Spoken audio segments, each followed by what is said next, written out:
All right. Hey, good morning, everyone. Just a quick announcement. We'll get started here in just a second. I'll turn it over to Anna. But this is just going to the folks in the room. If you have trouble connecting to the Wi-Fi, it's ISO guest, and then you can just click, it'll take you to a browser, and then you click the little checkbox, and that'll let you into the guest network. So let me know. I'll be sitting up in the front if you have any issues. But with that, can you unmute, and we'll turn it over to Anna.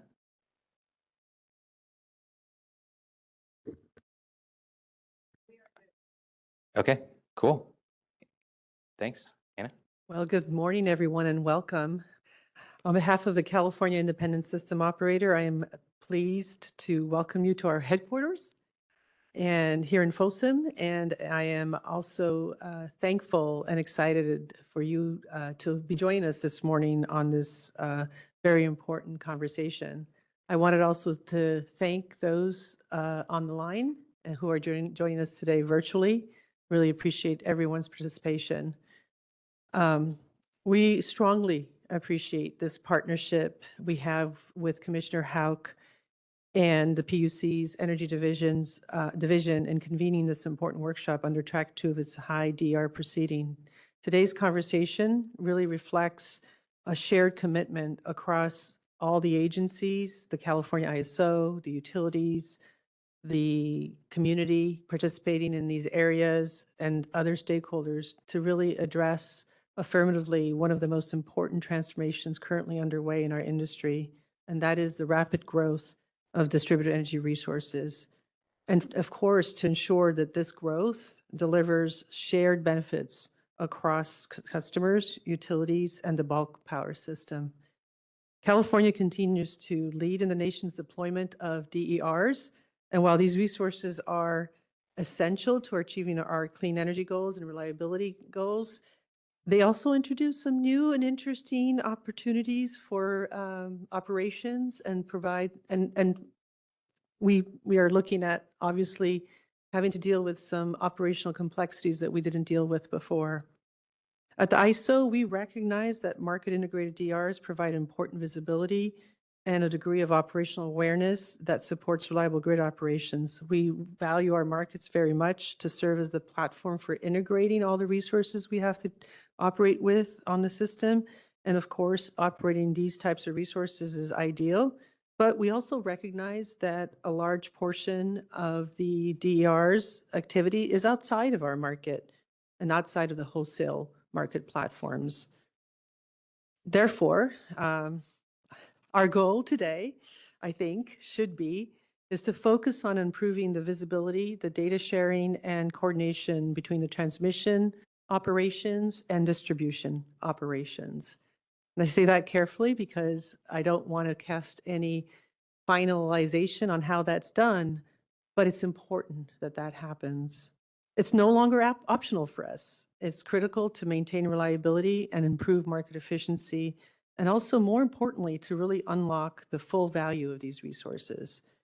And today's workshop is an important opportunity to build on that shared understanding and hopeful vision of both addressing the challenges, but also finding the opportunities that we can build out of this at this time.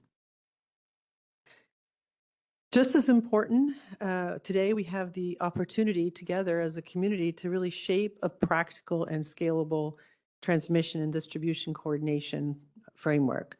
And that supports not only our goals at the California ISO for maintaining a reliable grid, but also evolving California's landscape with these resources and in a reliable, affordable, and economic manner. Well, we have a full agenda today, and I am remiss that I will not be able to join you all day, so you'll see me exit at some point. But I think with those of you in the room, as I look across the room and the many faces and those on the phone, lots of good folks here today to really have a strong, collaborative, cooperative, and productive conversation that I think will move the needle forward. And I do appreciate very much the PUC asking us to be part of this conversation right here at our headquarters. And with that, I will remind you all, for those of you in the room, we have a very nice cafe downstairs, so please enjoy the cafe. For those of you in the line, you're on your own. Apologies about that. But I do hope you get to enjoy that. I also wanted to remind you all that we have a tour set up later this afternoon where you'll get to see how we operate the system in real time, as close as you can get per NERC standards. You can't get inside, but you can see from up above, and it's a really exciting tour. I really encourage you to stay and take that tour. Well, with that, I want to thank you again for being here, and I do appreciate the continued collaboration. And with that, I will turn it over to Vice Chair Gunda. Good morning, all. Thank you. And I think just wanted to thank the TSO for hosting this, and Commissioner Hauk and the PUC for inviting CEC to join this. I am hoping for the rest of the day to sit in the back and really listen and learn. I think a few pieces as we continue to work on these issues. At 30,000 foot level, I think it's helpful for us to just recognize that there is a solid agreement on a number of key elements to use as anchors to move forward. It was only in 2018 when SB 100 passed, the question that the legislature asked was, is it even feasible? And I think for a wide stakeholder group, we all agree that SB 100 is feasible, and the clean energy targets are feasible in California. So the question then is looking at what Anna just mentioned in terms of we have clean, reliable, affordable, equitable, and safe. Those are the 5 kind of anchors we use in most of our conversations. And I think the moment today calls for more and more what's on the minds of people is affordability and reliability. And different pieces take a prominence at different times, the elements. So it's really helpful for us to think about anchoring our conversations around those key principles that we all agree on, how to make the system more affordable and accessible to a wide base of Californians. As we continue to move towards our clean energy goals, we are going to build a humongous amount of clean generation and transmission. That's a given. No matter what scenario we look at, we're about 100 gigawatt system today in California in terms of install base. You could go up to 300, 350, depending on the scenario that plays out. So I think the bulk system is going to happen. The question for us on the DERs, to what Anna already mentioned, we haven't seen the amount of penetration of behind the meter solar storage and so on, and including community level as well as distribution level storage. And I think the opportunity for us to really think about how can we maximize the utility of all these resources that are coming together in a way that it's still anchored around reliability and affordability to all ratepayers. So really looking forward to learning today. Thanks for the opportunity to be here, and always wonderful to come to Folsom and be here. Thanks. Apologies for being late. I'm going to keep my comments really short because I know we are starting a little bit late, but really appreciate everyone being here today. Appreciate Vice Chair Gunda joining us, and thank you to the ISO and your team for hosting today's workshop. I've been looking forward to having this workshop, I think, for 5 years now. It's really important that we're able to coordinate and work closely with the ISO and ensure we're getting visibility on the DERs in our system so that we can take advantage of that tremendous resource that we have. And so looking forward to starting this discussion and hearing from everyone this afternoon and this morning. I'll turn it back. Did you want to make some? Yes, and I want to turn it over to Judge Chang. Just wanted to introduce myself. I'm Jack Chang, one of the assigned administrative law judges on this proceeding. So look forward to listening to all the discussion that will go into the eventual proposed decision on this track. Thank you very much.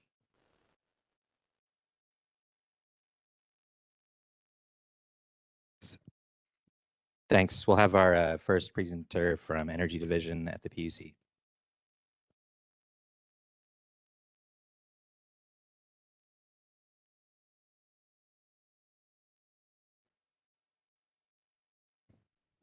All right. Good morning, everyone, and welcome to the second DER orchestration workshop being held under Track 2 of the High DER proceeding.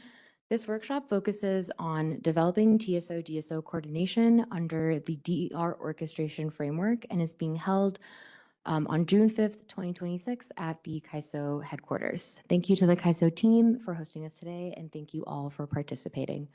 My name is Metha Jayaraman, and I'm a utilities engineer and the lead for Track 2, and I'm supported by my coworkers, Angelica Gloria Velasco and Woon Jung, who are both here today in person, and Gabe Petlin is supervisor.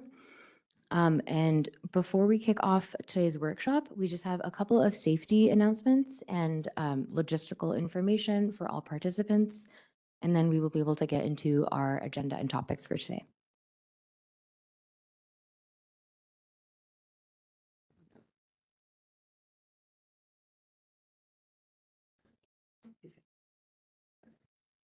I think it's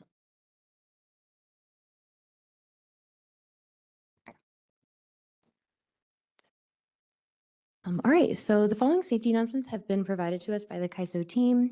In case of an emergency, please listen for alarms and PA announcements and receive information from the CAISO staff, who will be receiving alerts and will coordinate actions via radio. The security guards are first aid and AED trained as well. In case we need to evacuate this room, our primary evacuation route will be to exit this meeting space and head through the lobbies and out of the main doors into the visitors parking lot towards Zone B. And if this route is blocked, please exit through the stairs on the ground floor and exit through the doors near the cafe following Fire Road to Zone C, excuse me. Please remain at zones until you hear an all clear signal and follow floor wardens wearing orange vests. If additional safety equipment is needed, there's a fire extinguisher located just outside this conference room, and there are first aid kits that are available at the security desk in the lobby. Can I just ask one? Can everybody see with us sitting here, or should we move out of the way? Are you okay? Okay, all right. I just want to make sure. Thank you. All right, so general ground rules and workshop logistics. So please raise your hand for questions both in the room and online.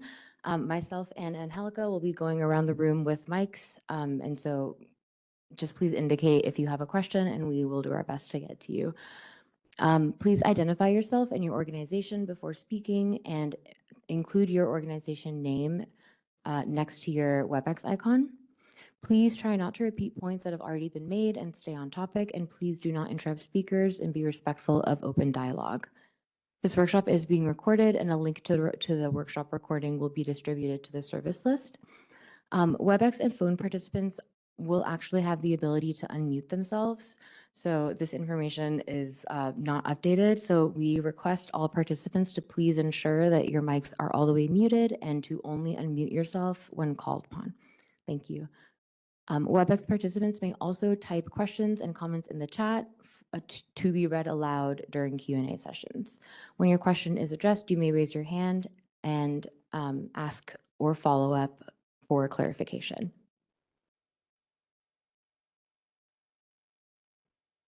All right, so we actually had our opening remarks, so I will skip this and go right into the agenda.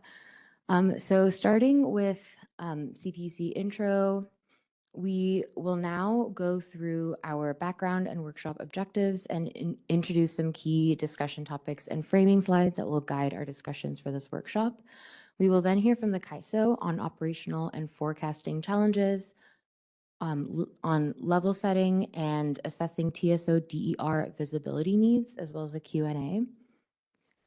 Following this, we will hear from the 3 IOUs from PG&E, SCE, and SDG&E in that order on their DSO-DER data sharing capabilities and assessed coordination gaps, as well as the Q&A. After this, we will have an hour-long break for lunch, which will include the optional 30-minute operations room tour, following which we will meet back here at 1:30, and we will hear from two open access technology providers, or excuse me. We will be hearing from 2 open platform providers that provide data exchanges for different DER participants. And following this, we will have 2 open discussions. One will focus on developing a TSO-DSO coordination framework. And we will have a second open discussion on forecasting integration and DER modeling alignment between DER participants. And we will end with a CPUC wrap-up and next steps.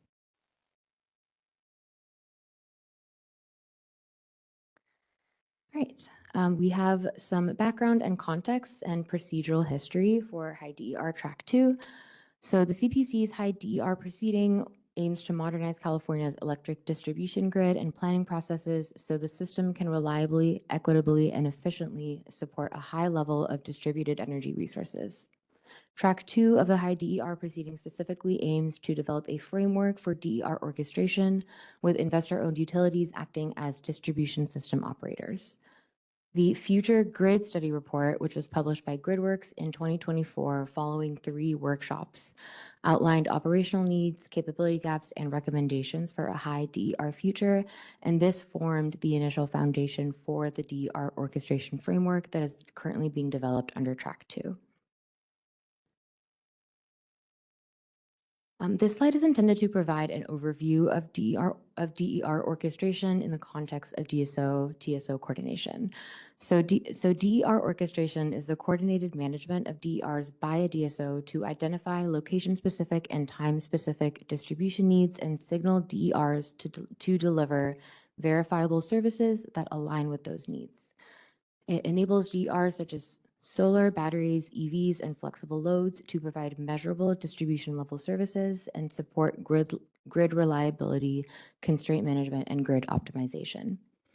TSO-DSO coordination occurs at the transmission distribution interface and relies on enhanced data sharing, forecasting, and operational coordination between entities to align transmission and distribution system DER operations.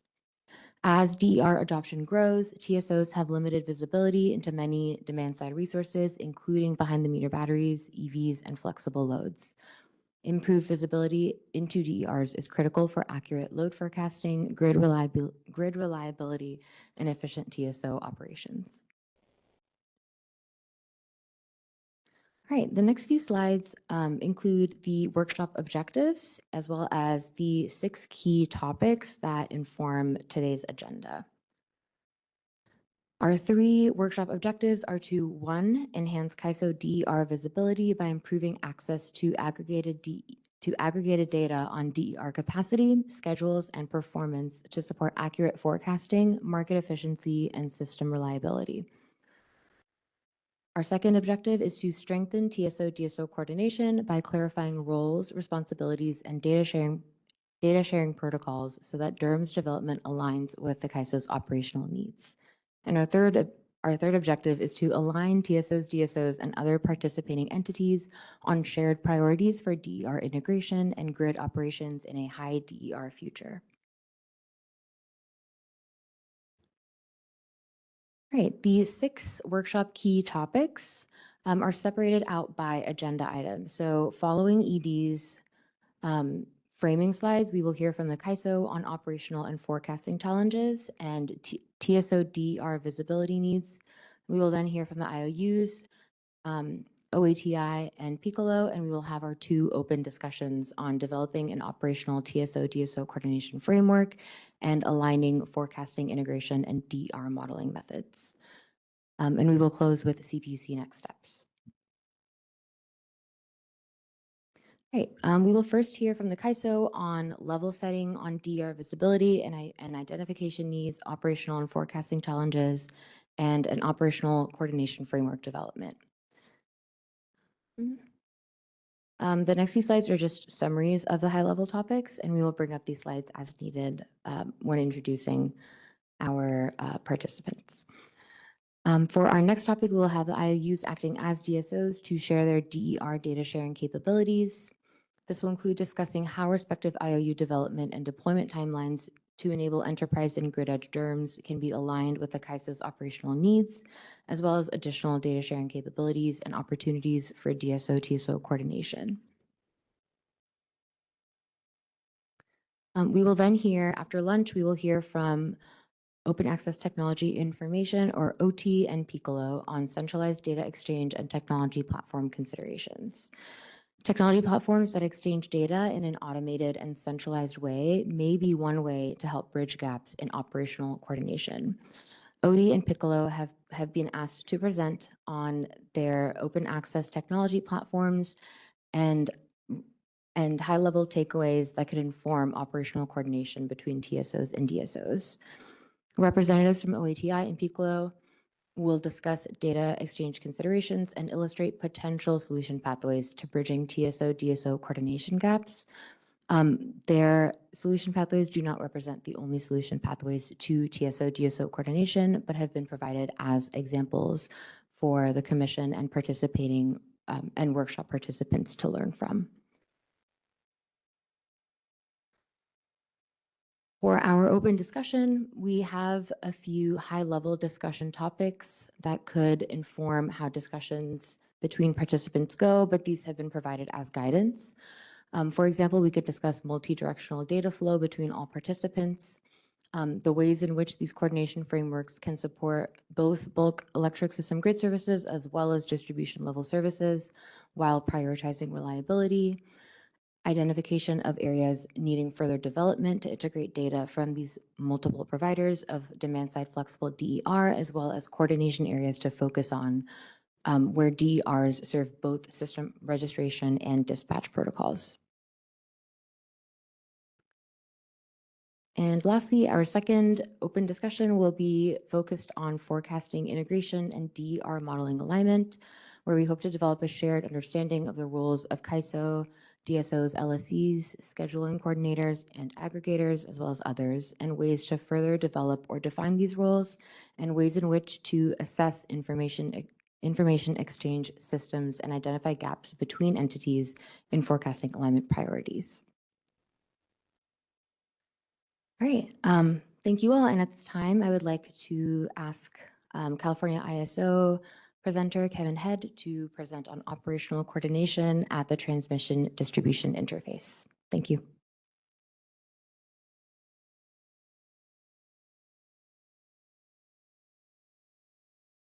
Good morning. Thank you, Maida, for setting up the agenda so nicely, and thanks to Commissioner Hauk and ALJ Chang and the rest of the Energy Division staff for getting this all together in the room today. And really excited about the conversation. My name is Kevin Head. I'm in the California Regulatory Affairs team here at the ISO. As Anna said earlier, we agree that improved coordination and data sharing between distribution utilities and CAISO is a necessary step to support reliable and cost-effective operations across the interface between the transmission and distribution system. Since the Future Grid Study report was issued back in 2024, it really served as a catalyst for the CAISO to renew and expand its coordination efforts to advance improvements in this important area. This was especially necessary in light of the increased impacts of DERs that we have been seeing on the grid today and that we expect to see in the future years. To support this work, the ISO initiated engagement with distribution utilities in California, across the Western interconnection, and also non-wire operator load-serving entities here in California. These efforts are intended to enhance coordination among the different responsible entities on those systems to support bulk electric system reliability and to proactively identify and address operational challenges associated with a high DER future. After some level setting, we'll use our presentation to share some of the learnings that we've gained from those ongoing efforts. We will describe the current state of operational coordination between the ISO utilities and other entities whose responsibilities affect the transmission and distribution systems. And as you'll see, there are really a variety of players in this space, and the interactions between them are quite numerous and complex, and so much so that we're still working on thoroughly describing them. But after we're done, putting forward our current understanding of the current state of operational coordination, we'll then move to some of the high-level gaps that we've identified so far in those coordination activities. Specifically, we've identified several areas of potential improvement. So first, we believe there's a need for clarification and alignment around roles and responsibilities for entities that interact with DERs and that operate the different systems that those DERs interact with. Next, we think that better and more consistent information and visibility into DER behavior is important. And third, that will help, those two conversations will help identify or address the next gap, which is the room for improvement we believe that is possible to enhance forecasts to better represent and recognize the impacts of DERs.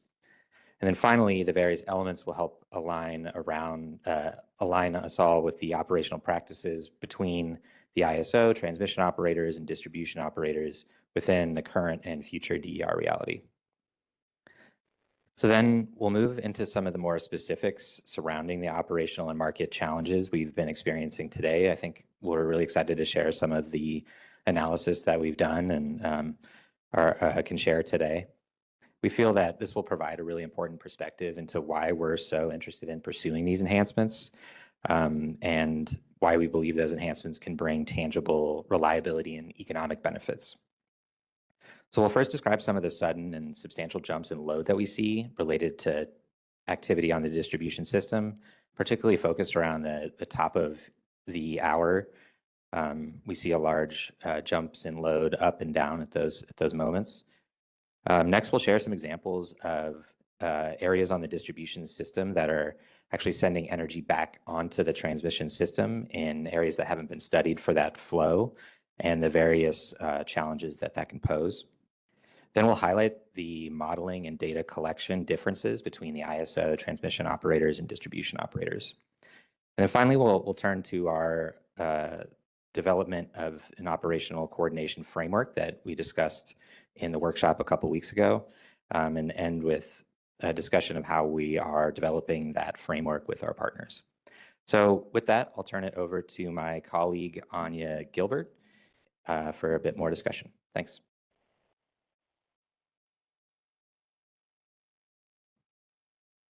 All right, thank you, Kevin, not just for that intro, but for the donuts this morning. Well, good morning, everyone. My name is Anya Gilbert. I'm a manager of policy development here at the ISO, focused on demand flexibility. And so my role is really focused on working with stakeholders on what changes we need to make to our market to reflect demand flexibility. Let me go ahead and move to the next slide. So as a bit of context for what's shaping the need to have this conversation and shaping the need for increased transmission and distribution coordination, we're really in an environment where growing electricity demand, increasing extreme weather, and a diverse set of distributed energy resources. You can think of behind the meter solar, the proliferation of behind the meter at-home batteries, and often these distributed energy resources are not market participating. It's creating new challenges from an operational perspective, making the need to have this coordination more important than ever. I think there's a broad recognition that distributed energy resources bring flexibility, and we have the potential to scale that in the CAISO's markets with our extended day-ahead market and Western energy imbalance market, but only if that flexibility is visible and coordinated. So let's talk about some of the visibility from a CAISO perspective and distribution operator perspective. What I'm sharing here, you can think of it as a placemat slide in terms of how demand flexibility shows up. On the supply side, this is really kind of, CAISO has a platform to reflect the attributes of demand flexibility through our market models.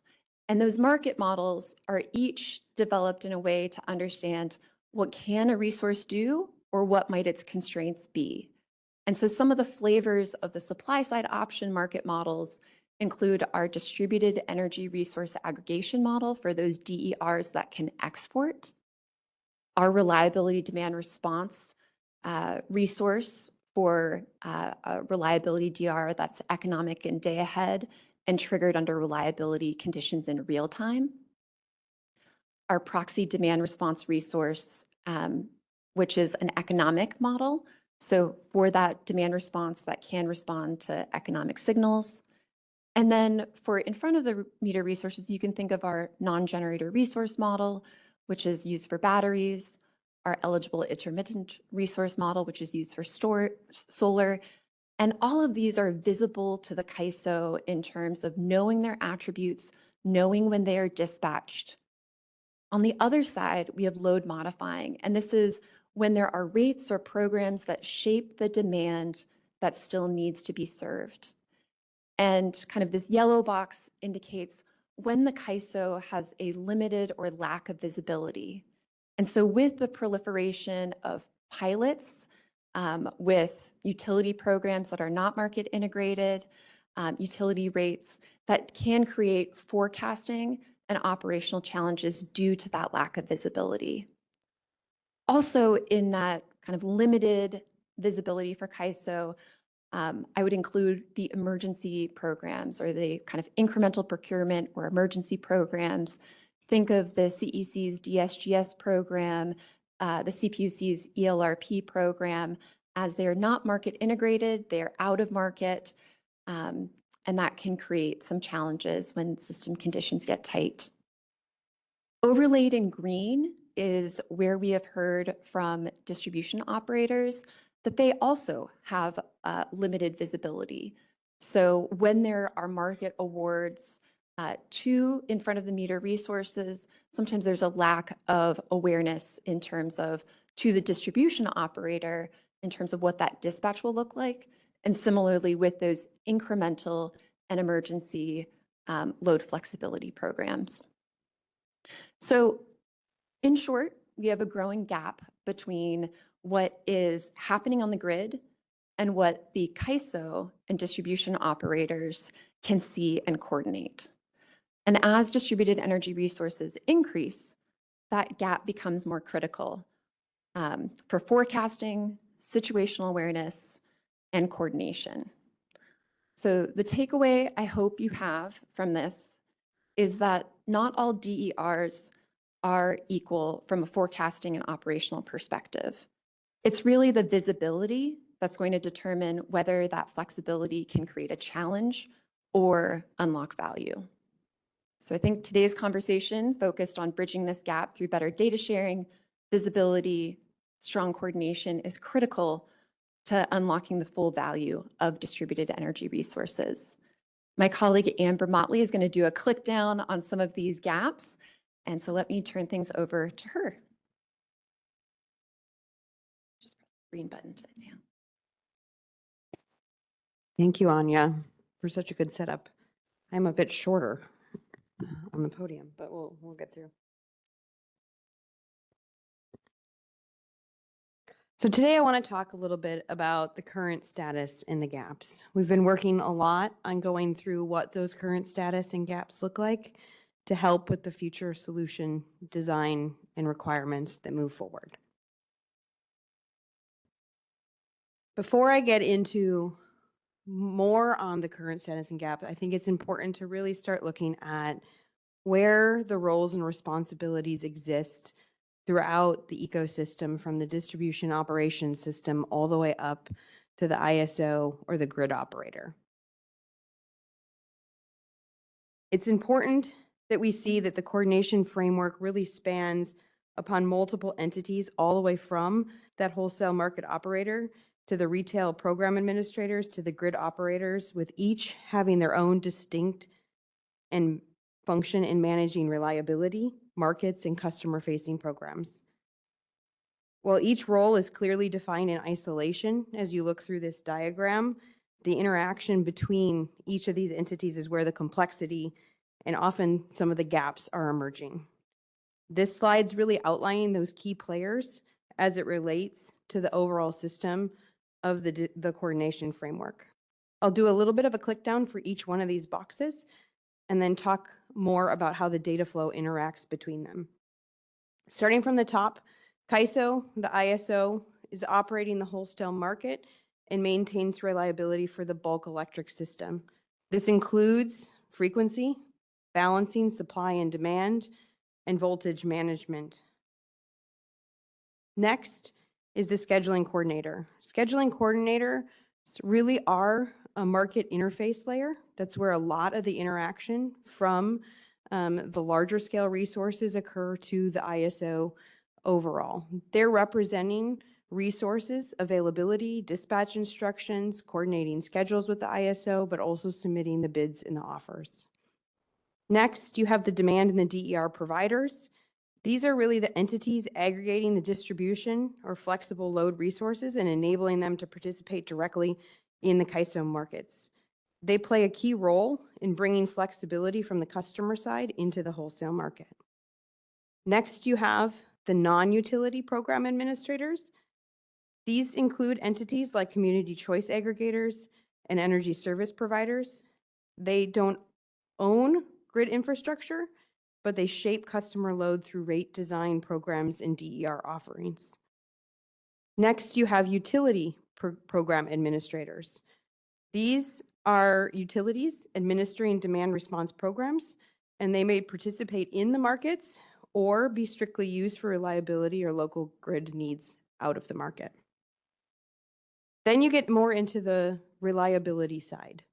And you have the utility transmission owner who owns and plans the transmission infrastructure, the utility transmission operator who coordinates with the CAISO to ensure reliable operation of the transmission system, providing situational awareness and executing operational actions needed to maintain system reliability. And then lastly, but not least, especially for this conversation today, is the distribution operator. We're local grid management. They are the closest to the end use customers and the DER resources.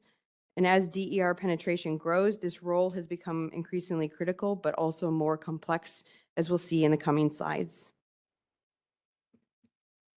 This graphic is a lot to take in, and you do not have to read every single box as we go through it. So I'm going to put that out there first. But it really is illustrating how the coordination occurs today in the current state across the transmission and the distribution system, highlighting the flows of information and interaction between the key entities that are within the diagram. Overall, this is a draft graphic and is still in progress, and so it may not reflect the actual current state and doesn't reflect the ideal future state. But we wanted to include this graphic in the presentation to really highlight the complexity that is within the system of the T&D coordination today, as well as the complexity that exists with the data flows between the different elements. I'll talk a little bit about some of the boxes within here, but not all of them today. Before I get started on what's not working, as in the gap area, I do want to talk a little bit more about what is working, because there is stuff that is working between these different connection points and interactions. At the transmission level, coordination between the CAISO and the utility transmission operators is really strong and well established. Market participating resources, as Anya talked about, are generally visible to the CAISO, enabling effective forecasting, market operations, and reliability planning. What's changed? So if you looked at this diagram in 2016 or 2017 to where we've come today, is that the landscape has really significantly evolved in recent years. We've seen growth in the number and the diversity of the participants at the DER and the DR level, including market and non-market resources, large flexible loads, both utility and non-utility demand response providers. These resources are operating underneath different structures, incentives, and levels of visibility. Now, how have things shifted? Historically, coordination with the CAISO was relatively streamlined, not perfectly streamlined, but relatively. And you primarily saw a lot of communication with the ISO through the scheduling coordinators on the market side, as well as on the reliability side, the transmission operator providers, the TOPs. Today, those interactions are happening through multiple channels and layers, including entities further down on the system. For example, today, specifically the utility program administrators or the non-utility program administrators are and do have a connection of information to the ISO, but oftentimes that connection of information may not be automated, which I'll get into in more detail Next. So this really sets up the core challenge. As the system evolves and the coordination mechanisms are in a non-automated state, it leads to gaps in visibility, alignment, and operational efficiency. It's not just to the ISO, there's also gaps in information and visibility that exists in this diagram to other responsible entities as well. A little bit more on the current operating reality, because that was a lot to take in. We touched on it a little bit, but as we assessed in the previous slides, data flows across the ISO, the transmission, and the distribution systems are often fragmented right now. There's many of the critical information exchanges that are relying on emails and spreadsheets and are manually updated. Or in some cases, as you saw in those lines, they don't exist at all. That really raises two really critical reliability challenges. One is the information is not consistently timely or operationally actionable. It's coming in an email. That email has to be taken by a human, and that human has to put it into a system. Operators across the ISO and the utilities may be working on different versions of the same reality. They may have missed the last email update, and they may be working on an email update that was 20 minutes ago. As the operational timeliness compress and we have more megawatts in these areas, it will not scale to continue to have that information exchanged in manual formats. Next, aggregation mismatches across the forecasting EMS and market system. So what is aggregation first? Aggregation is how we're summing up the information that's there. So if we do have a DER resource on the system, what is the level that we sum that information up and then we exchange it between the different paradigms in the previous graph? Right now, there's different aggregation assumptions as we go in. So take market participating demand response resources, which Anya talked about. They do have more visibility available to them, but they aggregate up to something called the sublap level, where you may have rooftop solar, which is feeding into the forecasting system in the current state, but its aggregation level starts at the zip code level and then comes up to an aggregated area. Then you may have some programs as well that you're starting to look at the transmission and the distribution interface or the point of delivery, which we'll talk about more when we get into the examples of the operational space. But these underlying aggregation mismatches make it difficult for those that are using the information to ensure that the same underlying DERs are not represented differently in the different aggregations that they're observed. And then lastly, on this slide, the limited operational timeframe awareness. Distribution operators have limited visibility into the ISO actions. For example, if we have a resource that is participating in the market and we are scheduling that resource to charge, that distribution operator may not have the visibility into what our schedule for the whole day is for that resource if it was a battery resource participating in the ISO market. TSO has limited visibility into the distribution side actions. That could be an operating limit, which I'll talk about more in previous slide. It could be an operating limit that is on the same battery resource that is in the market participation. Maybe there's certain times during the day that that resource could not charge on the system, and we don't have visibility into those limits to know that that charge instruction that we're giving may not work for that resource. Ultimately, that means that we're working with partial visibility on both sides, really increasing the operational uncertainty, both on the ISO side, but also on the distribution operation side, all the way up to the transmission operation side and up. As we look a little bit more into the summary of those coordination framework gaps, you start seeing some trends. In some realms, as we get into the next click down the slide, you'll see repeated patterns. There's 4 dimensions that we're really looking at in that operational timeframe. One is the roles and responsibilities, which we talked about. The second is the visibility, forecasting, and the coordination. But one thing that we see throughout all is both the DERs are influencing both the transmission and the distribution operations system. There are opportunities to advance those systems responsibilities in the pathways that are there, needed to manage them to ensure completeness, consistency, and definition overall. Closing these gaps is essential to ensuring reliability as DER penetration accelerates and system flexibility increases. Having more visibility leads us into the ability to reduce operational uncertainty and the costs that come with carrying products because that uncertainty is on the system.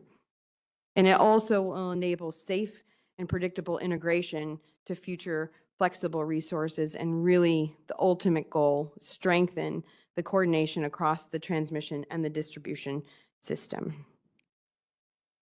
Why does that matter? When aggregation and visibility are misaligned, the forecasts are harder to validate against the real-time conditions. Operators must rely on workarounds rather than automation, and the system has less flexibility to respond to changing conditions because it's responding to a condition that's on the system already. I don't want the takeaway to be that the coordination is completely broken, but it is, at this point in time, highly customized, manual, and not designed for the scale of a high future DER penetration system. And that's why the coordination framework is there to help address these gaps overall. I have 2 more click downs into gaps, and I feel like it's all negative. We'll get to the positive later today. I just got the negative presentation. I'm just kidding. I'm just kidding. But as we look at those different 4 dimensions of roles and responsibilities, information and visibility, operational forecasting and coordination, I think one of the things that you see is the need to clarify that ownership and alignment of the roles and responsibilities. An example of this might be a midnight load spike on the system. You know that the midnight load spike is happening because of different things that we've talked about previously. It could be programs, it could be responses of resources on the system. But when it comes to identifying that need and reporting on a root cause because it may be causing a frequency issue, the processes and procedures aren't in place to get that really quickly root cause analysis to address a potential future reliability impact. Information visibility really is the foundation to many of these different areas, which is why we're here today. But forecasting and operations are really lacking the consistent data sharing on the DER behavior. And without that information, we're operating with material blind spots in both the forecasting and the operations that force reactive operations versus proactive operations in moving the resources, reducing our situational awareness, and degrading both the reliability and the market efficiency. Then it leads into forecasting. Forecasting has the capability to take more information in as it relates to the DER resources and the DER impacts. But where at this time we don't have enough explicit data streams feeding into those models to take us from that reactive space to more of a proactive space. And then there comes the operational side. The grid becomes harder to manage during stress system conditions, increasing the reliance in the manual interventions and reducing confidence in the automated systems. So even if those automated systems may be there, we need to make sure that the operators have confidence and trust that that resource will show up and do what it says it's going to be able to do. With that, it takes me into my last and final slide. We've laid out the current status that really has allowed us to deep dive further into these gaps. And I know gaps are hard because gaps are where the problem pieces state, but they really are the foundation to help fill them into solutions and requirements in the next pathways forward. These gaps are really into the detail of information flow between entities. I want to lay out a few things here. One is that these are illustrative data gaps. It's still a work in progress to get a full list of data gaps to get to a solution and requirement design.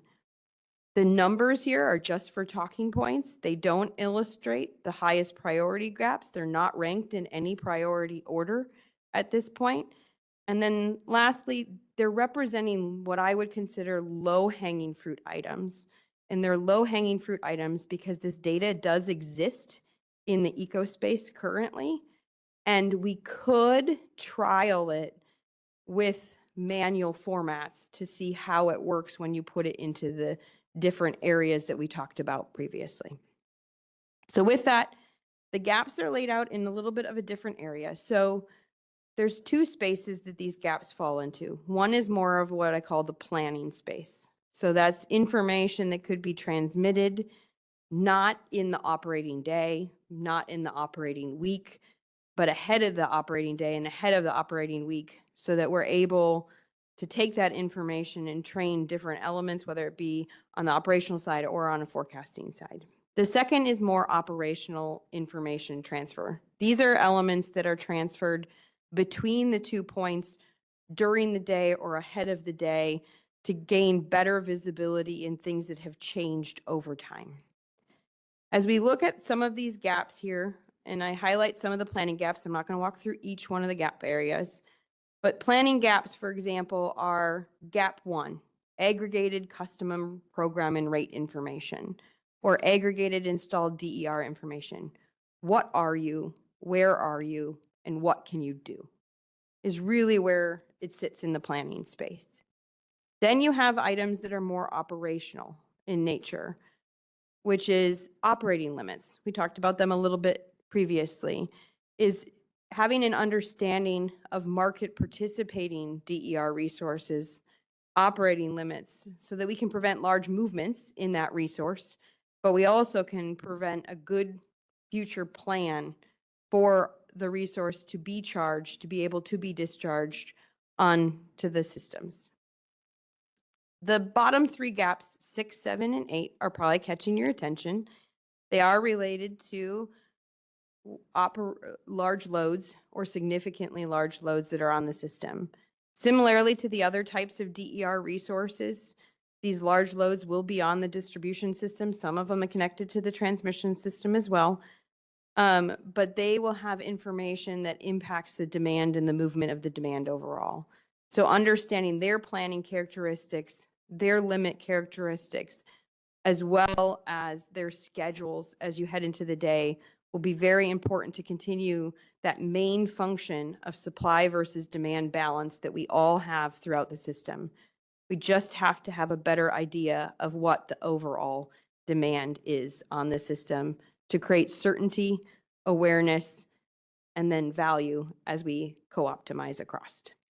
So with that, I will pass it to my colleague, Tricia, to be able to talk a little bit more about the operational and the market challenges that we're seeing on the system.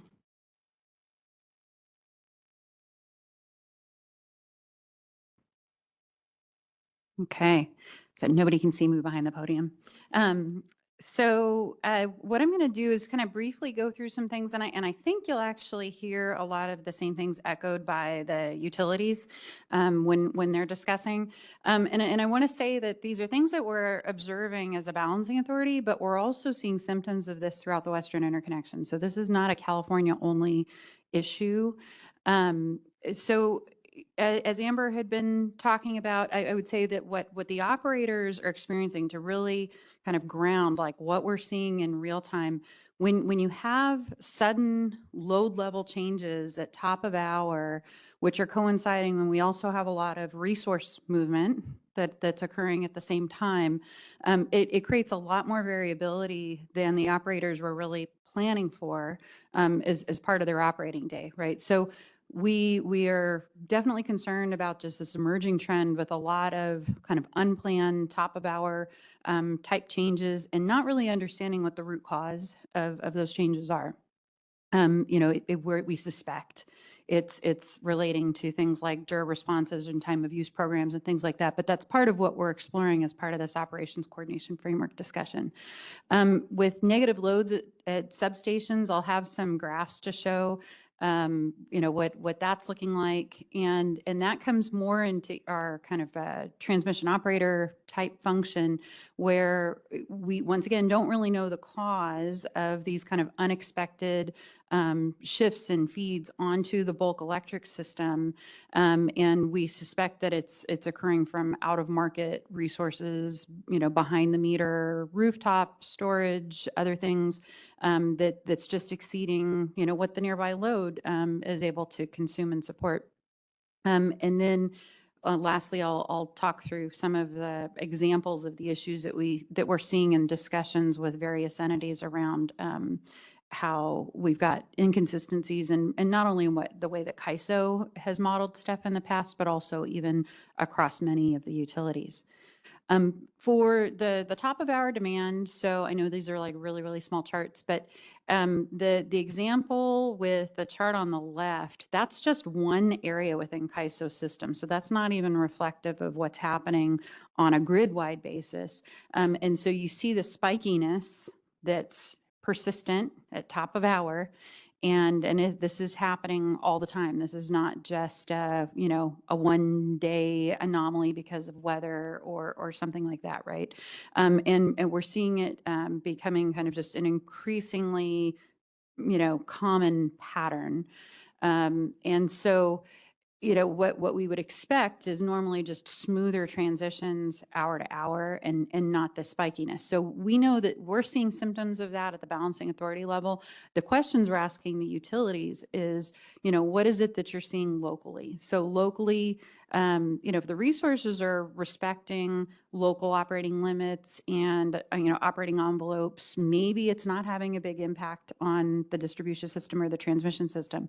But it could be. If the swings are large enough, if the ramping is happening too quickly, there's an aggregation of these types of resources in a specific area, that could be causing wear and tear on distribution and transmission assets. So this is just the symptoms that we're seeing, at a higher level.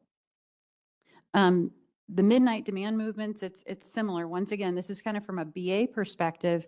This 312 megawatt system-wide swing, we've seen larger than that. This is just one example, right? And once again, difficult for us at a balancing authority level to understand what the root cause of that movement is. And it could be a combination of things, but the bottom chart there is actually across 3 utility areas where we see a similar pattern. So it's not even just in a single utility area. Depending on how large a utility area is and what the propagation is of the resources that are there, they maybe see varying levels of the problem, right? But it is a similar pattern.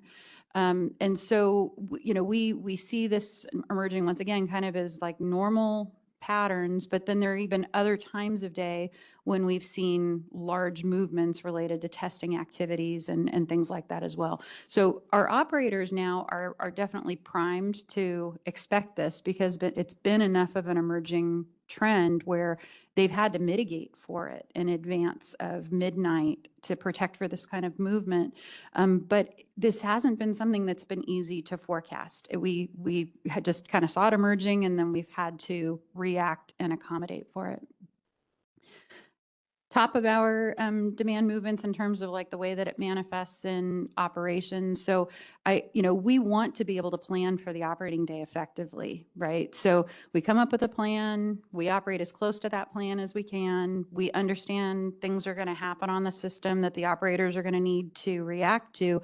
But part of that plan is also making sure that the operators have enough in their toolbox in order to appropriately react and then make sure that we're trying to do it in a way that doesn't hurt the economics of the system, right? So the better we can make the forecasting, the easier the job is for the operators to kind of smooth out the operating day and operate closer to what the plan was.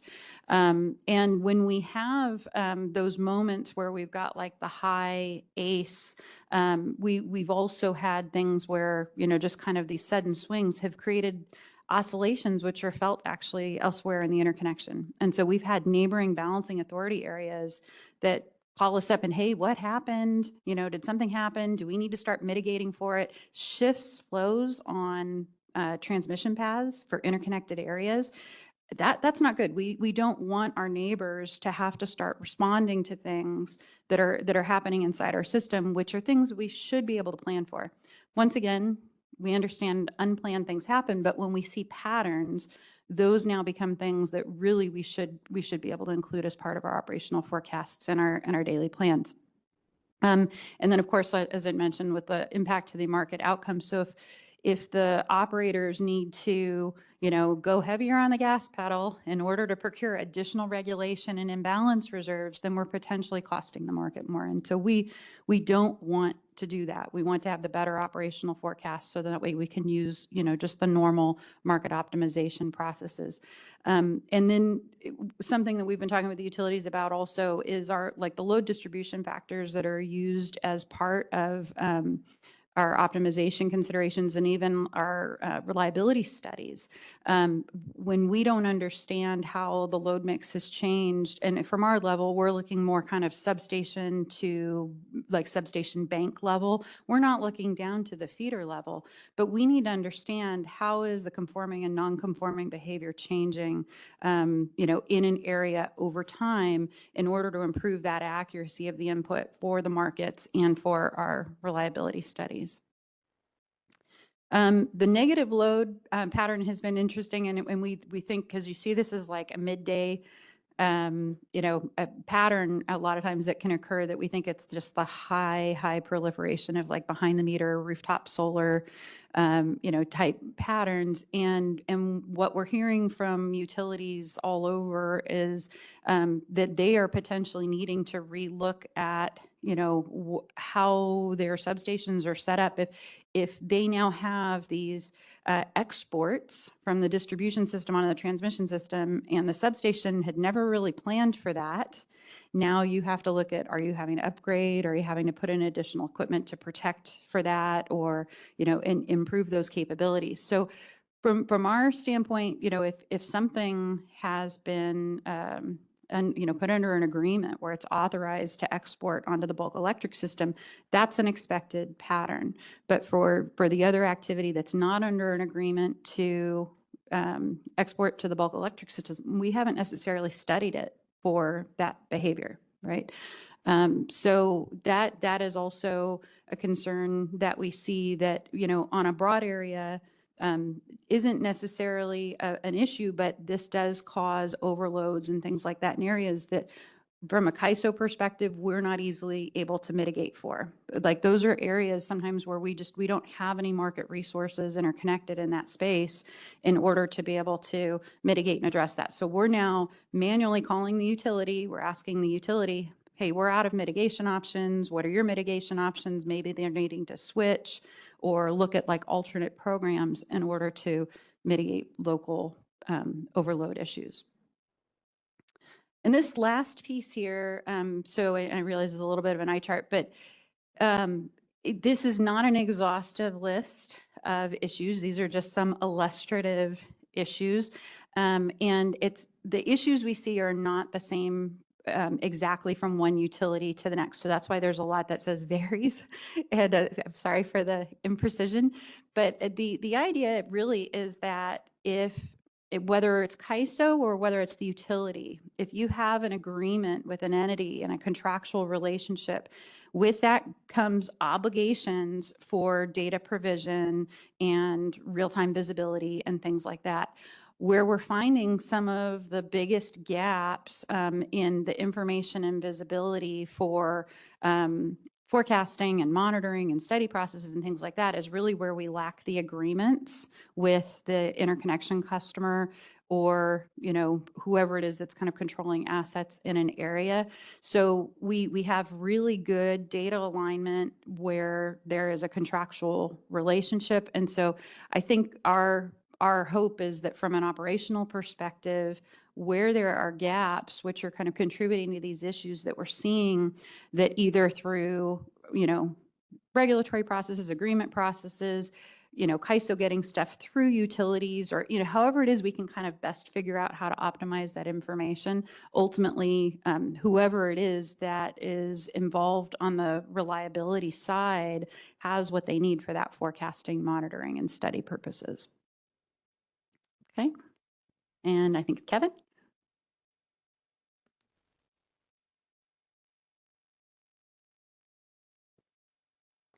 All right, thanks, Tricia. So I think we've heard a lot about issues, and we wanted to turn to kind of, okay, what are we starting to do about these issues, and how have we been working with our partners? So that's where our operational coordination framework comes in. But I'll start just really briefly. For those who are on the May 21st workshop, this looks familiar, but this is CAISO's kind of overall demand flexibility vision and strategy.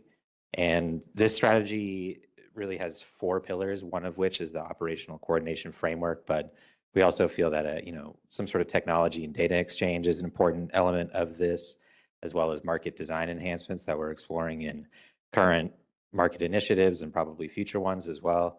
And then just getting alignment with our regulatory partners to achieve that overall vision of a future where demand flexibility is reliably and economically integrated. So, sorry, I lost my spot here.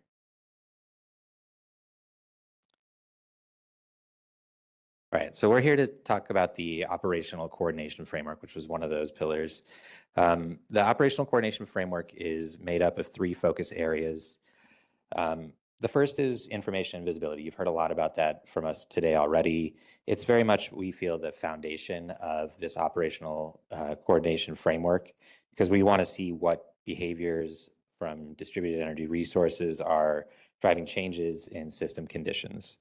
Next is operational forecasting, which builds on that foundation of visibility and focuses on enhancing forecasting capabilities to reduce that uncertainty and system readiness that Amber and Tricia have already discussed.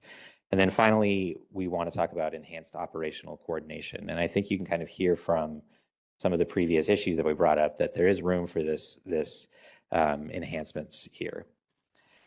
And I'll hit on this, but I think we heard a lot of it from Amber and Tricia already. But we think that there's sort of 3 main areas where we're seeing these impacts.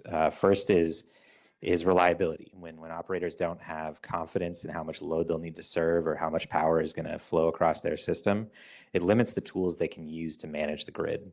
And then it becomes harder to diagnose issues like congestion on the system or equipment overloads, and makes it slower for us to respond.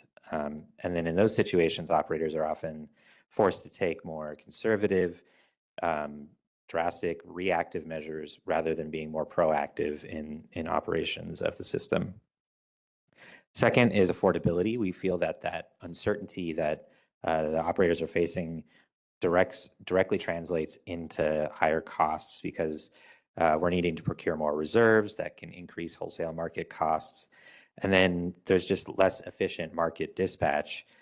For example, if there's some sort of flexible demand on the system that we could have used to meet system needs, but we don't have visibility into it, we'll have to dispatch a market resource, which might be more expensive than that flexible demand resource. And then finally, just strategically, we feel that we're leaving demand flexibility potential on the table, and that this greater coordination can help give operators confidence to start to use that demand flexibility in the ways that we think is possible. So, this slide also came from our May 21st deck, but we feel that we can really turn these challenges into opportunities.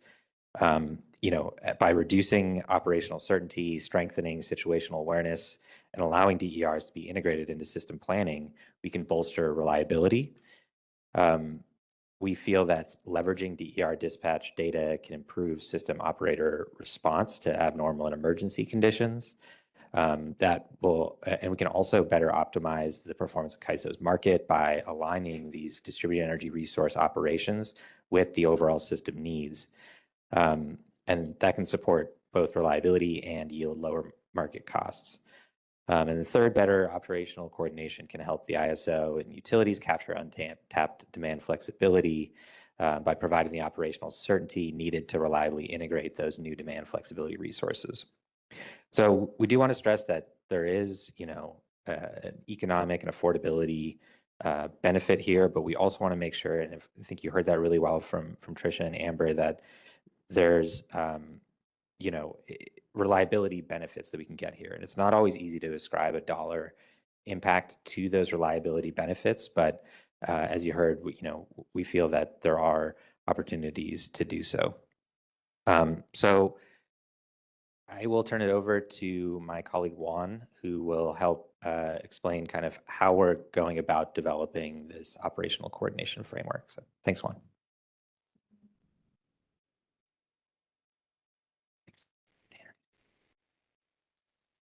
All right. Thank you, Kevin. Thank you, everybody. I see we're about 5 minutes away from getting back on target for agenda, so I will do my best to move forward here. Kevin, where's the clicker? Right here. Very good. So I want to talk a little bit about the coordination framework approach that we're taking and the deliverables here. And you'll see these gears really denoting that we're in the process of getting the documented processes and known gaps that will inform trials, which will inform ultimately value realization. And we're doing that through what we've called the expert working group here. So the expert working group is a targeted and collaborative forum that's bringing together a diverse set of industry expertise to help inform the thinking on this coordination framework. And the participation was structured to ensure that we have representation across several stakeholder segments. And that includes transmission operators, distribution utilities, the non-wire operators, as the team has kind of laid out here. And the intent of this is not to create a closed decision-making body, but rather accelerate early insights through this concentrated expertise in ensuring that we have all of those stakeholder segments represent us. And this allows us to pressure test ideas rather quickly before we go into broader stakeholder engagement with the lessons and learnings here. So it's meant to inform and not replace an eventual broader stakeholder process. And as has been outlined, we're framing this up into really two phases. The expert working group has the current state and gap identification, which is where we are currently we're currently getting close to the end there, but you'll see on the next slide a visual that kind of shows this consistent iteration here. Really, phase one is to make sure that we have a shared understanding of where we are with the information that is available today, be able to identify the visibility gaps and those operational challenges across this ecosystem from the perspective of all these different stakeholder sectors, and to really ground this into real world perspectives informing this and not really just concepts. We'll move on into the second phase, which is filling in these gaps. And again, we'll leverage those insights from the gap identification that was shared a little bit earlier to explore the potential approaches to creating requirements and solutions to address those gaps. So it's really focused on practical and scalable solutions through the input of this diverse perspective set for participants at the expert working group. And again, I want to reiterate, this will be an iterative process. So these learnings will continue to evolve as we test those assumptions and we gather additional input. This slide I put here simply to kind of illustrate that consistent iteration. This timeline will show that through prototypes and pilot learnings, that information and those insights go into the expert working group. You have that diverse set of perspectives there that are then able to refine that. It can go back into those prototypes and pilots, and you'll just see us continuously refining that together as this emerging topic is discussed throughout the industry. The outputs of this would end up in, I want to be really clear about this, the outputs of this are then going to be going to the broader industry in sharing all of the learnings that we have there from this expert working group. And those will be shared, creating opportunities for feedback and refinement and additional challenges, and ensuring that that final direction is shaped ultimately through open engagement. So think of this expert working group as kind of a starting point to accelerate progress on this discussion, and definitely not a gatekeeping mechanism. I believe that is all of our slides there, and I think I got us back on time. All right, very good. Thank you, everybody.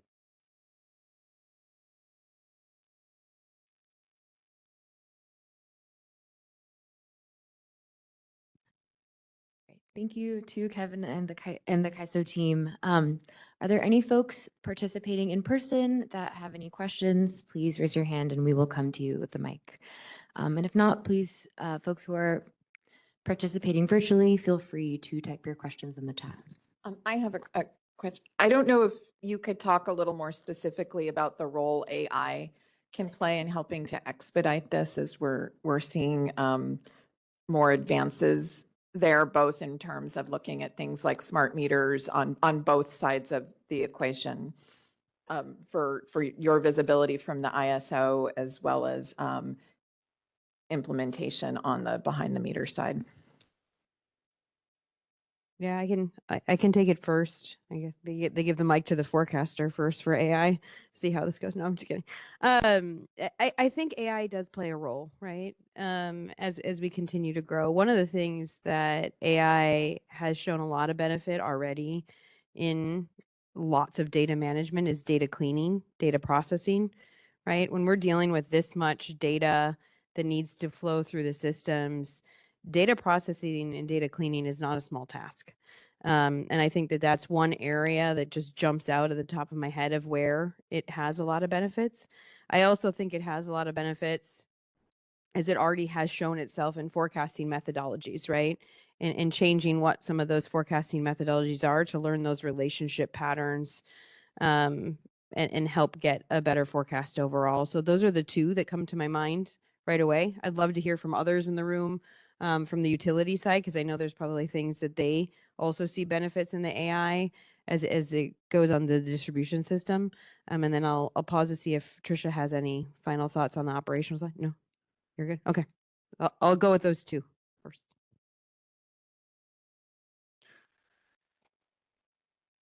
I just had a question on connecting these top of the hour spikes and midnight spikes with DER orchestration. Do you see what the sort of what the relevant, how one might be affecting that, or might be able to address that?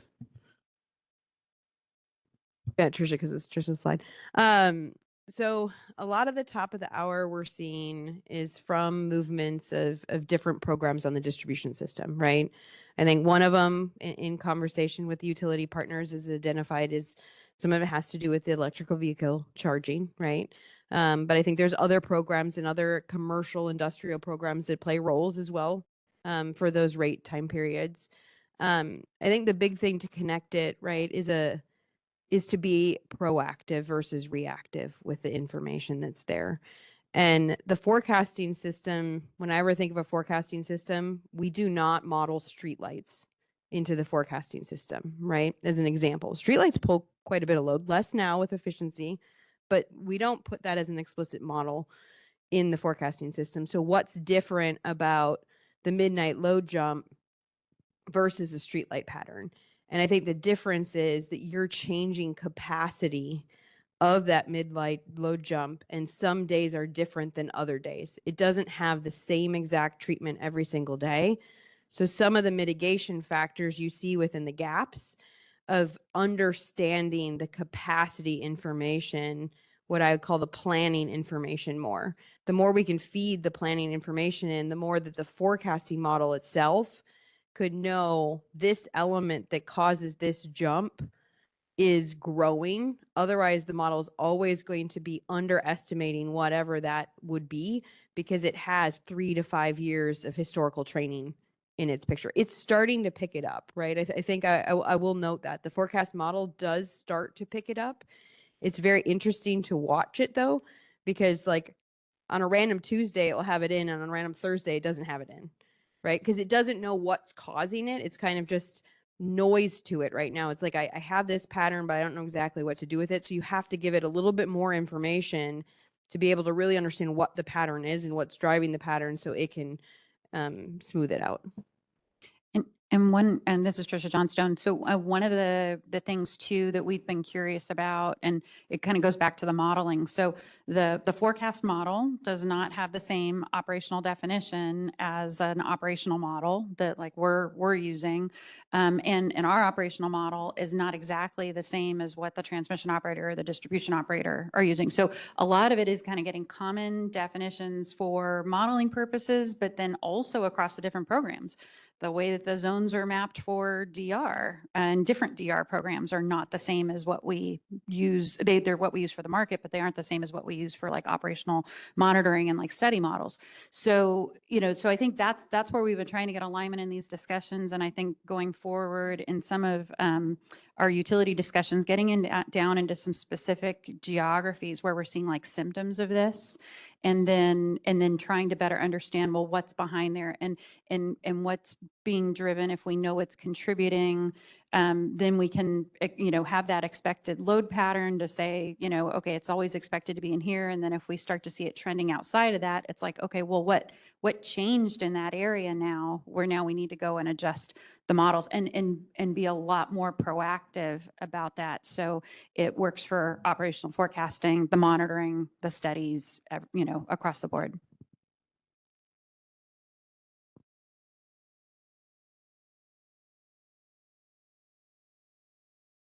Oh, we have a hand up online. It's Claire from 350 Bay Area. Could you please go ahead and mute yourself? Good morning. Can you hear me okay?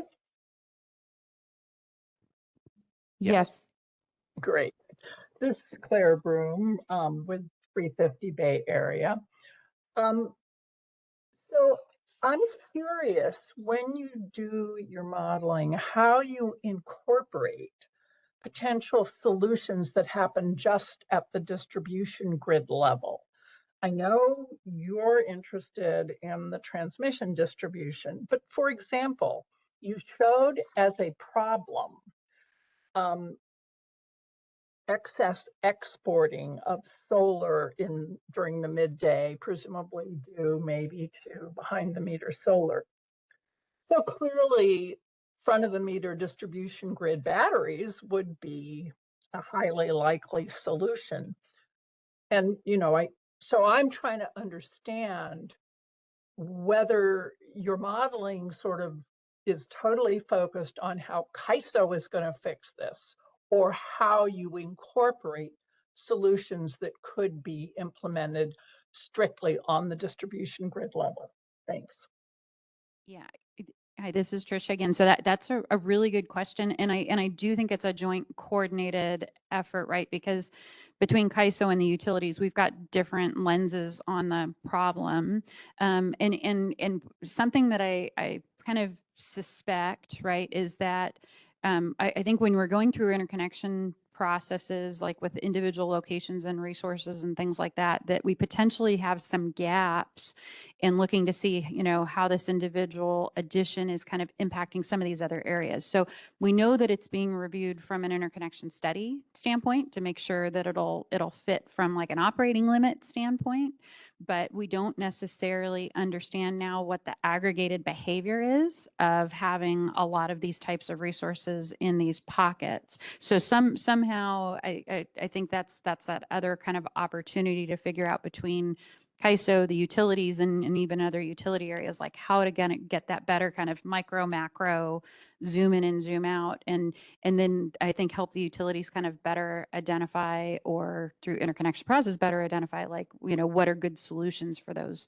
areas, but to, not react to the problems, but plan for, mitigating upfront.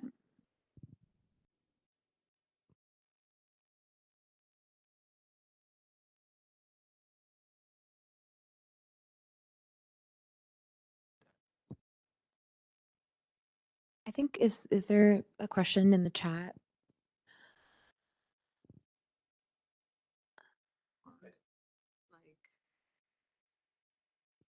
We should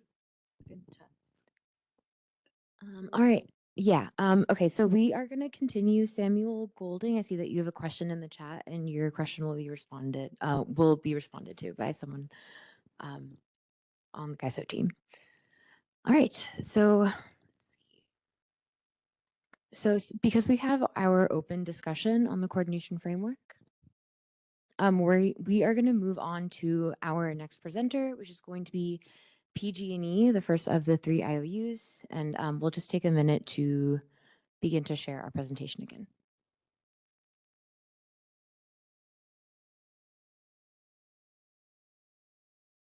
All right. Okay, so I would like to invite Katie Gallinger from PG&E to come up and speak on DSO-DER data sharing capabilities.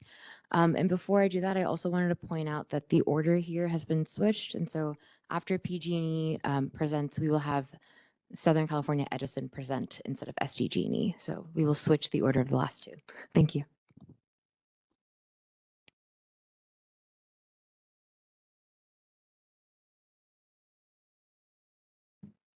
Thank you.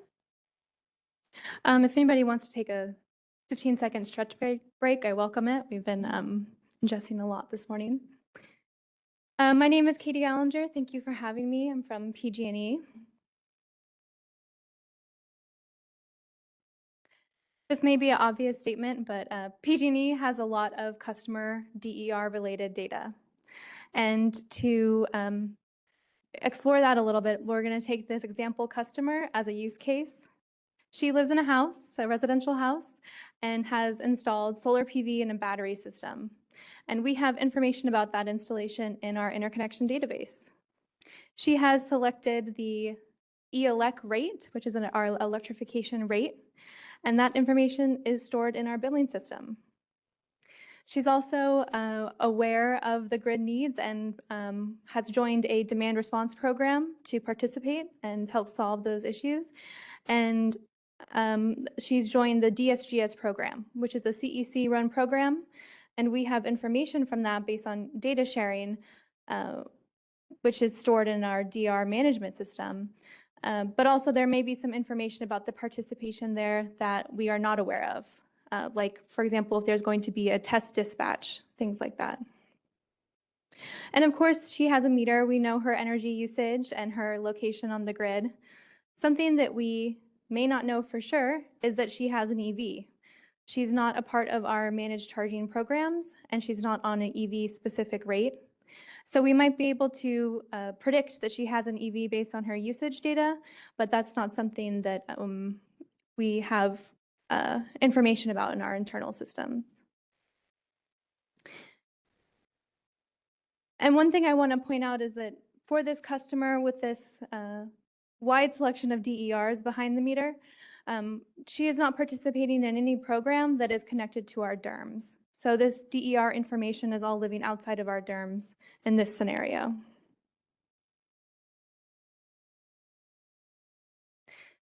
For this customer alone, there's a lot of data and a lot of disparate systems internally at PG&E. There are also external data related to this customer and customers more generally in different places, like if they're a market participating customer and what their awards are from the market and how they're being dispatched. That's external to PG&E, and we don't have information about that. They could also be a CCA customer participating in CCA programs or another third-party aggregator program. So what we need to do is really understand the value of sharing this different information. There's so much to choose from. We need to identify where the value is and weigh that against the privacy, complexity, and cost of sharing it. We also want to be mindful that there are existing mechanisms for data sharing right now, and we want to ensure that we're not duplicating any efforts and we leverage existing platforms as much as possible. All of this data is, we want to make sure that we are being stewards of our customers' data, and privacy is a huge part of the effort that we're undergoing right now to enhance DER visibility between ISO and DSO, and wider than that as well. So now the questions that we're asking ourselves is, what data has value and to whom? Of course, the hypothesis is that sharing data will drive down costs for customers, but we really need to dig into what data will do that and what data could be cost effective in a data sharing platform. We have hypothesized a few things, and here are some examples. Data that prevents last-minute, high-cost procurement of energy or grid services, and that would be done through improved CAISO forecasting. Data that allows increased limits for flexible service connection customers through improved distribution constraint forecasting. And these flexible service connection customers, it is a small percentage of our customers now, but we suspect growing. And so we want to make sure that we are future-proofing our data sharing to optimize for those customers as well. Data that allows existing resources more market participation and reduces the need for additional resource build. Data that allows the same DER to provide both all distribution, transmission, and market services. And in general, data that it just improves our situational awareness so that we can ensure safe, reliable, and economic grid operations. So where we are at in terms of this data sharing effort, we are framing it in terms of a crawl, walk, run, and we are definitely in the crawl stage. During this time, we are hypothesizing on the DER data sources that have potential value for specific use cases, and we'll be piloting sharing that data to prove that value. Through this process, we hope to identify data quality concerns. And as I said, a big part of this effort is really understanding the privacy considerations involved. As we are sure to be stewards of our customers' data, we want to assess the customer data privacy requirements, make sure we're mapping sensitive data fields across systems, and obtaining required approvals where needed for data sharing. And finally, the cybersecurity aspect of this. During the crawl stage, what we're doing is defining the minimum viable data sharing processes and sharing them through established secure transfer protocols. This is likely going to be spreadsheets or other manual data sharing, but using established mechanisms to share that data privately and securely. We hope by the end of this workstream to end up in the run phase. And at that point, data will be shared with the required quality, frequency, and scale through automated data pipelines. And the value of that data will outweigh the costs and risks of sharing it. Privacy considerations will be well understood and preserved at scale. And a fully automated bidirectional sharing at the required frequency will be in effect. So as mentioned earlier from CAISO, we have been working with them over the past 8 months or so on a data sharing prototype. This prototype is limited in geography. We have selected about three substations based on a few drivers, one being the penetration of DERs in that area, another battery storage capacity. We looked for areas that have both market participating resources and out-of-market resources, including estimated EV penetration. And we also looked for areas where we have DERMS customer participation. CAISO went over a few of the gaps that we're tackling, but some of the information that we plan to share during this summer trial that will begin in a couple weeks include information about customers and their rates.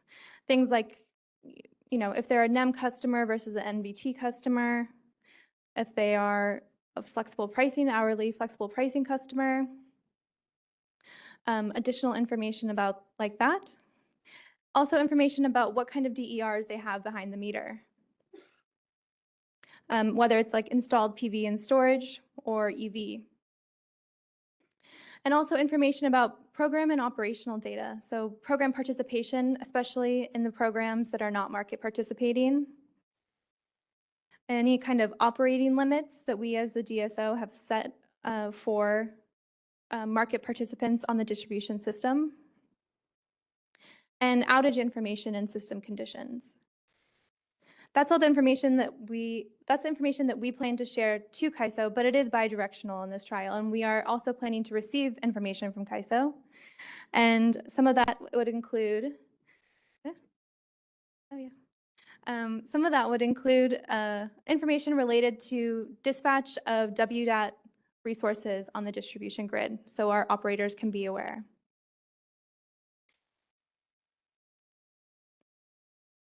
So this is just a subset of our draft data that we're sharing. We'll begin the trial in a couple of weeks, and it'll last 2 months. And we hope to dig into where there is value and try and quantify that value.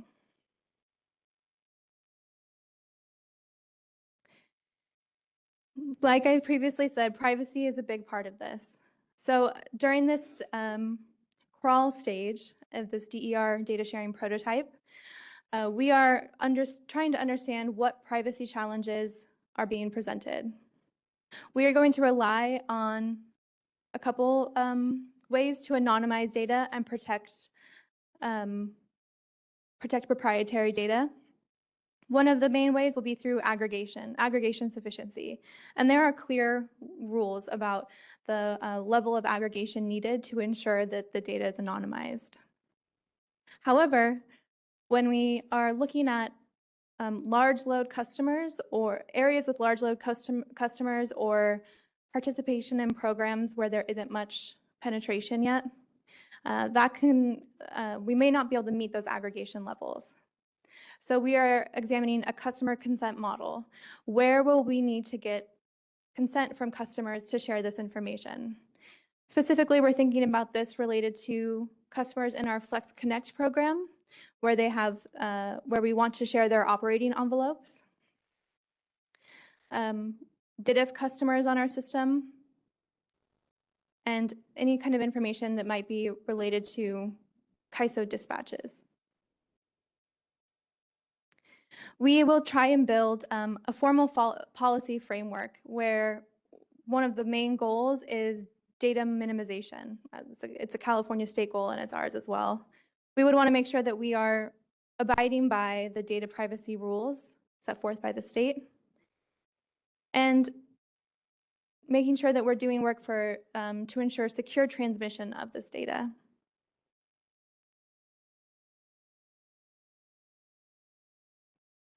So, of course, there will be costs involved to building out this sort of DER data sharing. And it'll range based on what kind of development is needed. As discussed, we're going to start with this manual data sharing, but we imagine that as we move through in complexity, the development costs will increase. And that's why we're really excited to dig into this work with CAISO to really find out where the value is, to determine what data is valuable to share, how we share that data privately and securely, and how we do it for the least cost possible, with the goal of affordability for our customers. That's it. I'll take questions. Thank you. Thank you so much, Katie, for presenting on behalf of PG&E. I think in the interest of time, we should save the Q&A for right before lunch as a joint Q&A for all three utilities. So I think at this time, I would like to ask SCE representatives, John Battenschlag and Julian Eng, to please come up. And Ari, I'm sending you a request to unmute because I believe you mentioned wanting to introduce the presentation. Yeah, hi, thank you. Can you hear me? Yes, we can. Great. I'll wait for maybe John to pull the slides up.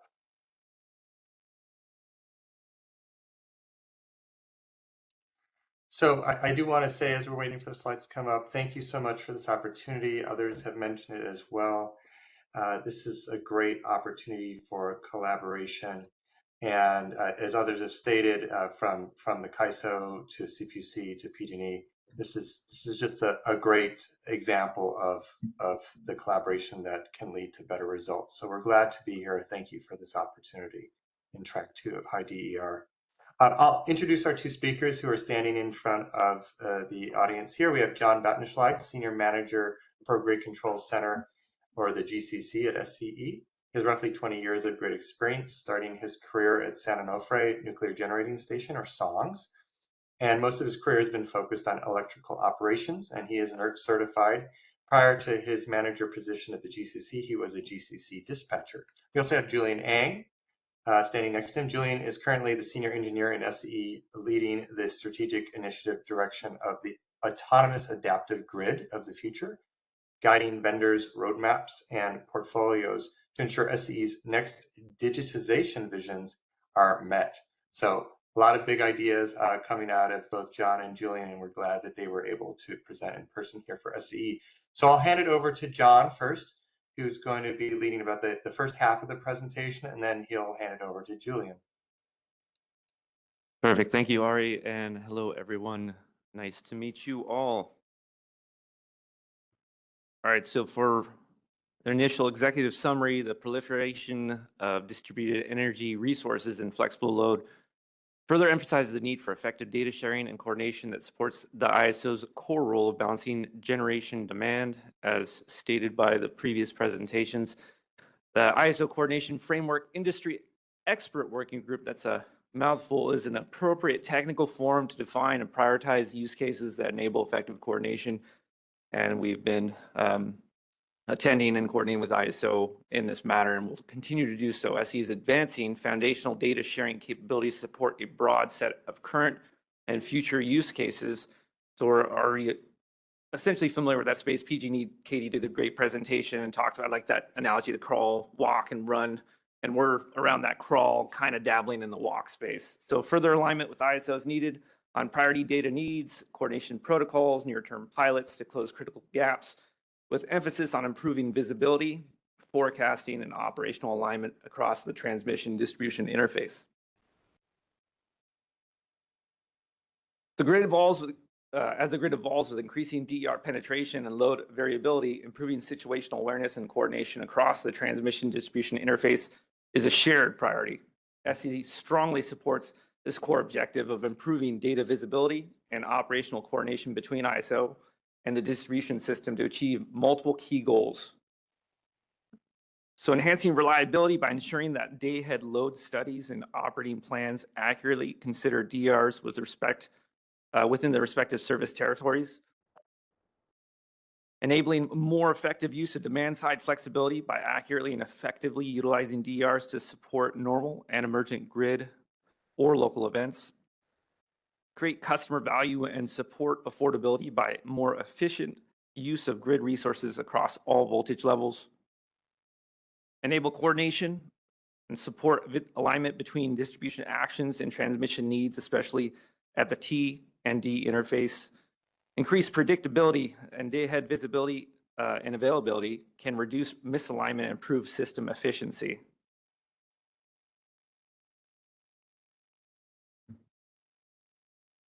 Further definition of specific use cases is necessary to achieve goals effectively. SE believes the next steps should be discipline, use case driven, evaluation of specific data sharing proposals that includes clearly identifying specific data elements, defining aggregation levels, timing and cadence requirements, and establishing operational use cases and expected benefits. This level of specificity is necessary for utilities to assess whether existing systems and processes can support the requested data, identify incremental investments or modifications, and evaluate cost effectiveness and potential alternatives. So we aim to find the foundational requirements and needs to enable successful, scalable, and secure data sharing, which was emphasized before by PG&E's presentation as well. And that's within SE territory with our external counterparts as well. This includes establishing clear specifications, governance framework, and technical capabilities that support consistency, reliability, and interoperability across systems. By aligning On these core requirements, we can streamline collaboration, improve data accessibility, ensure that information is shared in a way that supports operational efficiency, regulatory compliance, and long-term organizational objectives.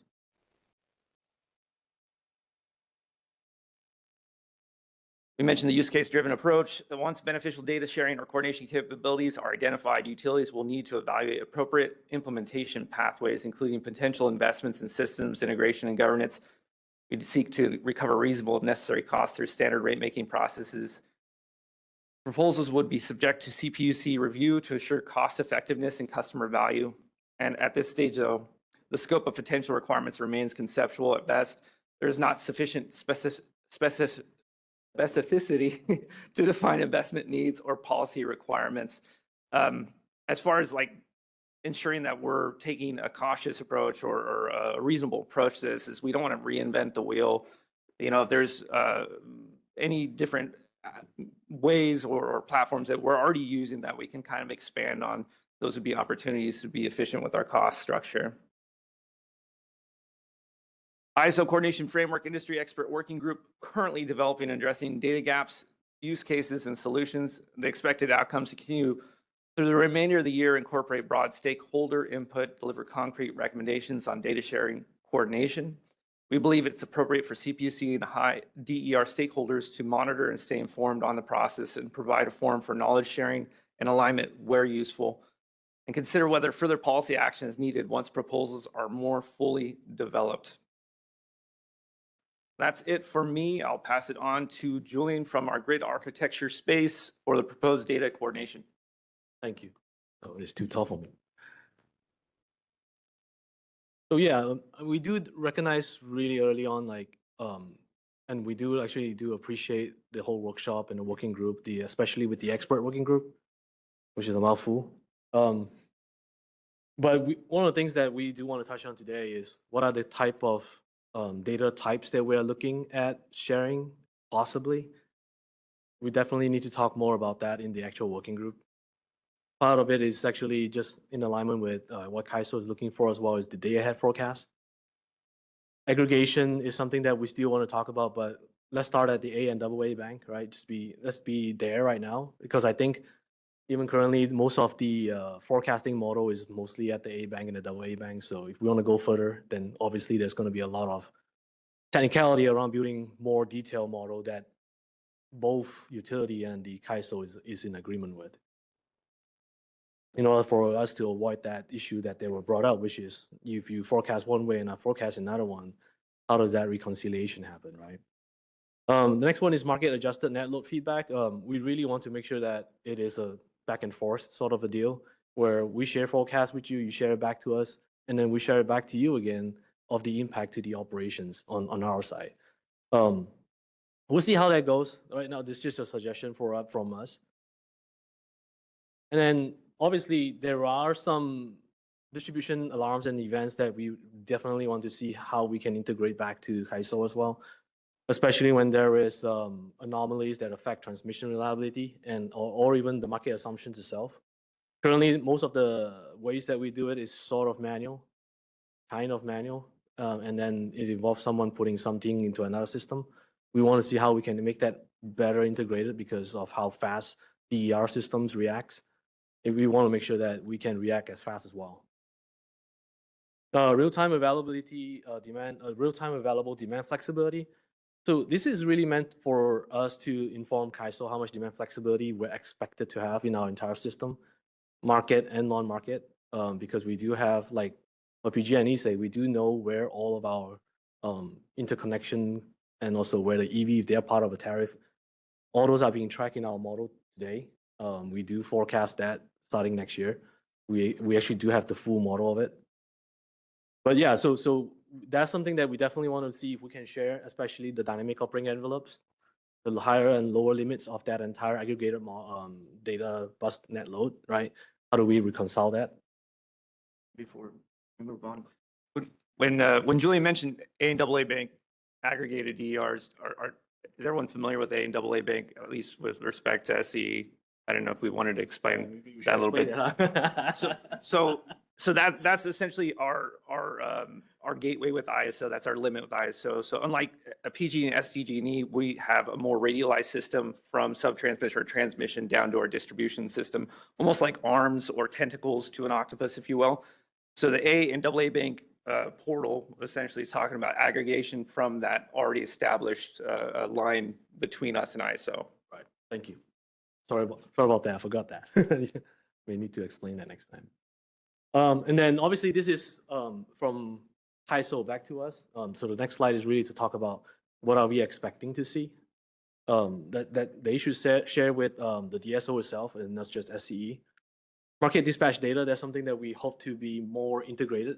Currently there is some market data sharing, but we definitely want to look at how can we make it a little bit more seamless and more integrated to our forecasting as well, so that I don't have to have a person that manually move data back and forth or have to monitor the data back and forth. That allows us to do our forecasting, because right now, the way that we are implementing our ADMS DERMS is all this forecasting is done automatically and through triggers.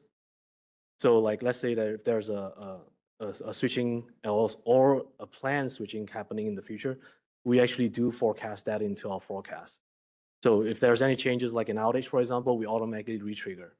So hopefully with that market dispatch data being another trigger for us that we can recalculate if required. Inverter-based resources is creating a lot of issues, as was brought up by Kaisel. One of the things that we definitely want to talk about is like, hey, share with Kaisel what are the behaviors and the responsiveness, and then back and forth, we got to share that, right? So if I'm sharing certain type of non-market resource data, I do expect market type resource data to be shared back with us, because we do not have visibility to some of them, right? So we definitely need to make sure that the response speeds. It's another thing that I'm also worried about, because a lot of the volt controls that we have, that's why you see that little spike every hour, because that's probably coinciding with the market, whatever it is that they're participating in. So how do you ramp them, or how do you orchestrate so that not everybody comes in at the same time? That's actually what you see today with the EV charging POU, which is 9 o'clock, right? You start to see that second peak. So we're trying to see how we can better manage that, because that's actually causing a lot of issues to our distribution devices. I'm not going to go through too much detail with this one. I'm going to leave it to the working group to hash it out. But we do foresee a full cycle coordination model between us and Kaisel, where dispatch feedback, we reconcile, we send it back to you, and you reconcile it back again to see if you need to make market adjustment. Because our forecasts actually do have all of our distribution and transmission outage built into the forecast. So you may not have that resources, and you need to know about that, right? Like what you just brought up. If you're not going to, if you dispatch something that is not there, it's going to be a problem. So hopefully this whole model would address that as a whole. This is probably my last.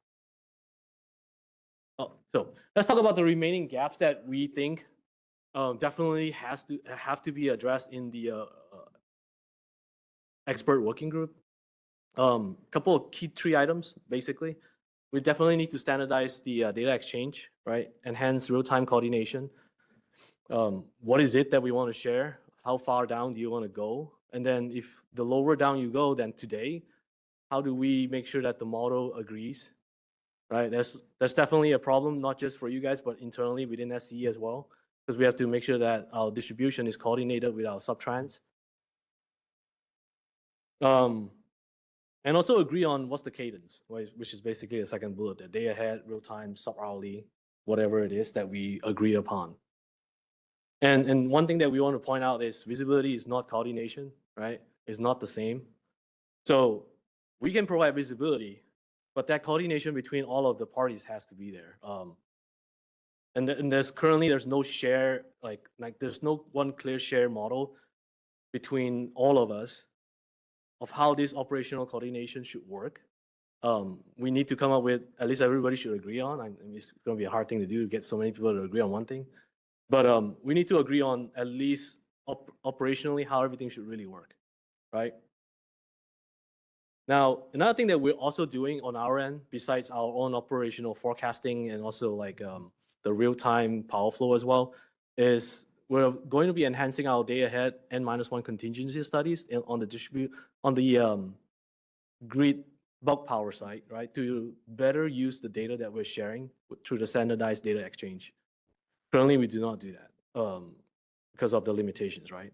So once we have those sort of data sets, we can do better N-1 predictions.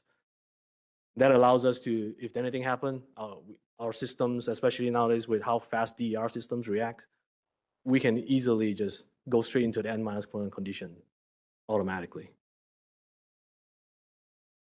And roles of responsibility that has been brought up by a couple of presenters today. Definitely, we need to make sure that we resolve that ownership. And then if there's any sort of regulatory requirements, I hope that we address that there as well, especially surrounding like ownership and responsibility in the interface. But that's pretty much the whole full cycle coordination model that we're proposing. We're sort of like what he said, we're basically kind of dabbling in the walk space right now. We're kind of in the crawl for some part of this as well. But we definitely need to make sure that all those are basically being standardized. So last point, remaining gaps are primarily standardization, alignment, and execution gaps rather than capability gaps because part of our grid modernization capabilities, we have been slowly building that capability, and the integration to KAISO has always been part of our vision. That's pretty much it. Ari, can I pass it back to you for the conclusion? Please do. Yeah, I'll conclude. By the way, I want to apologize on behalf of SCE. There was a little bit of a font issue. We did not mean to have the entire presentation appear to be in bold. That is not indicative of our feelings about this content. So sorry about that. It shows our passion. Sorry. Yeah, it's our passion, right? We're very excited about it. So sorry about that. It was a little hard to read. I think everything was visible though on the slides. Yeah. So just to conclude, obviously we support the improving and increasing coordination and visibility to support reliability and efficient use of demand-side flexibility. It's a complicated topic, and we're glad we have partners here. Specific data requirements and processes are definitely still under development. So we think it's critical to define these before evaluating feasibility, cost in particular, and also policy action. And we're glad that the KAISO does have that mouthful of an expert work group in place. We think that's the appropriate venue to work out some of these issues, and that can then inform the targeted policy action by CPUC or other entities. So we appreciate that we're all here in the room, both in person and virtually. And I know that I don't think we have time for questions, but John and Julian, thank you so much for presenting. They are going to be here with you for the rest of the day if you do have questions specifically for them. And we have other experts on the line as well that will be participating later in the day in some of the open discussions. So thank you so much for the time. And thanks again to Julian and John. Wonderful. Thank you so much to the SCE team for sharing. I would like to invite Kirsten Peterson, Garrett Wysocki, and Alex Kilmer to present for SDG&E.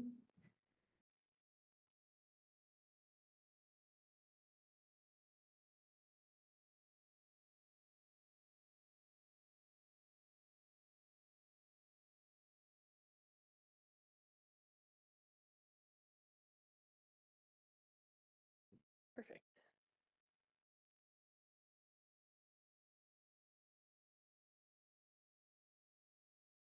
Okay, perfect. Thank you so much.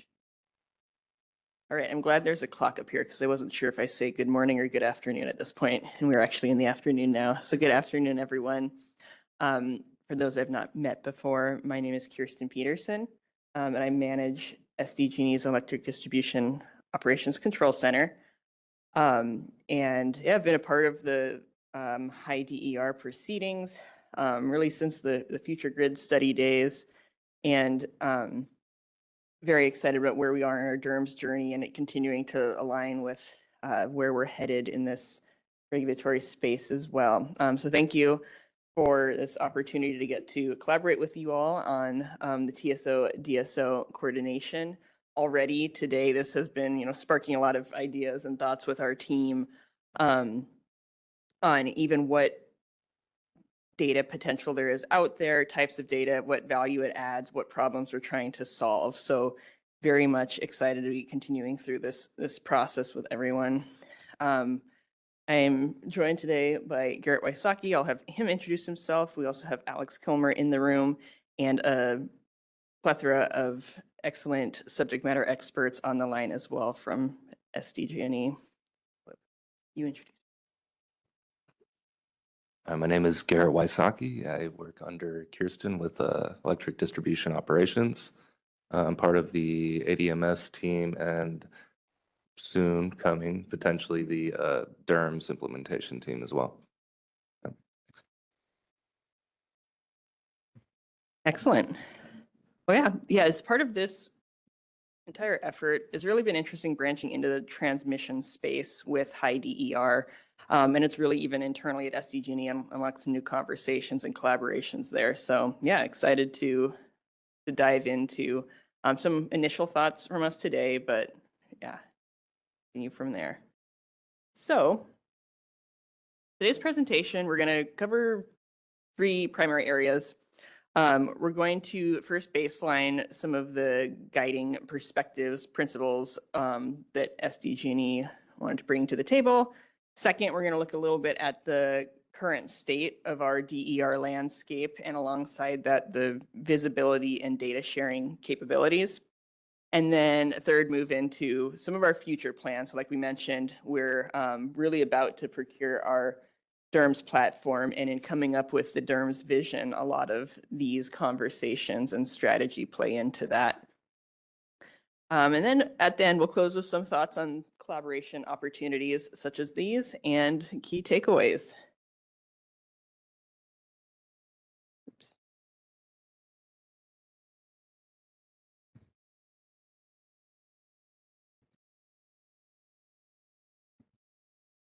Okay, all right. So first we'll, got it, thank you. We'll start with grounding the discussion in some of SDG&E's guiding principles and overall approach to DER visibility and data sharing.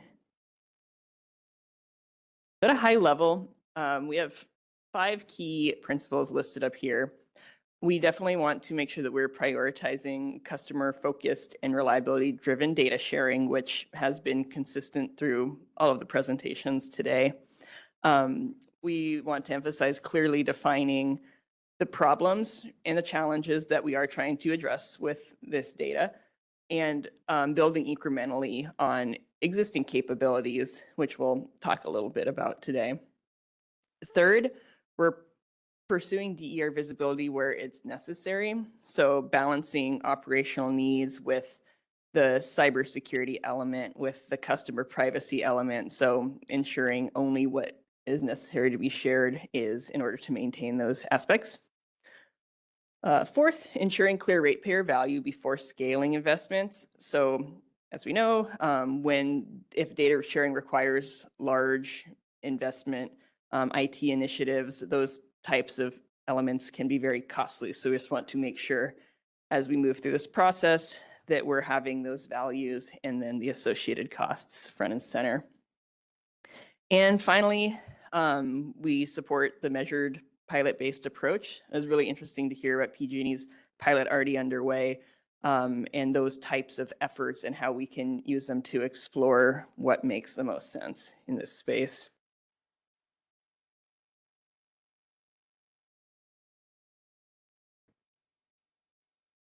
So let's dive into some of the current state topics with SDG&E.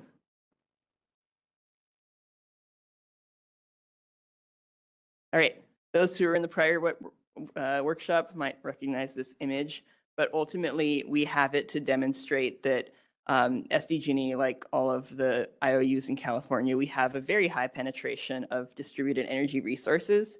So it totals 3.2 gigawatts, so the shown in megawatts up there. But also one thing to note on that pie chart is that dark blue category, that's our behind the meter solar. And we're at about 2,500 megawatts of that rooftop solar. So it's high percentage. It's our largest generator, really, which is causing to a lot of those challenges that we've spoken to around the mass load and forecasting capabilities, in addition to all of the other asset types that we have on our system. But across all these different asset types, the visibility of those assets does vary greatly. So we have everything from the front of meter DERs, so particularly those that are over a megawatt, we do have good visibility because it's a very established contractual requirements to have telemetry at these sites. So like our WDAT projects, the Rule 21 projects that are greater than a megawatt, those were already receiving detailed telemetry. And some of this already being shared with CAISO via the ICCP communications. But then on the behind the meter side, that's where we have a little bit more, even within the utility, less visibility. So for example, behind the meter, we're only seeing data from the greater than 1 megawatt assets. Anything else would be through the meter level with AMI 1.0, which at this time we do not have that capability of disaggregating the DER from the total net load that we're receiving at the meter. So we do definitely acknowledge there's a need for enhanced visibility, finding out what is that appropriate level of granularity where we have enough information to have those accurate forecasts, to have the confidence in switching and operational moves on our system. And as we continue to improve the visibility, that improved modeling directly translates to more accurate power flows, which unlock a number of the capabilities that we've been discussing.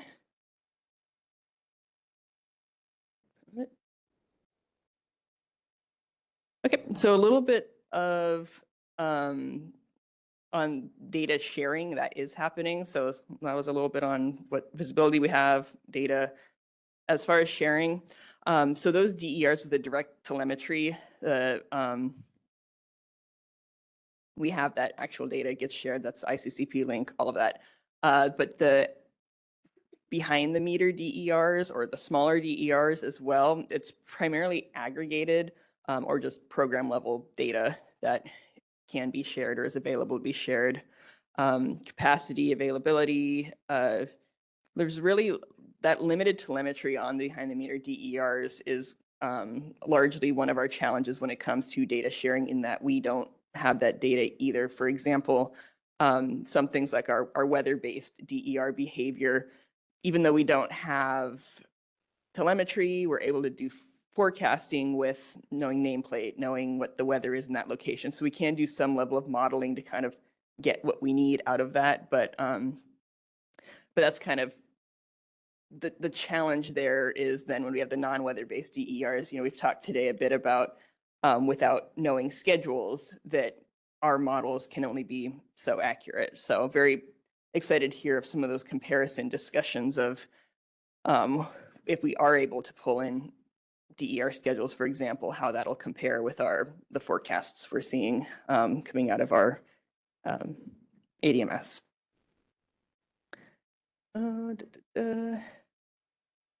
Yeah, so overall, we do see a need to align our data sharing capabilities across transmission, distribution, up to CAISO. So all thoughts toward the things we will be working through in upcoming workshops. There we go. All right, and for our baselining slides, this is kind of the last one just to pause on. Recognizing it, it's tiny, so it might not get to read everything depending on where you are, but ultimately this is showing our current data flow between SDG&E to CAISO. So, for example, those larger DERs, the WDATs, the Rule 21s over a megawatt with the telemetry requirements, that's something that we are sharing via SCADA, via the ICCP telemetry up to CAISO with ingesting that data. On the other side, back on our kind of the market operations side, we do have data coming back into our affiliate separated, but teams with generation ops and then our ENFP groups as well. We have ADMS shown on here, which that one actually does not yet have flow in either direction. And that's one of those areas I spoke to on continue to improve our modeling capabilities. We'll be bringing in more visibility of those DERs into that ADMS to produce more accurate power flows. And then on the limited visibility side, those behind the meter DERs, that's one that we've all been seeing as more of the gap with the more limited visibility. So the rooftop solar, solar with paired storage, EVs, and knowing where those are located, and ultimately without having that dedicated telemetry requirement, there's more challenges there. And part of that related to our AMI, and which we are alongside this on a journey as well for going toward AMI 2.0, which we anticipate some synergies there.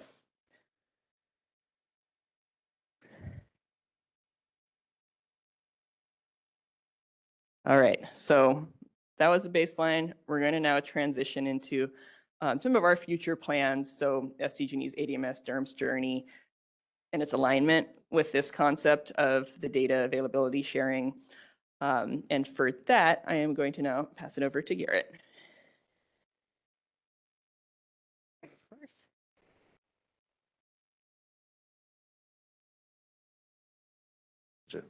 Yeah, we'll keep this brief. Yeah, no worries. I'm Garrett Wysocki again, working with electric distribution operations with SDG&E, engineer, helping out with ADMS and DERMS. So, moving forward.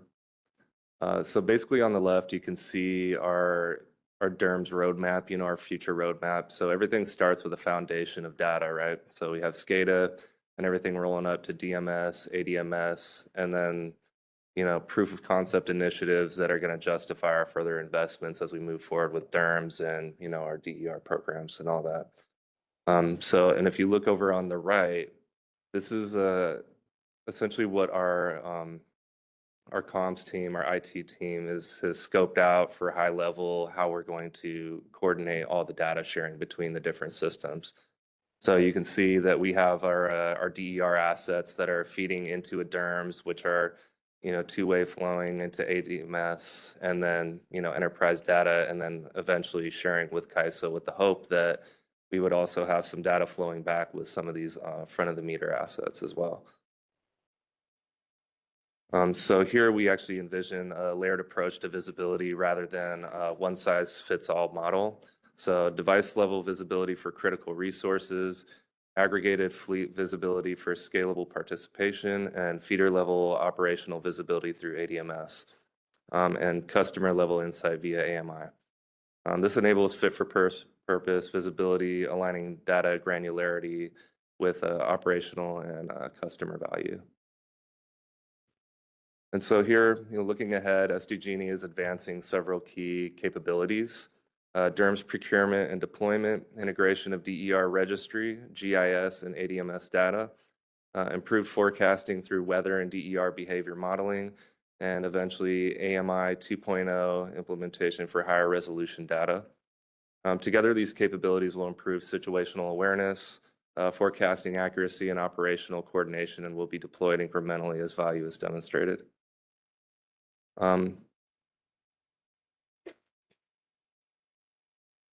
Yeah, and this brings us to data synergy. So SDG&E and CAISO, I believe, can improve data sharing moving forward, and I think all the IOUs share that sentiment as well. And so we see three key areas of collaboration. First, aligning on the operational challenges that enhanced visibility means to address, with an example being improving system forecasting. Second, define data needs and coordination mechanisms, including granularity and exchange frequency, with a near-term opportunity for CAISO to potentially share dispatch schedules for large-scale distribution level DERs, such as WDATs with IOU distribution operations to enhance local forecasting, of which could be fed back to CAISO to improve system-wide forecasts. And third, ensuring that investments are anchored in customer and grid value and rolled out incrementally. These steps are critical to building practical and effective coordination framework. And in conclusion, We'll summarize a few key takeaways. And so, in summary, SDG&E supports a value-driven approach for DER visibility and data sharing. And effective coordination requires alignment on operational needs and the data required to support them. And progress should be incremental, starting with pilots and scaling as customer value is demonstrated. But we remain committed to working collaboratively with CAISO, the Commission, and stakeholders. Thank you. All right. Thank you so much, SDG&E, for your presentation. And thank you to all IOU presenters. We are doing right on time right now, so I think that we will break for lunch for the next hour, and we will resume at 1:30 for all in-person participants who will be going on the operations room tour. We're asking everyone to meet at the lobby at 1 p.m. Yeah, that's right. And the cafe closes at 1 p.m. So just make sure to get down there soon, get some food in your mouth, and we'll get going. Thanks.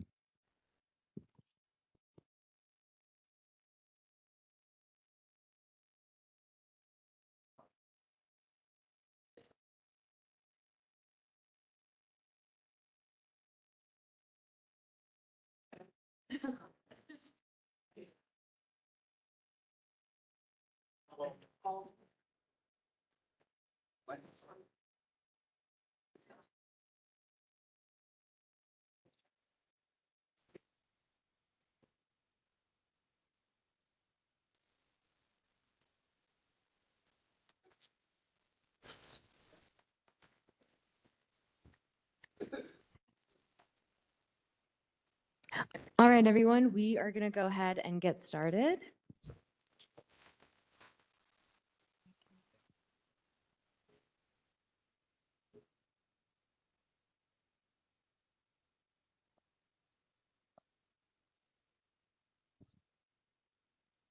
All right. For the next portion of this workshop, we will be having two presenters who will discuss information on centralized data exchange and technology platform considerations. And first, I would like to invite Ali Ipakchi from Open Access Technology International. And Helga, would you please unmute Ali, and please let me know when you'd like to move on to the next slide, and I will do so for you. Thank you. Very much. I'm ready when you guys are ready.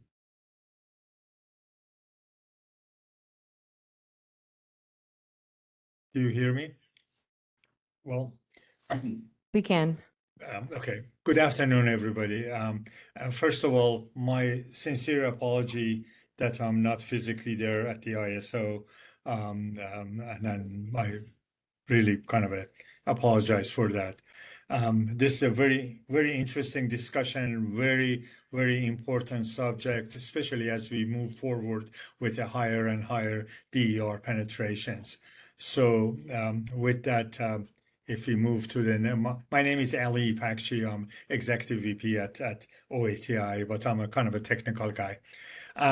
This presentation is an illustrative set of technology requirements and architectural approach that could enable and scalable, secure, and interoperable data exchange ecosystem in a high DER environment. So we are presenting, I'll be presenting a conceptual, architectural kind of a solution and set of requirements that what the potential solution statewide or even beyond state across the CAISO service territory might look like. We're going to be talking the system should be addressing, as we have been talking all day today, operational coordination across the aggregators, distribution operators, and of course the ISO and the transmission operation. And then it can be used for improving planning, provide information for forecasting and situational awareness, and then in a timely and in a keyword standardized manner. And by virtue of doing those, it can improve market efficiency and overall operation across the state with the DERs and demand side flexibility. So with that as a context what the objective is. If you move to the next slide, please. Kind of set the context of what we assume the requirements are. If we're looking at the stakeholders, certainly utilities with their distribution operation and load serving responsibilities are key stakeholders, as well as the ISO, of course. But you have the service providers, CCAs, we have aggregators, but also we should not forget that we got the prosumers, the behind the meter asset owners, but also we have more and more large loads coming in with a very significant impact and significant amount of resources they may have.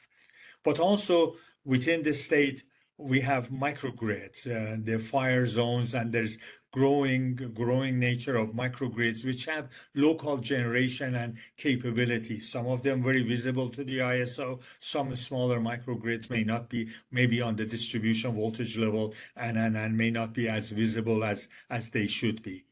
But to bring all these things to operate the grid with all these different capabilities and entities, certainly there is a need for coordination across these entities. The diagram shows some high level set of data exchanges. For example, at the utility level, at the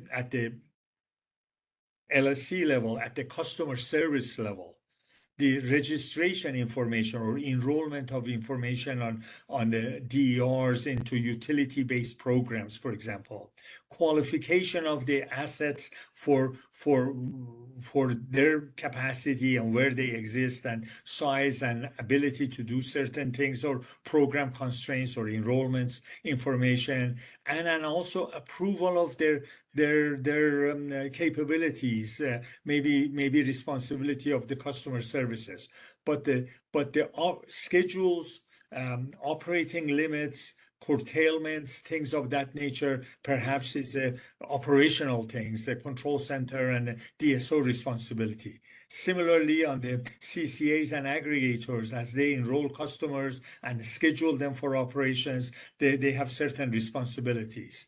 The large loads perhaps can schedule some of their resources or provide some scheduling information to the distribution or the market operations, but also availability of their assets, the durations or outages, similarly on the microgrids, and the prosumers may decide to be on a program or they may opt out. So there are a lot of information and conditions that come in. At the ISO level, perhaps ISO may not be interested in every individual behind the meter asset characteristics, but they certainly need information at the seams level, at the substation level, the interface between transmission and distribution. And so bringing all this information together and be able to provide the required security, required information privacy, then PII related issues, and all the transactional aspects of it is not a simple task, but it is a very important things to be done. If you move to the next slide, and then conceptually, we are basically based on that diagram, we are looking at a framework, a capability that enables these information exchanges in a systematic fashion. Perhaps the framework should also provide some visibility to CPUC or CEC for monitoring purposes, but certainly the key stakeholders being the utilities, being the service providers, the aggregators, and of course the ISO, and also perhaps the large loads and microgrids, and maybe the prosumers. So that box in the middle is the subject of this discussion. Now, if we move to the next slide, I want to bring a reference to this discussion. Many years back, almost 30 years ago, FERC opened up the transmission open access, we instituted transmission open access operation. And at that time, after several years of kind of an initial rollout, the grid started having some abnormal operation, loop flows and other things. As a result, a number of capabilities were put in place, in early years of the open access to enable communication across all the entities. And the entities at that time were basically GENCOs, independent power producers, energy traders, load serving entities, which are basically the loads, and of course the ISOs and balancing areas and transmission operators. Capabilities were put in place to allow a registration of the entities. Who are the entities? What are their roles and responsibilities? And what are the point of connections and some of the information about the entities and their capability, their interconnection information and their responsibilities, as well as capabilities to basically allow visibility on the schedules and the utilization of the system and procedures for example, the unscheduled flow mitigation plans or the transmission loading relief or things of that nature. Certain procedures put in place that all the entities started following. And that system now has been operating successfully across the entire US outside of most of the ISOs, but some ISOs also using it. So that kind of a framework is a kind of a system that we may perhaps need at the distribution level for this. But time has changed, 30 years gone forward, technology has advanced, AI has emerged, there are new ways of doing things, standards have evolved, scaling has evolved, etc. So technologically, architecturally, certain capabilities have drastically advanced, and we need to keep that in mind. If we move to the next slide, please. Now, conceptually, we are talking about an information exchange or data exchange and operation coordination system that conceptually can be represented in 3 layers. At the lowest layer, one needs to have a scalable and appropriate performance-based platform, hardware platform that provides cybersecurity, very critical, and also information privacy constraints, basically. The platform has to provide timely operation in a secure and privacy respected capabilities. Above that, there needs to be set of functionalities, managing users and their access right and roles and responsibility, what each user of the system that's authorized to access the system can do, what processes they're authorized to do, and what are the workflows that they can go through. What are all the business rules that apply for this data exchange and data updates and responsibilities of users for providing the information? And what are all the transactions that could happen? The information exchange is not just one directional and may require approvals, may require updates, or there might be some timing associated with how often things needs to be updated or when things needs to be updated. So there are transactional functions that platform has to be able to support. At the highest level, there are certain use cases. For example, providing information in support of forecasting and situational awareness, or providing et cetera. There is a need for portals and APIs following industry standards. So the things can be done basically computer-to-computer data exchange, full automation to systems get integrated and information exchange happen automatically using industry standards. But also there may need be portals for folks to go online and monitor things or view things or even at some levels, maybe the aggregators or smaller players manually enter some information or update things. So there is a need for those. And then there are whole set of workflows that has to be supported. The system has to be able to operate automatically and execute various workflows for information exchange and information management. Now let's drill down in each one of these a little bit. If we go to the next slide, please. In terms of applications or use cases, we feel that the registration of the information or entities and resources is important at the lowest level. Now, things may have to be aggregated and then things may have to be presented at different abstraction levels, but certainly information registration, entity and resource registration is an important element to formalize the information. Operational coordination across the entities is important. Those are the transactional and workflow-based activities. Providing the data to support operational forecasting and look ahead situational awareness is very important, and the type of data and type of information and the frequency of its update and granularity of its information becomes important. That has to be addressed. And then also some of this data can be used for operational planning or system planning, a week ahead type operations or addition or other purposes, planning purposes can be supported. If we go to the next slide, and I'm kind of going quickly on these things to make sure that we finish in time. In terms of application functions, there are whole set of capabilities that gotta be there to support the type of functionality we are talking about. Certainly, data validation and business rule management is an important function. And then there was an earlier comment that whether AI techniques or more advanced techniques can be used in this purpose, which truly that may be the case. And then orchestration and workflow management across the entities, basically the workflows, managing information exchange sequences and things of that nature is very important core functionality.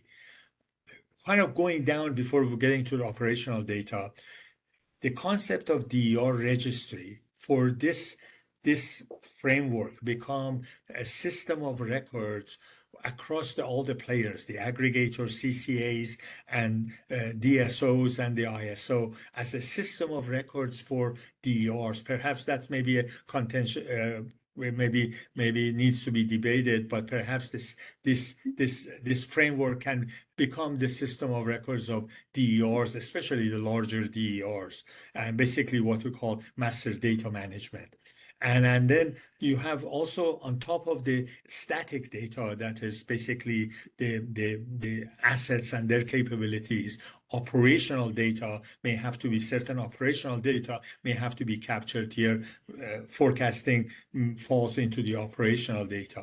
But also there got to be capability for be able to do data transformation, mapping and aggregation, being able to aggregate things based on certain topological considerations, based on perhaps at the seams level, substation level, or capability level. And then as was mentioned earlier this morning, perhaps to address some of the information privacy issues, data can be aggregated based on capabilities and type of assets or things of that nature rather than individual granular asset by asset information.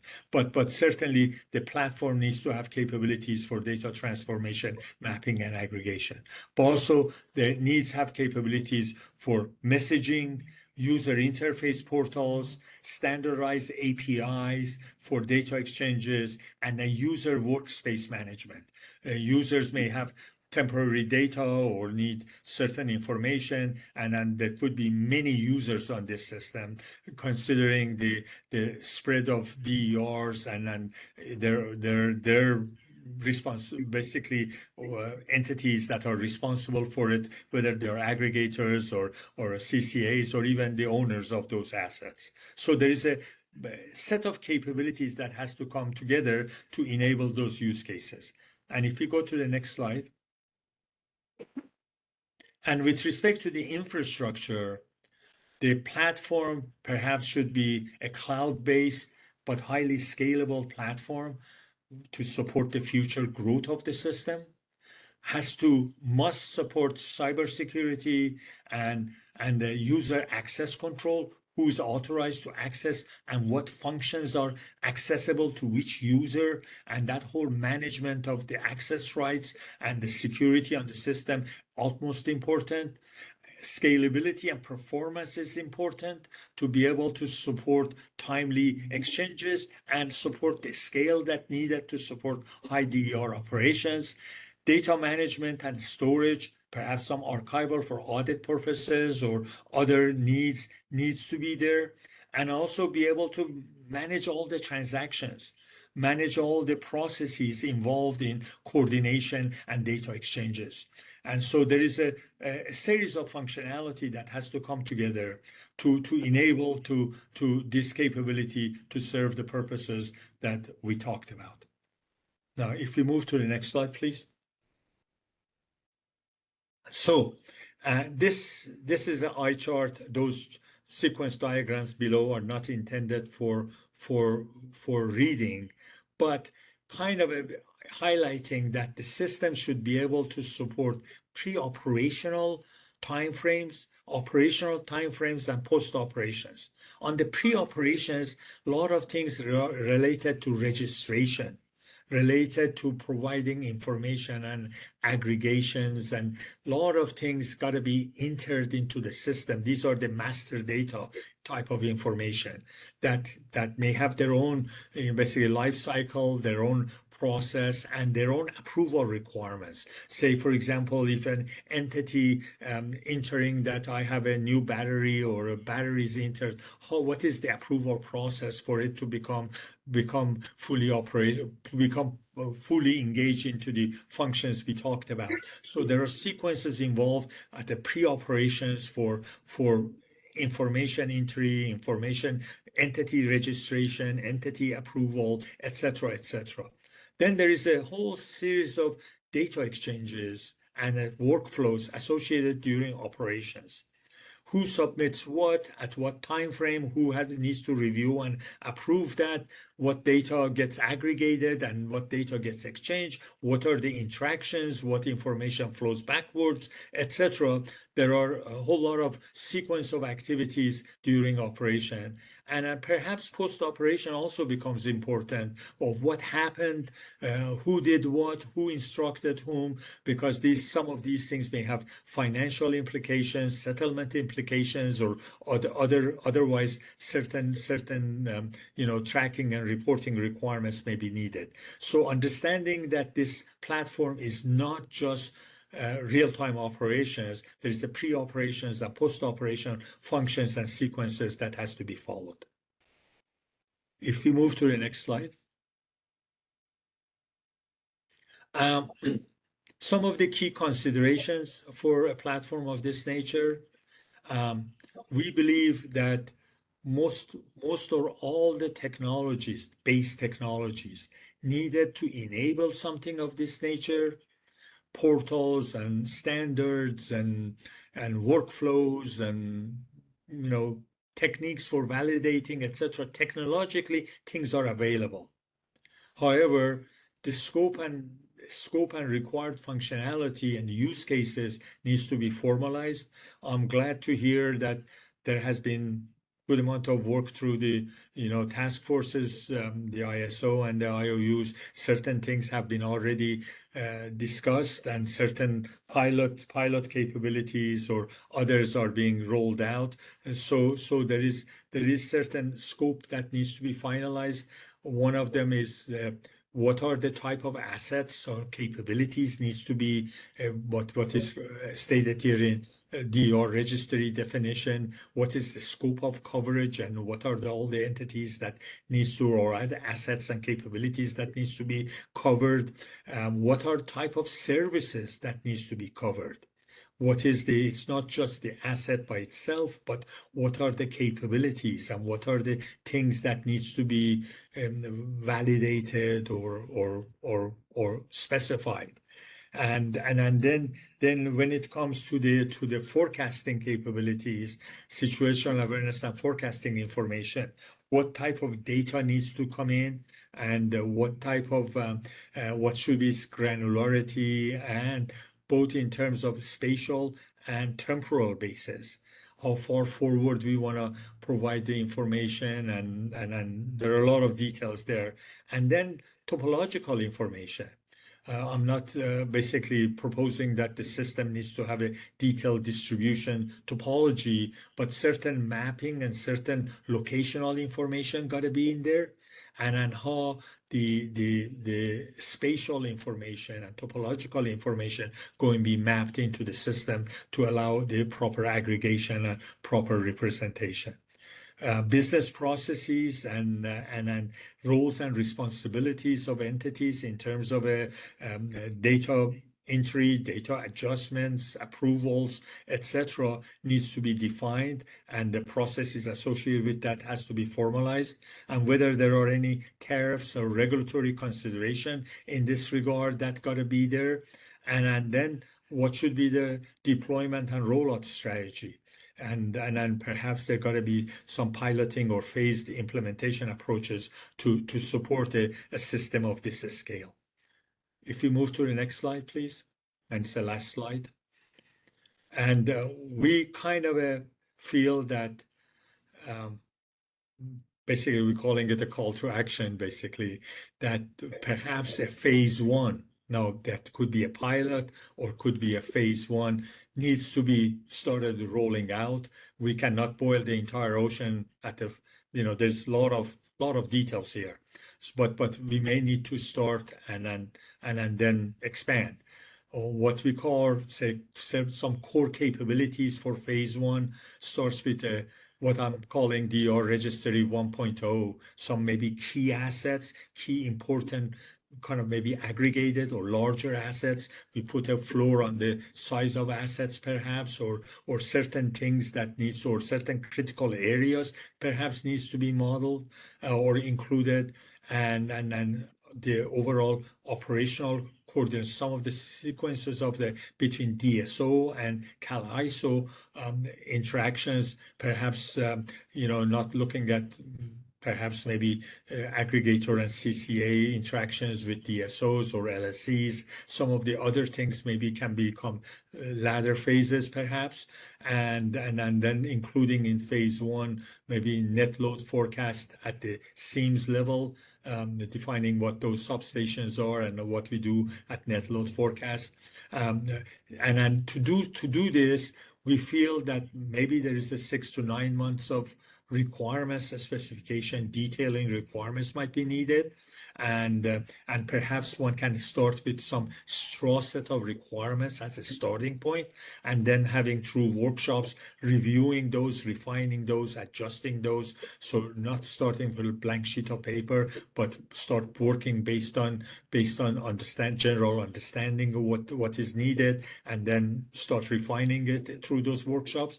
And then perhaps there is within a 1 year time frame, 12 months time frame, the base system can be deployed as a cloud-based SaaS system, and then certain integration with the utility systems or ISO systems, and then some training and support can take place, and perhaps a 3 months of testing and verification period, and then rollout activity.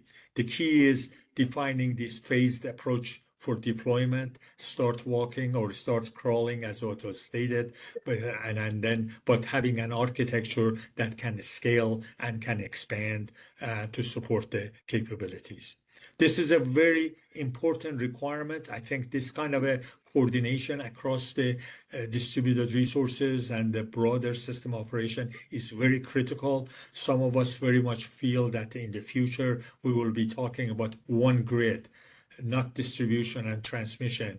We have generation on distribution, we have storage on distribution, we have players on the distribution, and similar to transmission. And then we need to look at coordination across the entire power system, that includes all the distributed resources and demand side flexibility, of course. With that, thank you very much. I know I used the fire hose, a lot of details here, but it's an exciting thing. Thank you. Thank you so much, Ali, for putting this presentation together and also for providing your understanding of OD's platform architecture and functional requirements. I think for questions, we will do similarly as we did with the IOUs. We will ask participants to save their questions for the end of the workshop, and following our discussions, we will reschedule our Q&A for the end of the workshop. Very good. Thank you so much Thank again. you. At this time, I'd like to invite James Johnston, Shubha Jaishankar, and Dane Nestle from Piccolo. I believe you should be able to unmute yourself, and please direct us to change slides as needed. Thank you. Good afternoon, everyone. Checking you can hear me okay? Good. Yes, we can. Perfect.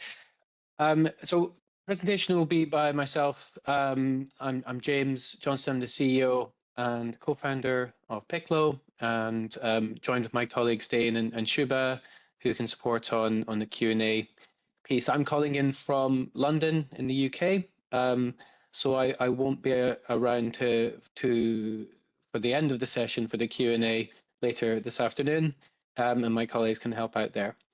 If you go to the next slide, just to outline what I'm going to talk through. A lot of you may not have heard of Piccolo, so I'll introduce the business, and then I'll talk about how we are using a marketplace to drive visibility. I'll talk about the architecture of the marketplace. Again, a lot of you may not be familiar with the flexibility marketplace model, so I'll go through that, and then I'll finish on TSO-DSO coordination case study, given the focus of today's workshop.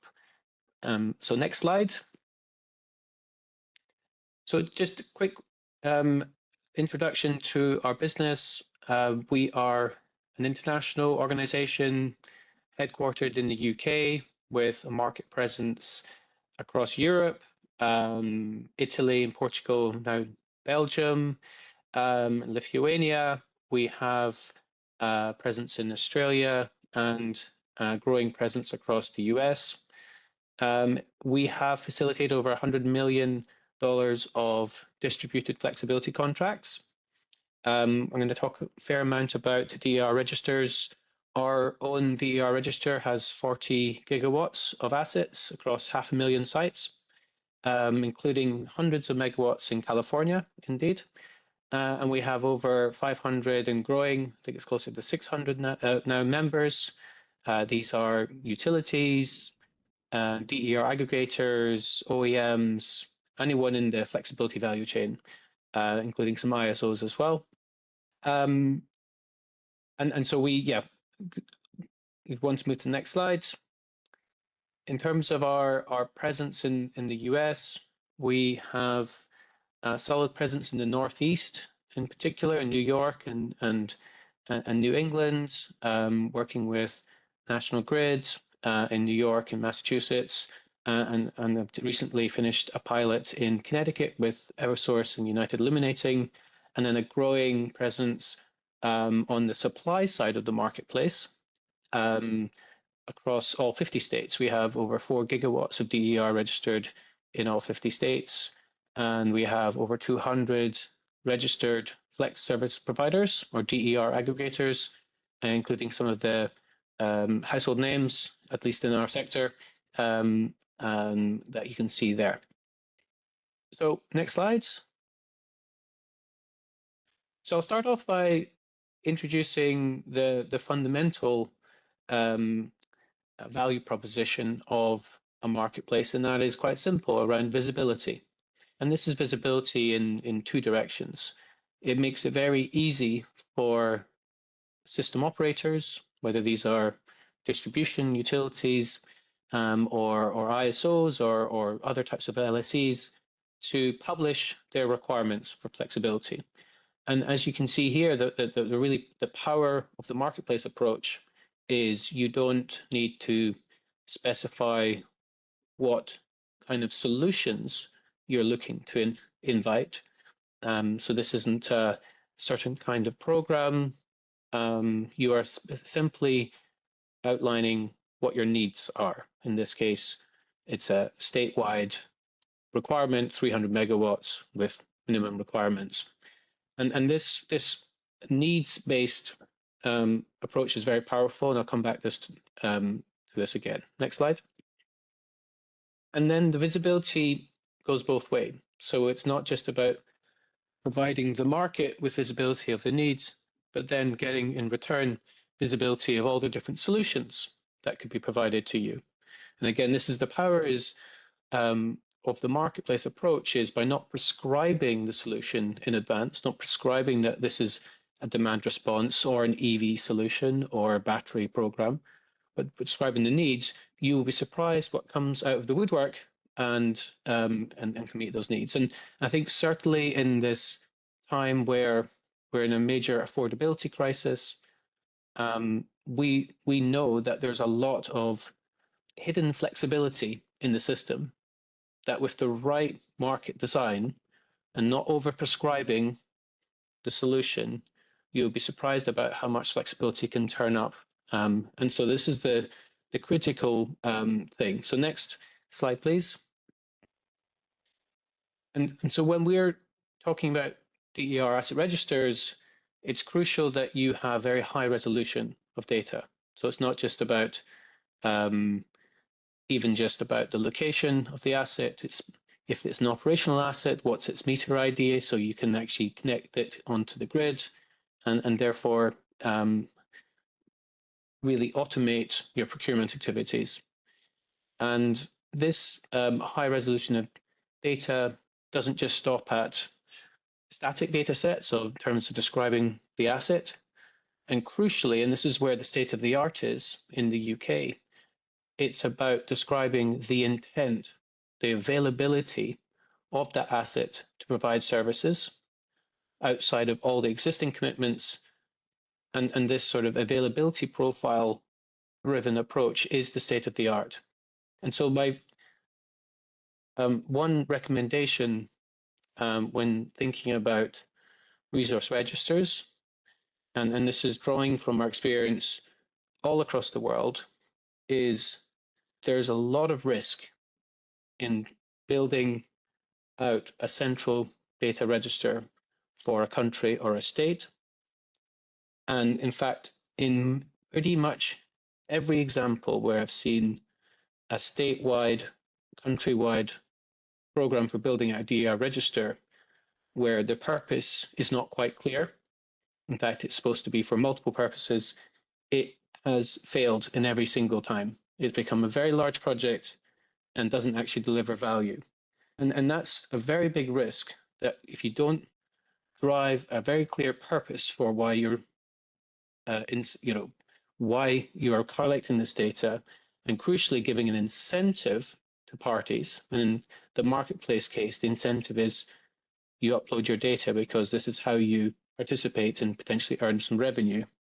Without that incentive driving it, the data gets stale and the value gets lost. So I think that's a key consideration because we've seen this in a number of places and there doesn't seem to be enough knowledge sharing around that dangers. And there's a lot of solutions to that don't require centralized DER register, which happy to pick up later in the questions. So next slide, please. So I will now talk about the architecture. I'm sure throughout today you've seen 15 variations of this diagram, but this just to kind of describe what the marketplace is and where it sits in the value chain. It really sits at the heart. If you describe it as one thing, it's really a connector. There are a lot of different systems here. Each system is a silo. And fundamentally, the value proposition of a marketplace is to connect all these silos.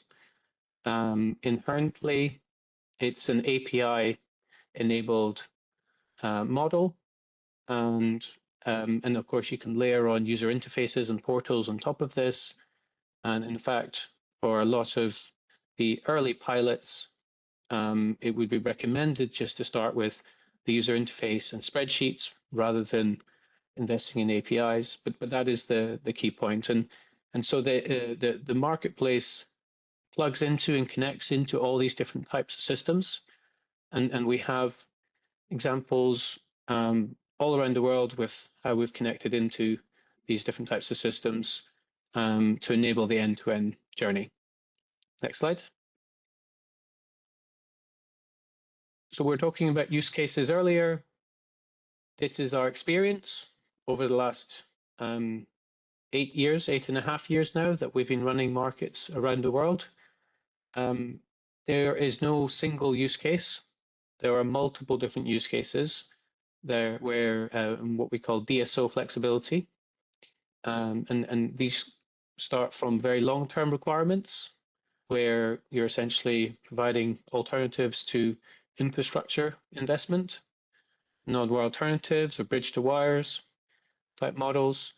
We see this as there's niches within the US where there are small scale non-wire alternative programs.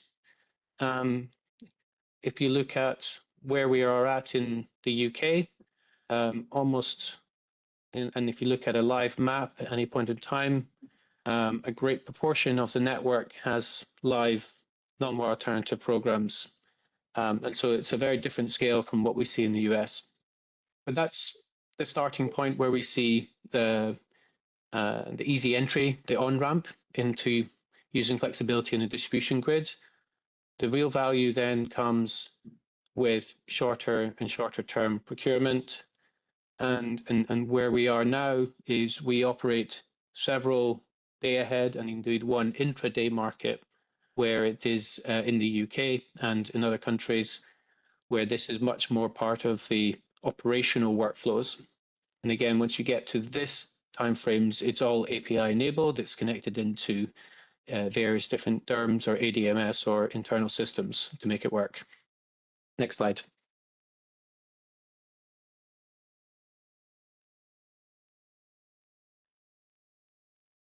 And so in terms of the user journey, it's quite simple. We break it down into the 3 different user types. Those are the 3 different layers, the DSOs, the platform itself, and then the flex service providers or FSPs and aggregators. And so you go through the different steps here. These slides will be shared afterwards, so I won't go into it in a full amount of detail, but the capabilities are not just on procurement, it is all the way from asset registration, procurement, bidding, market clearing, contracting, dispatch, measurement verification, settlement, invoicing, and payments. And so, just as you would imagine any type of online marketplace, we bring that end-to-end experience here. And one, I guess, interesting observation that I have is in the European markets, there is no historical split between the measurement verification and settlement activities and the sort of procurement program management activities. And I see that as an interesting, I would almost say, challenge in the US environment, given the historical split and responsibilities, where in fact there doesn't need to be. And the most seamless journey is actually bringing them together into one thing. So again, that's something to consider when drawing from examples outside of the US. Is there is a different history of how these programs and markets have evolved, and that has driven for, in my view, some simplifications in how things can be set up. Next slide. So in summary of the marketplace, before I jump into the case study, fundamentally, they unlock these silos. I have focused on one user type or one buyer type, TSOs, but in fact, the marketplace can support a variety of different use cases. And we've explored how the platform can be used in California, for example, for resource adequacy procurement, for load modification procurement, in particular with CCAs. We are exploring in other states, bring your own capacity procurement with data centers. We're exploring a data clean room proposition, and this is quite an interesting one where we find that certainly residential virtual power plants are quite reticent in sharing individual household data with a variety of different kinds of buyers on the market, and an intermediary that is playing an aggregation role, potentially to a zip code level, has value. Speaking of value, value stacking is the holy grail here. Seems to be, again, a different history of how this has evolved in the US compared to Europe. In Europe, there's very much a focus now on how do you get holistic system optimization, whilst I still feel like there's a bit of reticence against value stacking because there's a worry of double counting. And I think that's the wrong way to think about it. So again, that is the way that we need to be thinking about this. How do you stack different types of markets and programs together? And that's where the revenue opportunity for aggregators can make sense. The marketplace can play a natural role in monitoring for unusual patterns and flagging them to the relevant authorities or the market operators. And that, again, that is a very important role, especially as we start to open up markets at a more and more locational level. And then finally, around TSO-DSO coordination, which I'll jump onto now in terms of a case study. So next slide.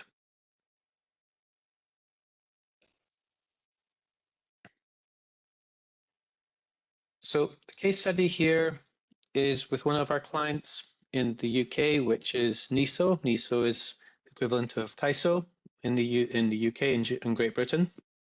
And we've been appointed by NESO to run the local constraint market, which is one of their programs. And this is a program for managing transmission constraints ahead of their main balancing mechanism. And the purpose of this is to reduce the pressure on their balancing mechanism and open up the market to especially smaller parties that can't necessarily take part in the system balancing in the UK. And so this is a market where an example of where we provide the end-to-end service from procurement to settlement. It's a day ahead and intraday market. In the UK, they have 30-minute settlement periods. So you can place bids for demand turn up. So this is if you've got an asset or an aggregation of assets on the distribution grid and you can turn up demand, that alleviates the need to turn down wind on the transmission level. And this is because there's a lot of power generated in windy Scotland and it struggles to get down to the demand centres in England because of transmission constraints. And so providing a market for demand turn up on the distribution grid helps alleviate that. Now that immediately creates an interesting challenge whereby or a concern by the distribution utilities in Scotland that there's an incentive for demand turn up, and if that is not controlled, there could be locational issues on the network. And so this has then evolved, we've evolved into building out a TSO-DSO coordination mechanism. And I'm going to give you an example. I'll go through how this works. What's interesting about this is not an innovation pilot. So the purpose of this wasn't to sort of push the envelope, no pun intended. In terms of innovative models, this is about getting something realistic that works. And one of the first, so the model essentially, we have a map. We can map every single meter in Scotland to where it is on the grid, and we have a basic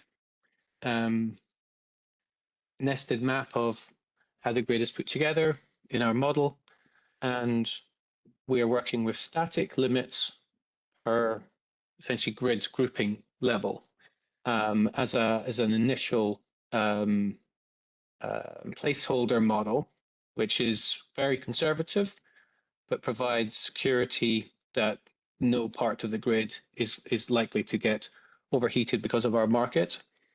And we are now investigating how to turn this into more of a dynamic operating envelope approach, where real-time data sets on the actual capacity that would be available in parts of the grid would override that 100 kilowatt static limit. Now, what's really interesting about this whole project is the conversations that it has started and the different types of relationships between the different control centers. And so this is really, although the solution itself will sound quite basic compared to university-like or academic trials, this is deployed at country scale and is live in the system right now. So it's it's a good example of what the kind of compromises you need to make when you get something at scale. So next slide, please. So this is the basic concept, where we have network capacity envelopes, either at this static 100 kilowatt level, or in the future with more dynamic data, a variable envelope at each level. And luckily, the grid, both of the networks in Scotland are nested rather than meshed. And therefore, this is a relatively simple exercise. I think there are more challenges where you have mesh networks in terms of the modeling required here. Next slide. And so how it works is you have flex service provider, FSP, qualifying to participate. And if it were to bid by itself, would be fine, but then another flex service provider also qualifies with this different assets within the same grid supply point. They bid in different levels and different prices. And then because of the combined bid, it exceeds the limit. And the clearing algorithm basically takes into account that envelope and does not allow full bids to be returned. And again, there are market design decisions here around whether you just accept the full bid or partial bids, and how you take price into consideration as well. So again, it's hopefully quite straightforward concept, but I think we certainly recognize this as state of the art in terms of the scale of the deployment, which is pretty exciting. And then the next, I think, final slide. So I think although independent marketplaces and flexibility marketplaces are a new concept in California, and I'm very pleased to be invited here to talk about it. They are indeed a proven model at scale in a number of countries around the world. My point I made earlier, which if you're going to take one thing to take away, would be there needs to be a clear incentive for the people on the ground to share their data. Otherwise, data registers go stale, and it doesn't matter how fancy the technology is, how much money has been spent on it. And even if it's regulated, people will just not update it to the quality you want unless there's incentive. And if you get the incentive right, they'll give you a lot more data, and things like providing their forward availability, and not just does the asset exist. So I think that's a really critical point. The broader architecture piece is, whether it's a marketplace or a general platform, it really has to unlock not just data, but organizational silos. And that is obviously very challenging. And again, it's something we have a lot of experience with. It's something that just takes time, and you have to grow trust in the value of a marketplace and flexibility for that to really work. On TSO-DSO coordination, as I presented, this is already live at scale in the market, and increasingly it's going to be innovated on and more dynamic models. But in terms of the concept, we very happy to talk more about our experiences there. And then finally, underlying all of this is, why do all of this? It's all about, ultimately unlocking more flexibility into the system that might already be there, plus invest more into more flexibility, which really can drive the key goals that we all have in increasing the affordability for all customers. So with that, I'm finished. Thank you. Thank you so much, James, for your presentation on Piccolo's flexible marketplace.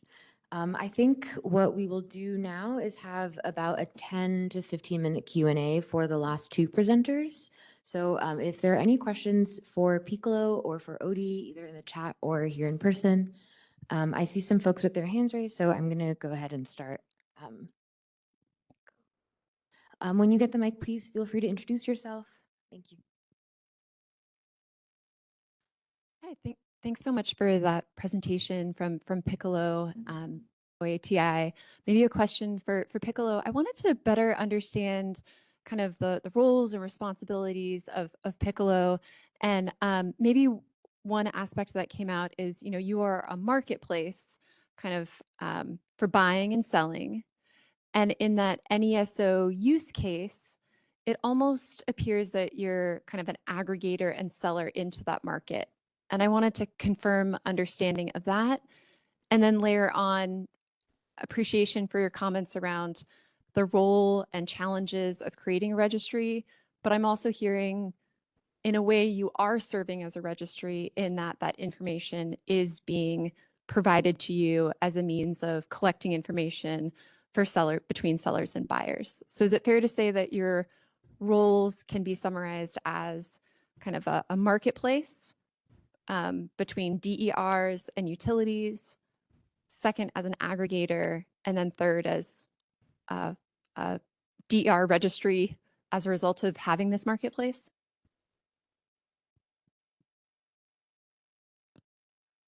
I'll take that in reverse order. So be very specific.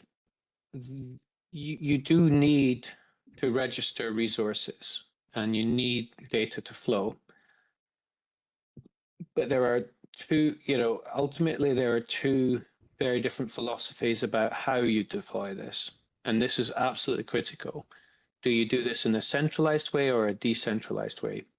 Centralized is self-explanatory. Decentralized, the state of the art, which we're seeing in the UK, is using trust frameworks. So you have a variety of different market platforms and other platforms that have DER registries. And then you have a mechanism for coordinating data sharing and harmonizing data sharing between them. It's called a trust framework. It's a proven mechanism in banking and other sectors, and it's starting to grow a lot of traction in the energy sector. So my recommendation is to investigate that model, because it's basically instead of a a thick layer of yet another platform which does one thing, registering assets. It's a thin layer of coordinating data between the platforms that have very specific purposes for that data sharing. We don't consider ourselves an aggregator. It depends on how you define what an aggregator is. I guess the commonly defined definition would be someone that has operational control or ownership on assets. So they make decisions on what assets should do and which markets they should take part in. We are more one of the venues that they can take part in. And so we don't make decisions. We're essentially a neutral party. And we can, and I think the distinction is a bit subtle, but I think it's quite critical. And so we are something different, from a wholesale market, obviously. Think of us as, what exists before PICLO in the market would be many, many bilateral deals. So any utility program is an example of bilateral deal. Anything where there's a bilateral contract between a utility and a service provider, we're making that type of interaction more efficient by pulling everything together into a singular platform. So it sort of sits in alongside any wholesale or bulk transmission type markets as a different concept. Thank you.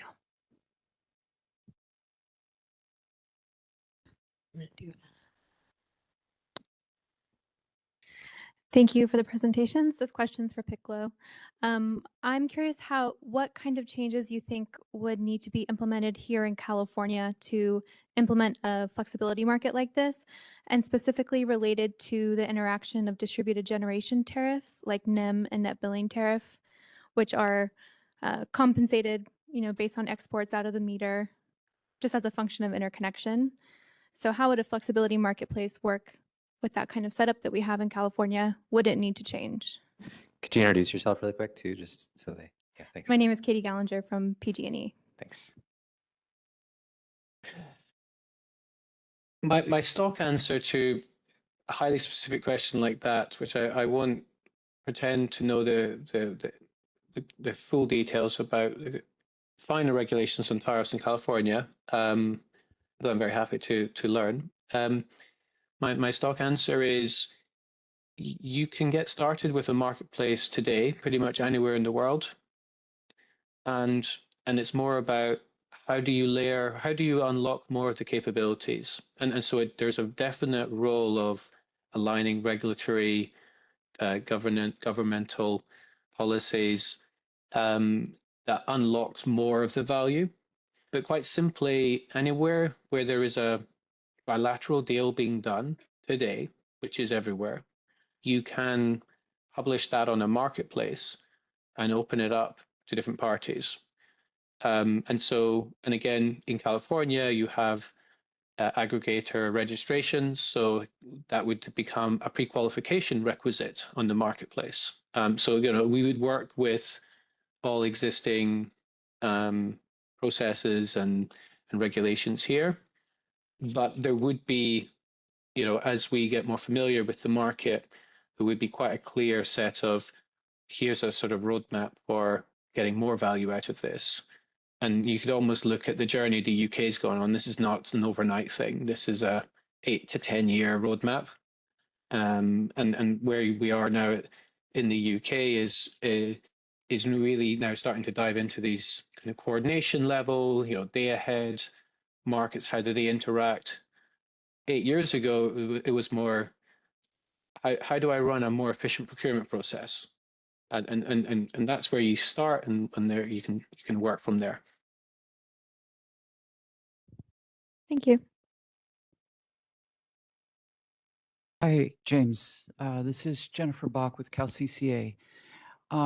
I'm curious if you could explain, as PICLO was starting, as these flexibility markets were starting in the UK, what concerns, what objections did you hear, and how did you in terms of like the DSOs and Piccolo and all other parties overcome those? So what were the barriers that you saw? What was the reaction that you saw?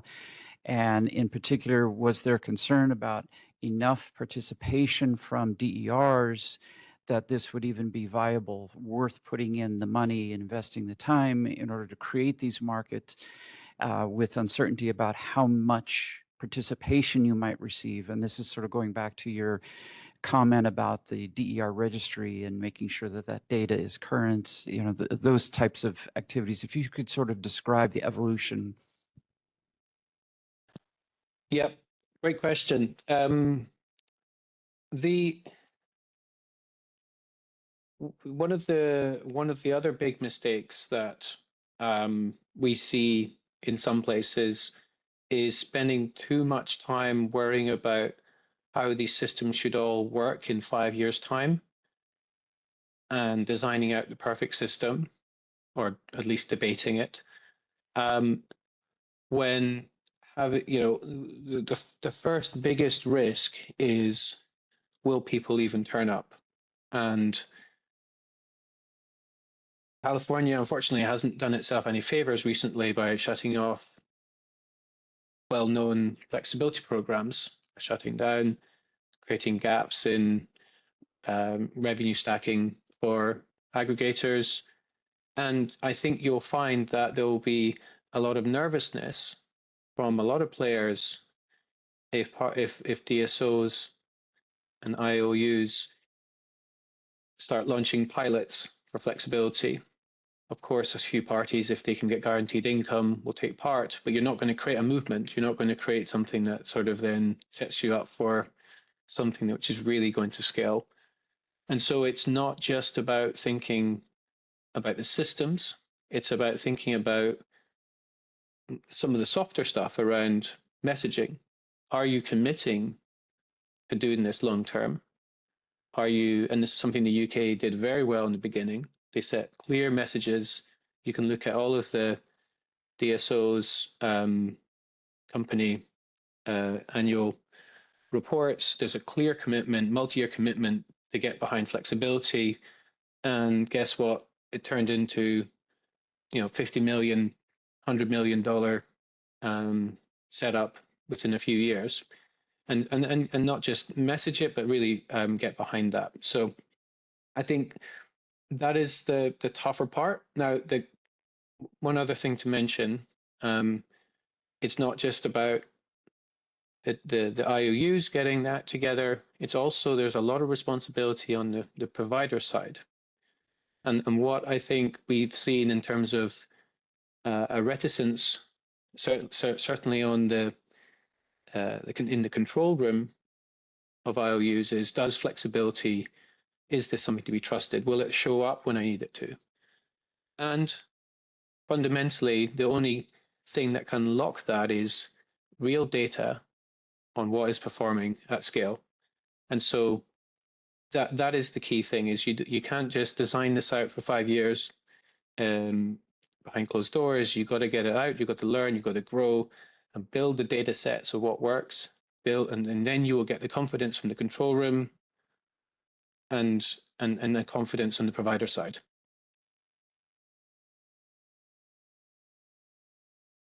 Hello, thank you. Lorenzo Christoph with Center for Biological Diversity.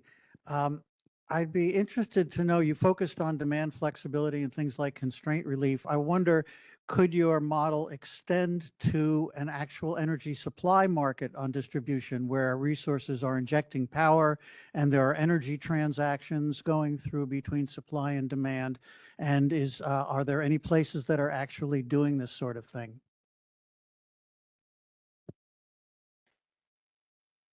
This is actually where we started our business. So our business was founded in 2013. We started as a transactive energy platform, and we found that too hard because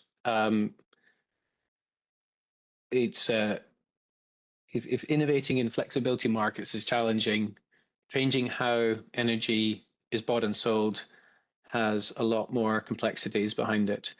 I think there is a growing debate in the UK right now around local energy and local system balancing. So moving DSOs from essentially network operators that use flexibility to manage constraints on the network and manage the network to a discussion. I would say it's not more than a discussion, but a discussion on what if the DSOs were themselves balancing responsible and the control rooms had a different purpose.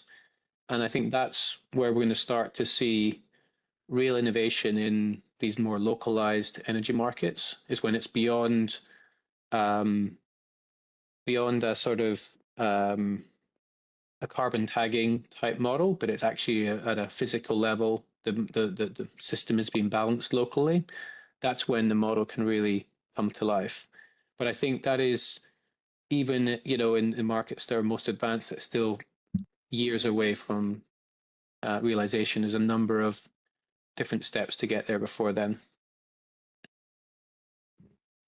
We'd like to go to a question from Commissioner Hauk. Yeah, I just wanted to be clear for the record. You had mentioned that there might be some hesitation to participate in this in California because of some programs that recently ended. So I just wanted to make sure we were clear on which programs you were referring to.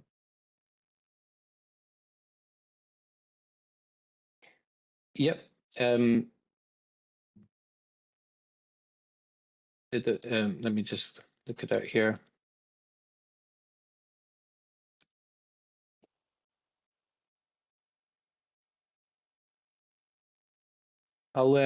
I'll put the name in the chat. I've got it here just in front of me, but I don't want to hold it up until I find it. Okay, thank you. And then Meta, when Yeah, we're going to go on to the next scheduled sessions. Actually, Gabe, we just had a couple questions in the chat that some folks have been asking for. So You want to take those? Just go with Sam first because. okay. Yeah. Okay. So I think Sam Golding, why don't you go ahead and ask your question, and then if I could ask the other two folks who have their hands raised to put their questions in the chat or ask at the Q&A at the very end of our discussions. Thank you. Sam, go ahead. This is Samuel Golding on behalf of the Utility Consumer Action Network, UCAN.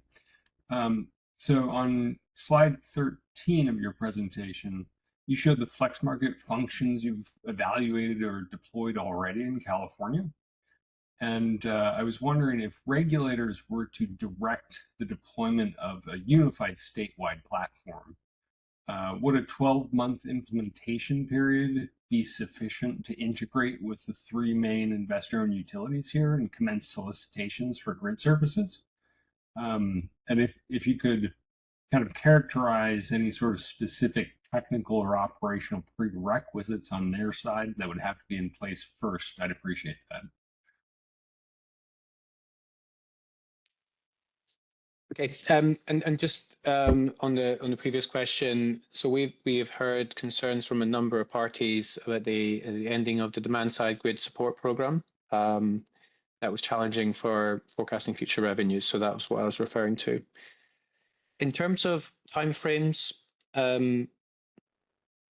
for a statewide deployment, where we have done or seen this in the past, timeframes would be typically 6 to 9 month procurement process. And then following that, 3 months for initial deployment.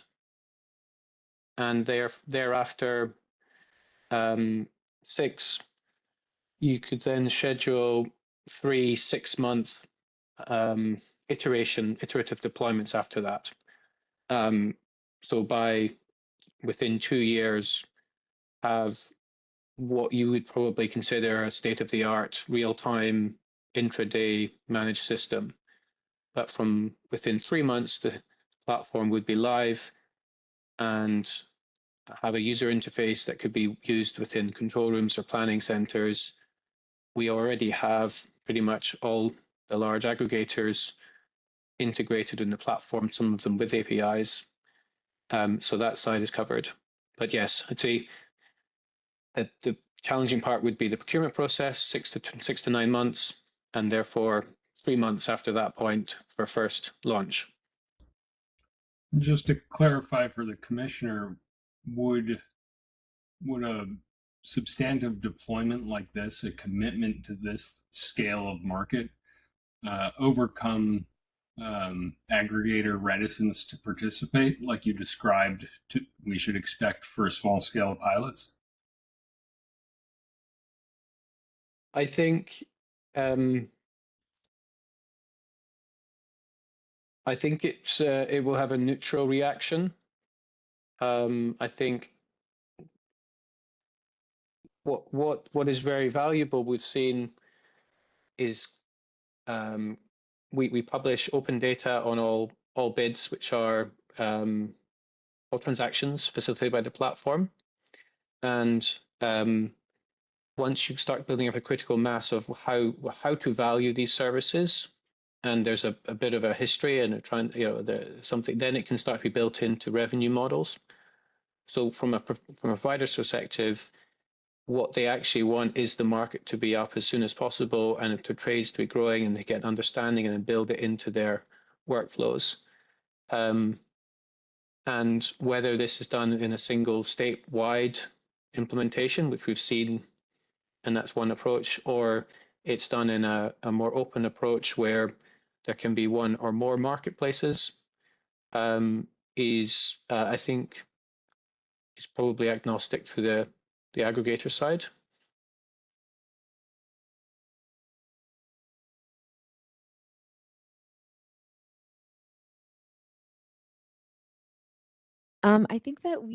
Thank you so much. I think that we will now be moving on to the open discussion portion of the workshop.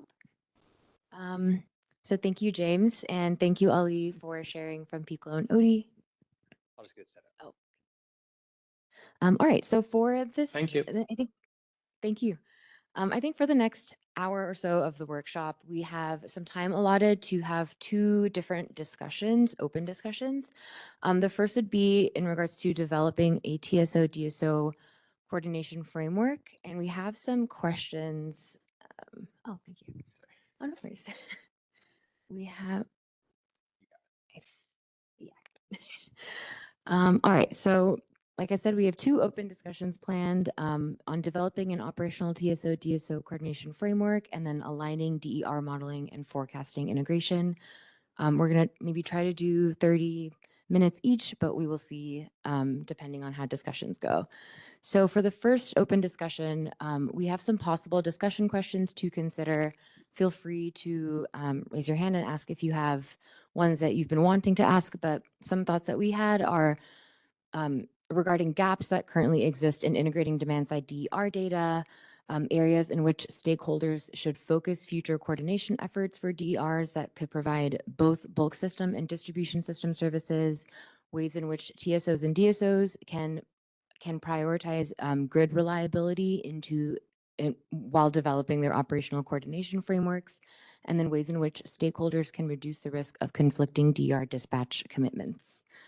So at this time, I'd like to ask if anyone here in person in the room has any questions. And once we assess, we can move on to the chat.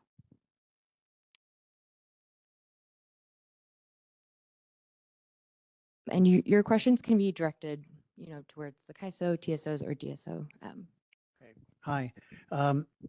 This is Lorenzo Christoph, representing for Center for Biological Diversity.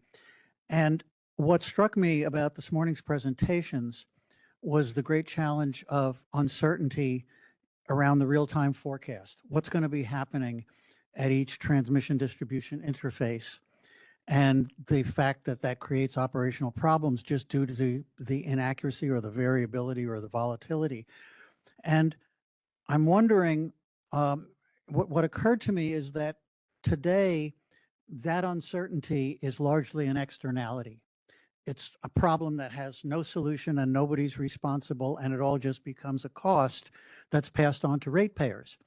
But as we think about responsibilities of the DSO going forward, what about the idea of having the DSO be more responsible and accountable for creating a forecast at the TD interface that's going to go into the ISO's real-time market optimization, almost like a party today has a day-ahead schedule and a real-time dispatch, and they're charged for deviations against that. Maybe this could become part of the portfolio of DSO responsibilities to do that accurate forecast, because I think they'd be in the best position to be able to do that. And then it's less of an externality and it's more pinned down as a functional responsibility.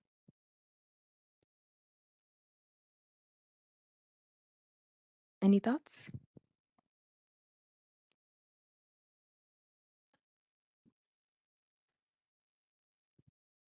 Maybe just a clarifying question, if that's okay. So when I think of the load forecast, I think of it as like an input into our market.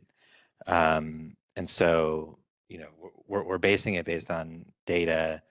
We might say forecast 30,000 megawatts of load for a particular hour in the day-ahead time frame.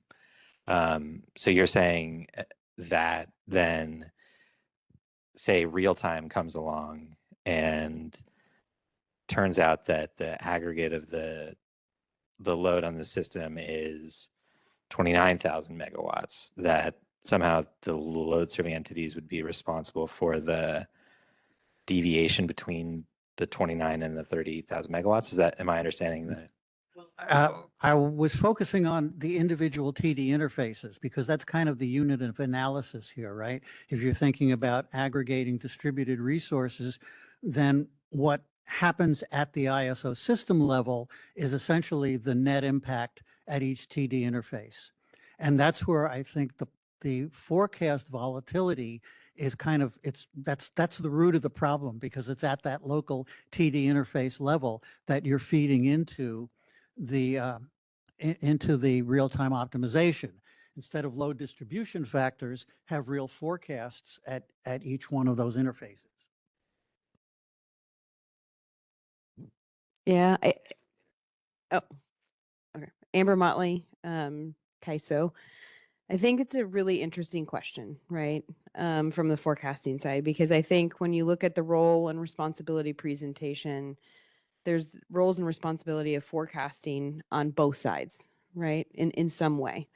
It is the ISO's job to balance supply and demand, and in order to perform that balance function, the forecast is critical within it. I think one of the things that comes into my mind is the difference between the conforming load forecast and a non-conforming load forecast. And Kevin's like, please give a definition. Okay. In my mind, a conforming forecast is something like streetlights, where we were talking about before, right? It has a pattern that is predictable by day type or temperature in a degree.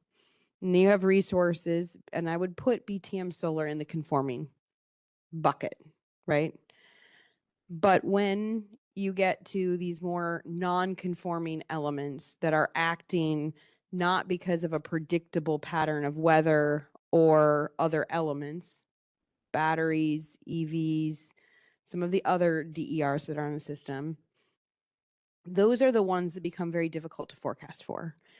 And it may be more of a question of how can we better exchange information on the non-conforming load types across the DSO or the DO to the TO to the ISO, and really focus on those ones that are very hard to control and they're acting because of other elements. But I would say the conforming forecast, if you started at the bottom level of the conforming forecast at the T&D and then took that information and aggregated it up, I think you're going to end up with more error in that aggregation versus the top-down forecast, where you can spread the conforming error out a little bit.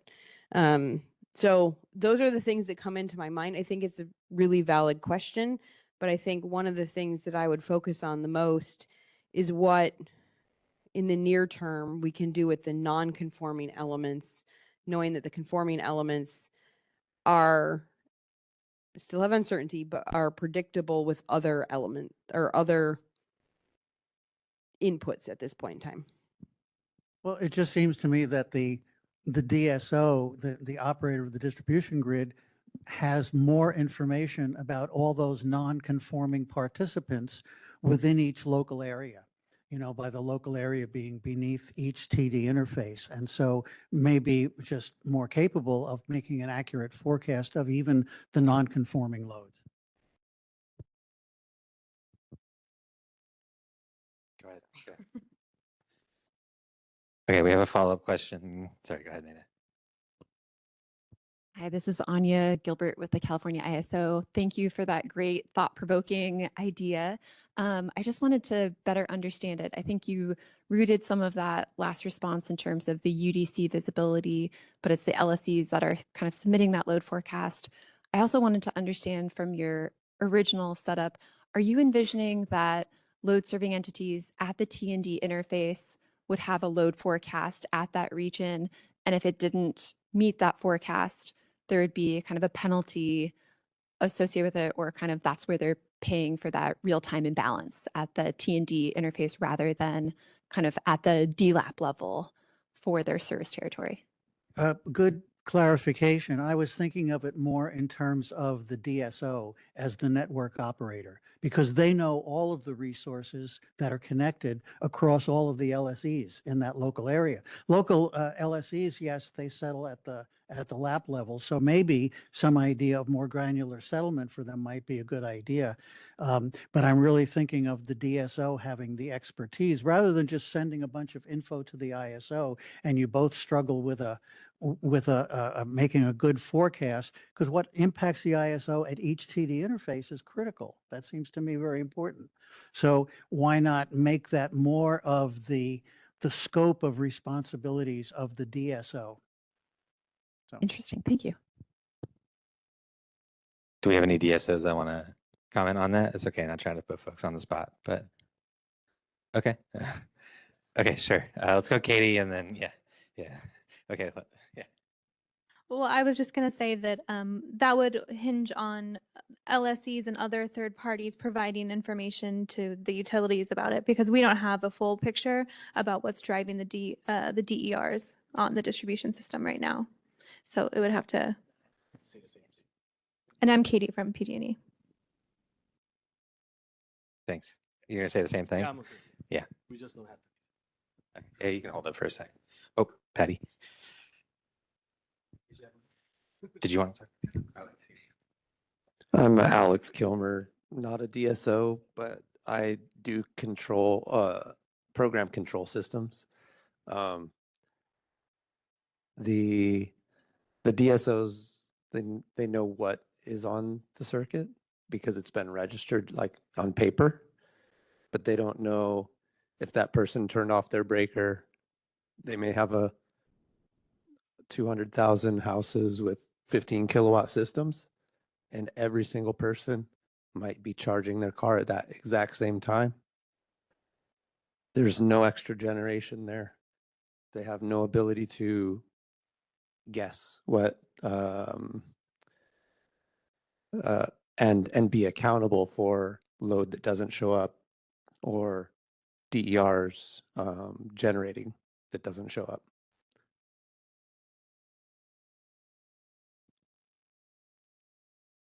Okay, that's a good question. Patty Cook, ICF. I'm going to extend on something that Lorenzo said, which I thought was a great question.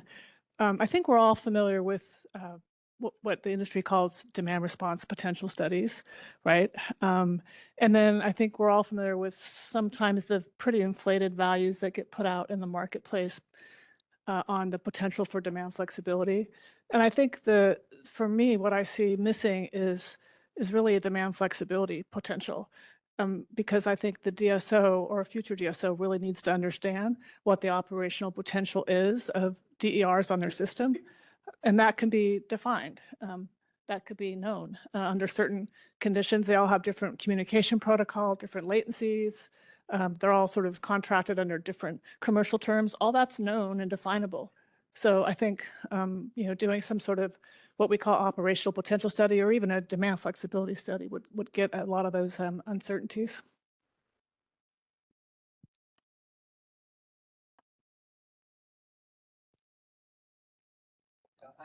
Hi, this is Jennifer Bach with CalCCA, and building off that last question, it's like, it's one thing to understand what the potential is, but to realize that potential, there needs to be value.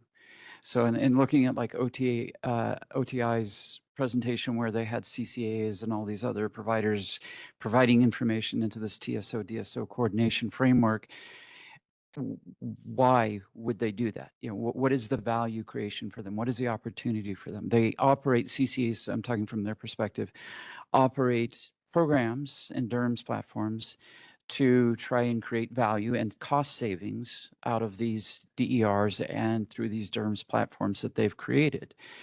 But they don't have that visibility either. So they're doing it blindly, looking at just reducing RA cost at the system level. And that could exacerbate constraints on the local distribution grid.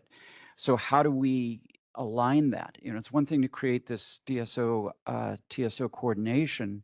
It's another thing to say, well, how do we unlock the value of these resources? And that's where I thought, you know, James's presentation was interesting. And the reason I asked that question to him about what are the, you know, objections and how did you overcome them and the uncertainties, because, you know, the question I have is, say we build this, if you build it, will they come? And if you don't have an answer for it, will they come and how will you make them come? You're going to spend a lot of time, money, and effort into creating something that's not going to get used. And I thought it was a very valuable, you know, point that he made on the DER registries, which I hadn't really thought about before. It's like if it's not information is not current, then it's not useful. And if it's not providing value to those that are providing the services into that market, then they're not going to be incentivized to do that. And the same thing with the DSO, or sorry, the CCAs and aggregators, large loads, all these other customers that are not IOU managed or controlled. It goes back to what is the purpose of the high DER proceeding? It's how do we find a way to leverage DERs to support energization and the load growth through electrification of all of these assets. And I think, you know, we need to sort of take a step back and say, why are we doing this? What is the framework we're trying to create? And how do we unlock that? And that has to include what is the value? And then we can decide the framework for unlocking that value. Then we can sort of create the coordination. It seems like creating the coordination without answering those first two parts isn't going to get us very far, except it could lead to a lot of frustration, a lot of expense, and a lot of wasted time. That's the concern that I have.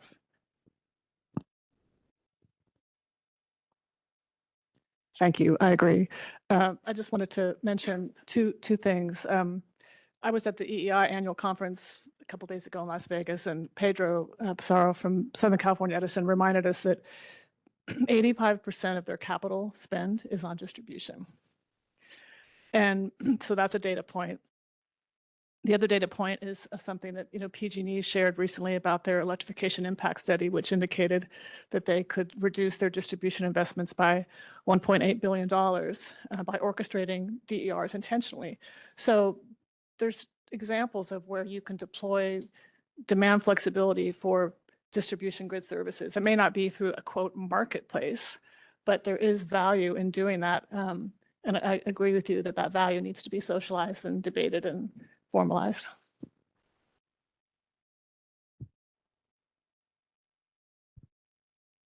If it's all right, maybe I could take a moderator's privilege here. I agree with you all, and I think we agree that there's value out there. And I think the May 21st workshop, we did hear a lot about some of the benefits of DER orchestration that the utilities are seeing, and I think we agree with those. What we wanted to kind of stress in our presentation was the reliability aspects that we found important, that we don't want to necessarily be dictating solutions at this stage, but we do at least recognize that we are seeing some operational challenges related to, you know, the proliferation of DERs, and you know, to us it made sense to start with, okay, like how is all this information being conveyed right now? Who's the responsible entities who are involved? And then start to figure out solutions. I think we heard from some today that might help facilitate that, the PCLOs of the world or the OATI approach, which seems a little bit more centralized rather than kind of a more decentralized model like PCLOs. But yeah, I mean, I don't want us to lose sight of the reliability aspect of it, as well as kind of financial benefits that we might see from like deferred infrastructure or increased usage of demand flexibility to save on other like wholesale costs or those sort of things. So thanks for letting me step in.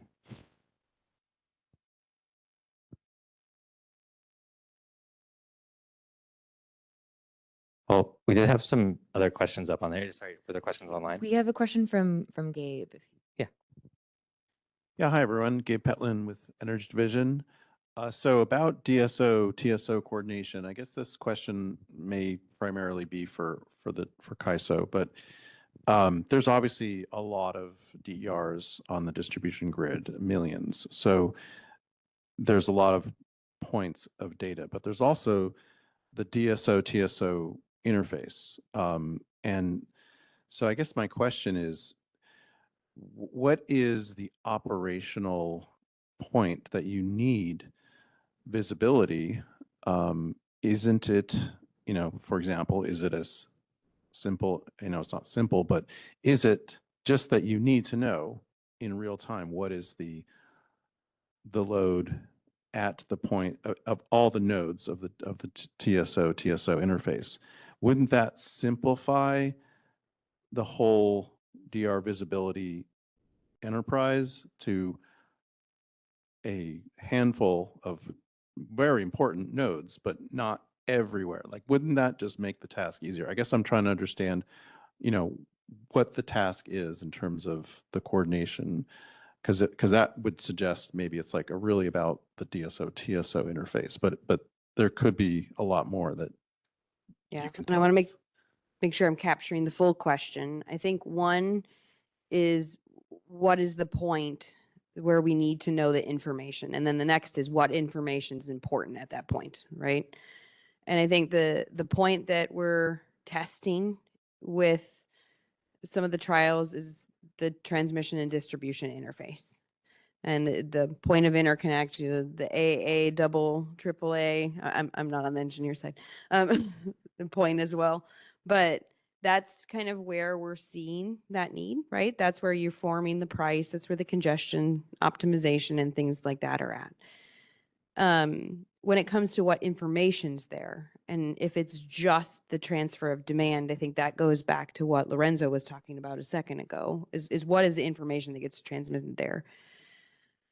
I think when it comes to forecasting from a demand side, there's always two pieces to forecasting that are really important right now. One is the forecast of the demand, but also it's forecasting the uncertainty behind whatever that number is. And we can't really decouple those anymore because of the weather-driven nature of the resources that are there. And though it'd be good to know what the point is of the demand, I think there's more information that's going to be needed to help you, one, figure out how that changes over a 5-minute or 10-day time period, but also there's going to be a little bit more that has to be given to figure out the uncertainty behind that demand number that would be given. I don't think it's off the table of what it looks like to send information at that point, but I think you have to take into consideration the uncertainty aspect in combination with the demand itself and be able to forward it out. And I think that's where I lean on the non-conforming loads a lot right now, is I think those are the ones that if we could get some more visibility and you look at other presentations of risk, they have more risk because they also can move quite quickly. I don't know if any of the other ISOs want. What was the last part? When we look at risk, like risk as growth happens, right, on the system, I think the non-conforming loads, the ones that are not predictable by a pattern or weather, are the ones that will cause more risk because those are also the ones that are growing at this point.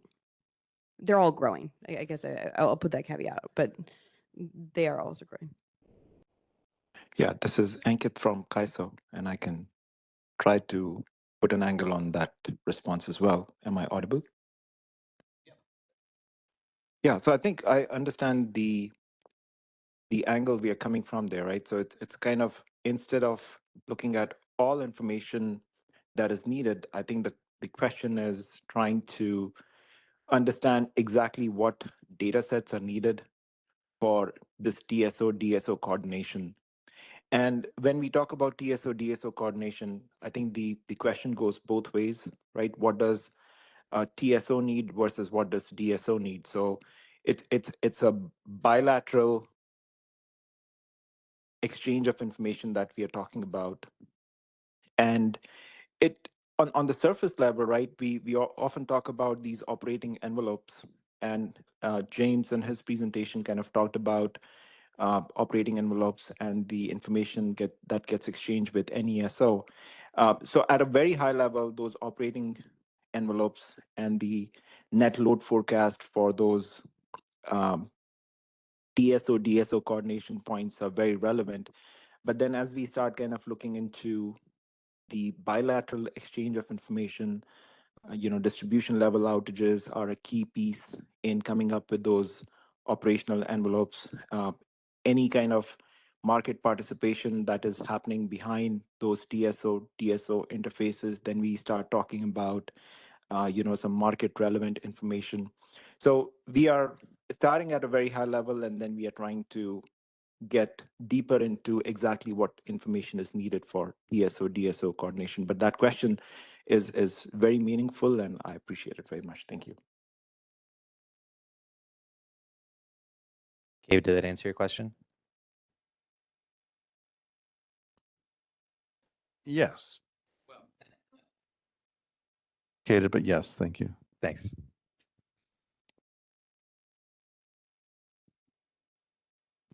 We have a hand raised from Samuel Golding. Would you like to unmute yourself and ask your question? Hi, Samuel Golding on behalf of UCAN, Utility Consumers Action Network. And this was in the chat from kind of the outset of the proceedings. I'll just read it. The CAISO coordination framework's 8 illustrative data gaps are framed as low-hanging fruit that may be able to be addressed using existing data. And each of those is a gap that exists within the current architecture. But the structural issues jeopardizing reliability that are growing aren't addressable through data exchange improvements alone. And a really good example of this is actually on CAISO slides 15 to 17, showing that the impacts of TOU rate boundaries are driving the DER load impacts, and the top of the hour issue and that sort of thing in data power quality, I would imagine. Improved data sharing there between CAISO and the IOUs may let CAISO forecast that step more accurately, but it doesn't actually prevent that from occurring. So my question is, what's the procedural pathway or the forum where we can preemptively analyze and address all the issues like this holistically through structural reform so that they don't continue to proliferate? And is the high DER future track 2 that place? Is it scoped to provide and prepared to provide that level of analysis with CAISO support? Because if not, what we're left with is investing in incremental improvements to the current architecture, and it won't address the underlying issues. That risks wasting a lot of time, a lot of money, and degrading reliability while pushing out consideration of structural solutions. Yeah, if it's all right, this is Kevin Head from the CAISO. I can try to answer some of it. I can't speak to the scope of the proceeding. I think I would defer to the PC on that. But in terms of that, midnight load jump in particular that we were seeing, I think we have a educated guess that's related to rates, in particular the change of time of use rates. And so, I think we have some visibility into that already, and that's kind of what's driving. But I agree that it is an operational issue that visibility can't resolve on its own. But I think by understanding the issue and further, we can start to consider what you sort of need to know what the problem is first, what the root cause is before you start thinking about solutions. But you could start thinking about operational changes or rules that could be put into place to address that. But if there's, for example, you could consider some sort of ramping limitation on exporting customers, of how quickly they can change their load when they begin exporting, sort of like, ride through characteristics that DERs have today, or something along those lines. But I think we first need to describe the issue first before we can start solutioning, and I think that's kind of where we're at least at the CAISO level. Did that, Samuel, any response there? Or anything? Yeah, so I know it implicates rate reform and solutions like dynamic operating envelopes with geographic and temporal characteristics. But the point is, you're governing a complex system undergoing fundamental change, and there will be all sorts of nonlinear feedback loops that are proliferating because we're managing millions of DERs with static dispatch assumptions, essentially, right? So that's not a good mix, and we obviously need holistic redesign of how we manage this part of the power sector. What is the forum? Where's the forum where we can list out all of these sorts of issues, identify what sort of reforms need to be put in place through tariff, rate design, interconnection, market roles and responsibilities, which entities are best positioned to be incentivized to make the changes that we need for a reliable and affordable power system. I would assume that's the high ER track 2 phase, but it hasn't really had this level of technical insight into potential problems. And I'm just going off of like one particular example that was thrown up on a slide. So is CAISO, is there any kind of plan to approach this systematically and analytically with CAISO and utility insights into really the things that are driving, as you said, identify all the problems that are driving inefficiencies that are undermining reliability that could become very big problems if we don't take action soon?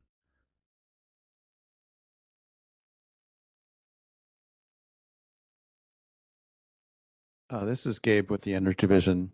I think the scope of Track 2 in the high DR framework is what it says in the scoping memo. It's not, more than what it says. It's what it says, but it is looking at DSO operations and how they can best operate in a high DR environment to minimize ratepayer costs, increase benefit, facilitate electrification. So that's largely what Track 2 is focused on in the DER orchestration framework, which we had a workshop on a few weeks ago. This workshop is related, but it's not a continuation of that workshop. It's a related topic on TSO-DSO coordination. So DR orchestration, when it's developed, should also have TSO-DSO coordination, but that's not the whole part of it. It's a activity that's described in that work stream. So I think what you're maybe asking for is a broader forum of a whole bunch of issues that are important, but are maybe beyond what this particular proceeding is tasked with doing. But they're not unreasonable. It's just a big list, and I think we're trying to keep the proceeding manageable in terms of what we can bite off and accomplish, within this proceeding. So, keep asking the questions, but also recognize, the boundaries of the scope. We're trying to keep it manageable. Okay, thanks.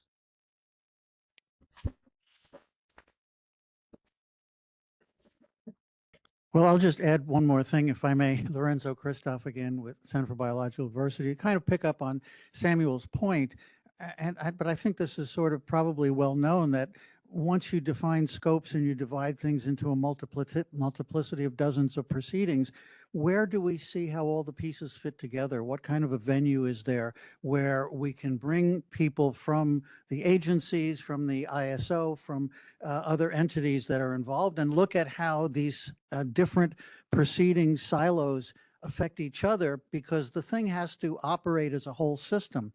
After the power crisis in 2000 that happened in California, for the following several years, I went around giving a lot of talks about what happened. So I had to study it pretty intensely. And of course, everybody knows Enron did these horrible things and we blame them.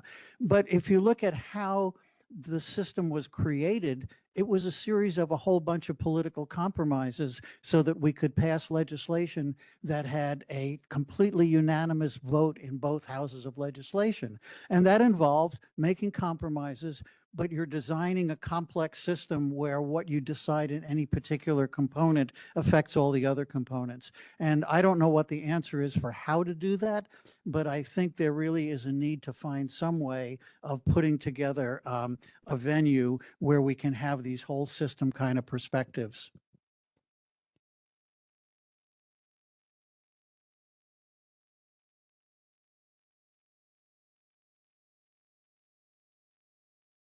I see that there is a question from Claire Broom in the chat. Actually, can I just ask it in person, online? Yes. Yeah, Thank we can hear you. Or did you mean write it in the chat? Either ways. Yeah, well, I wrote something in the chat back anyway. So thank you. I want to get to the topic, what you said us, the coordination between the TSO and the DSO. And my perspective is I spent 6 years as the program lead for a nationwide systems integration project. It was in disease tracking, not energy. But I was so pleased to hear from Ali and from James the capabilities of modern information technology. And I think those were extremely useful presentations that we need to keep in mind. Coordination, as we've heard, is fundamentally a data system problem, or at least that underlies it, as well as a value and accountability issues. But just staying on the data systems for a minute,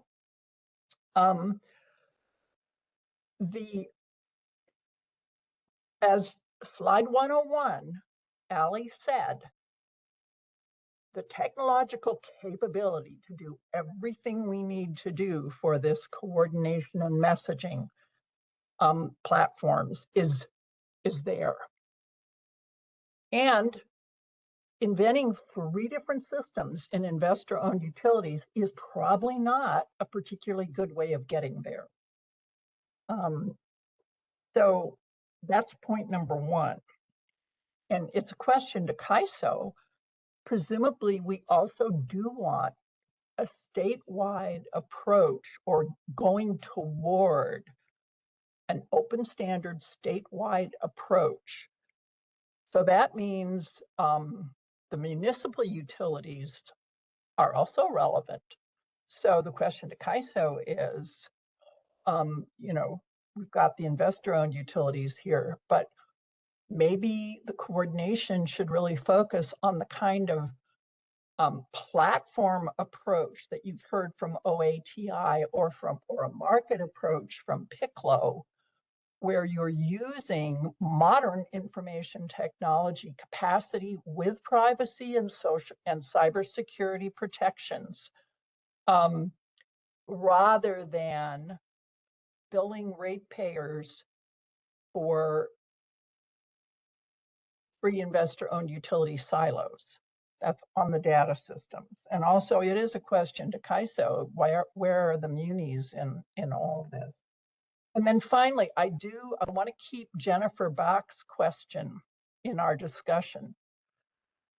You all want the data, but where is the value for the DER owners?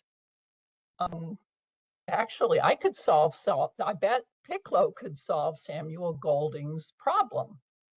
If you made it worthwhile to vehicle owners to not all charge at 9 o'clock, or if you had an aggregator do that, you wouldn't have a non-coincident peak at 9 p.m. or midnight. So I guess even within the scope of this narrow proceedings, I hope we're considering how do the pieces work together to have an affordable data system that permits coordination at the TSO-DSO interface and provides incentives for the DERs to participate so that they can help solve some of these problems. There is one question in there, but mostly it's a comment. Yeah, well, I think the question part of it was directed to the CAISO, so maybe I'll try to take a first hack at it. So, well, first, thanks for the well-considered comment and question. I think we at the CAISO, definitely agree that we want to be focused on value, to your point and to Jennifer's point earlier. Part of the operational coordination framework and the trials that we're doing with PG&E and hopefully soon others is start with gaps and use cases that we think there could be relatively low-hanging fruit that can deliver value. And to the extent that we do see value, and then we can take that up into our expert working group process, which we talked about earlier as well, which also includes some of the municipal utilities in the state. If they also see value in those particular gaps and use cases, then I think we can start exploring a platform that would work for all of them utilities in a way that is more standardized than one-off solutions that we would probably start off with in a trial type phase.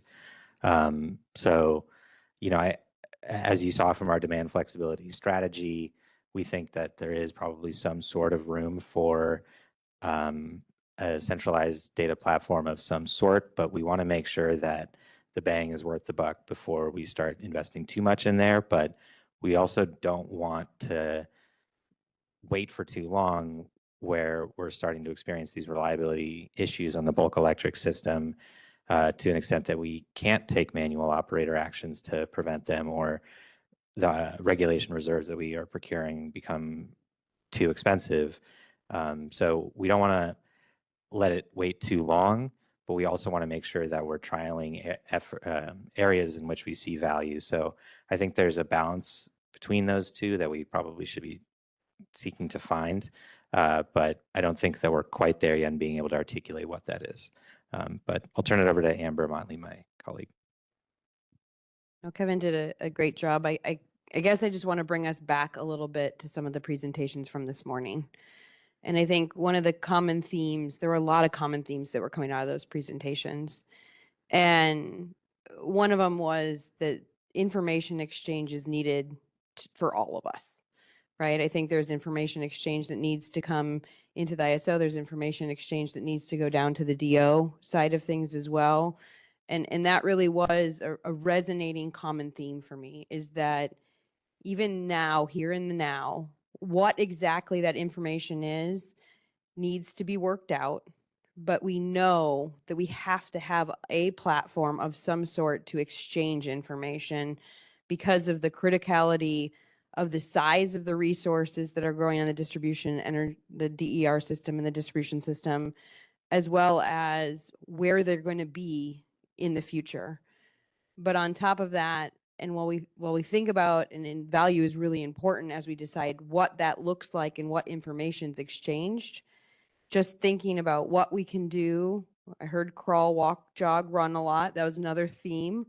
But I think it's thinking about what can we do now. I think there are things we can do now, and then there's things that it will grow into over time, and really being able to take the actions to do the things that we can do now and help grow them over time. And I think those were just really good take homes. from this morning's sessions. And I'm excited of what this will become. But I think it's been really a productive workshop. So I just want to say thank you as well. But I think those are my two themes and takeaways as we really go into the next phase of what data goes where. Actually, that's actually a really good launching point for our second discussion, which sort of blends in topic into this one as well. But our second discussion topic is going to be, it mentions clarifying roles and responsibilities between DER participants and what areas could be further developed to support effective DER orchestration or DER coordination, excuse me.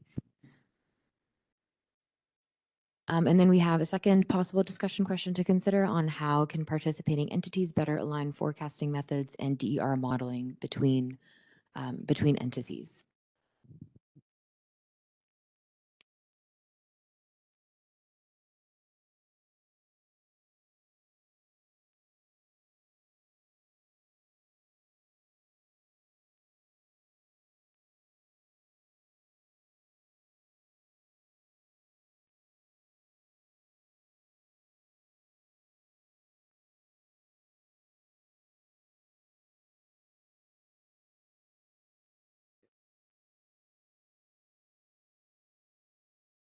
What's up with what I was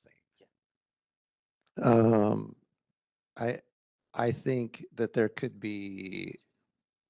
This is Alex Kilmer from SDG&E. I think one existing capability that we have is we have good rig data moving back and forth between resources, and SDG&E has a centralized rig. We have like 14 resources on it. I know if I was going to make a forecast, I would want to collect data. I would want to make that forecast. I don't want to ingest somebody's forecast. That's just what I would do. And I think the rigs are already, I know they're already in place for, I'm sure every IOU has a rig. And just to start, if CAISO could give SDG&E just one analog value, and this analog value is going to be what every resource on our territory is going to be tasked to do. So if there's 100 resources and each one of them is getting a set point from CAISO to charge at 1 megawatt, then that analog value would say 100. We would know that CAISO is charging our combined assets at 100 megawatts. So it would be a lot more clarity for DSOs, knowing what component of load is scheduled and happening. They would know this in real time. And then in return, I don't know that we can do this, but if we could parse out all of our behind the meter generation that nobody has visibility of, nobody has telemetry of really, and we could ball that up together and send that back to you on the rig. We have, let's say, 2,500 megawatts of people on paper that say they have this much solar. At 9 a.m., that might be producing 250 megawatts. That value would flow to CAISO. So CAISO already knows all of our solar that we have interconnected. There's a dedicated rig for that. They know all of our battery sites. There's a dedicated rig for that. You're sending the set points either ADS or AGC. This could clear up at least if we could give you trailing hour, something like that. You could at least know what we were doing, all our rooftop was doing for the last hour. And then watching that over time, you could create a footprint, or you could create a signature. of course, weather dependent and all that. That may be one pathway.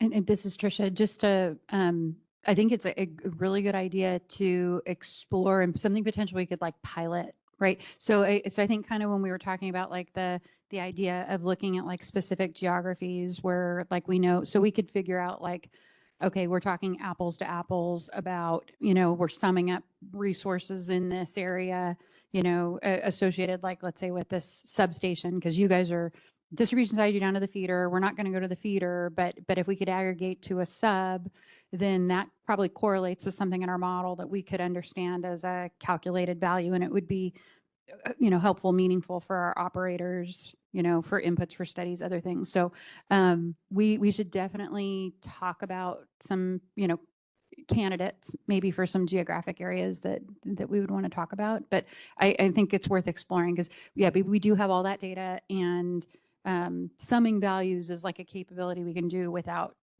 software changes and things like that.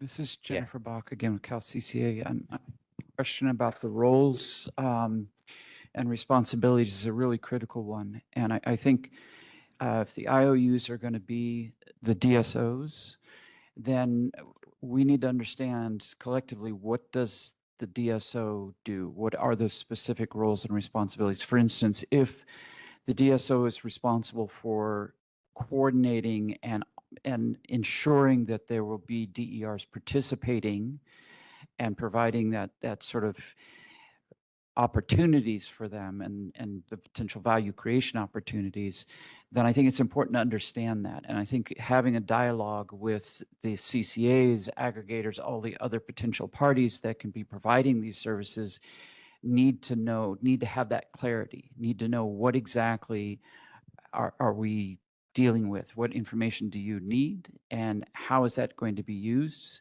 and how are we going to be able to facilitate that so that the CCAs and everyone else can decide how do we manage these DERs that we have now. So I heard what James said about sort of creating that trust, communicating with all the various players about we're committed to doing this. And I think that this could be the opportunity for aggregators, LSEs, CCAs, all these other entities to be able to understand what is that role that the DSO is going to do, and what challenges do we have with the IOUs in playing that role, and how do we ensure that there will be a fair and open, space for DERs to participate, so that we can all kind of get behind this and decide on how do we create that framework, that structure to support the TSO and DSO coordination. So I think step one of defining what those roles and exactly what those responsibilities are is really critical.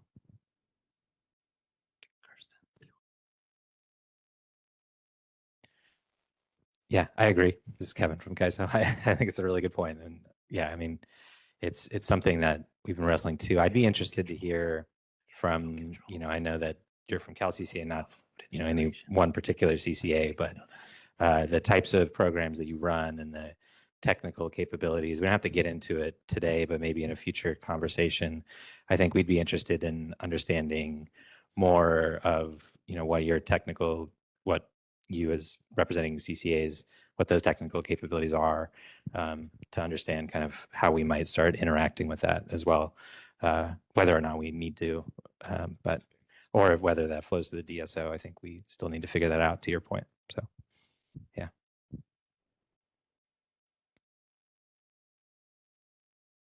I jump ahead of you. Go ahead. Okay.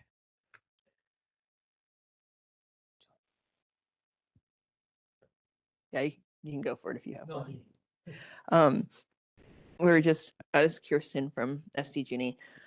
Just to confirm on the point about the DSO, and I just wanted to just get clarity on, was your point about like our ability to actually have any like control and influence on the DER's load on our system.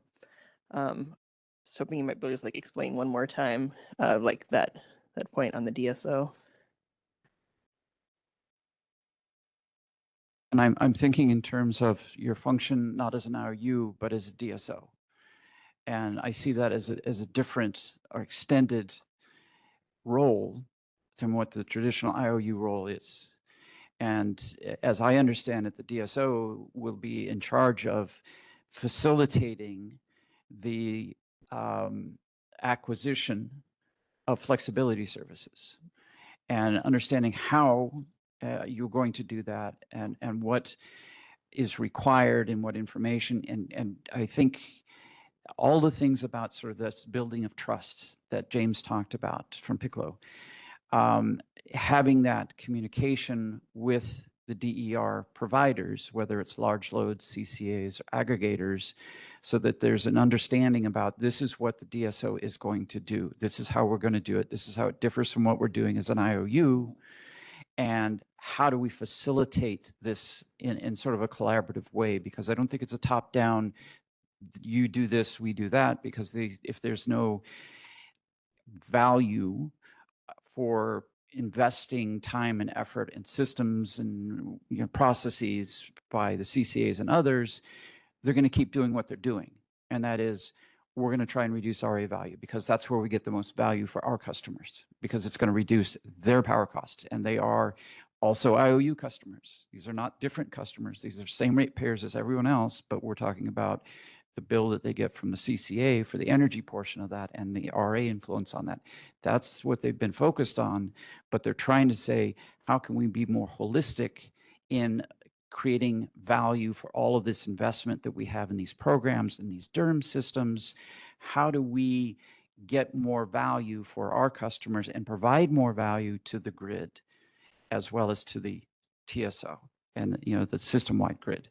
So that's the kind of understanding, that's the kind of exchange that I think we need to have, is understanding what those roles and responsibilities and capabilities are, so that we can come to alignment on that. That does make sense. Yeah, thank you. As an IOU taking on a DSO type of role, it's what are we defining as that incremental addition on top of it? So thank you. Should I go? Yeah, Julian Ang, SCE. Common theme so far that I've been hearing is roles, use case. The question I have for this workshop is like, at least I was trying to get out of it today, was what are priorities? It seems like we don't really know what's the use case. We're still trying to figure it out. Even more fundamental than that is, what is our role? Because depending on what, I mean, obviously, if you ask me, I have my own selfish agenda, right? I obviously want to do things that I care about, but at the same time, I also understand that this has to be a collaborating kind of effort. So could we at least, or what kind of platform are we going to have talking about those? And is that the priority for the next two? Because if we keep on hopping around these topics, it's just like we're just doing pilots for the sake of doing pilots, but we don't really have like a roadmap or a guideline of the basic question of what do each one of us really do? Like if we don't understand that, or if we don't even agree on that, how will we be able to start pilots? And then how will we be able to make investment that will satisfy CCAs and satisfy ourselves and our grid mod platforms and investments around that? Because like everybody here, if we're not seeing the benefit or the value, why am I doing it, right?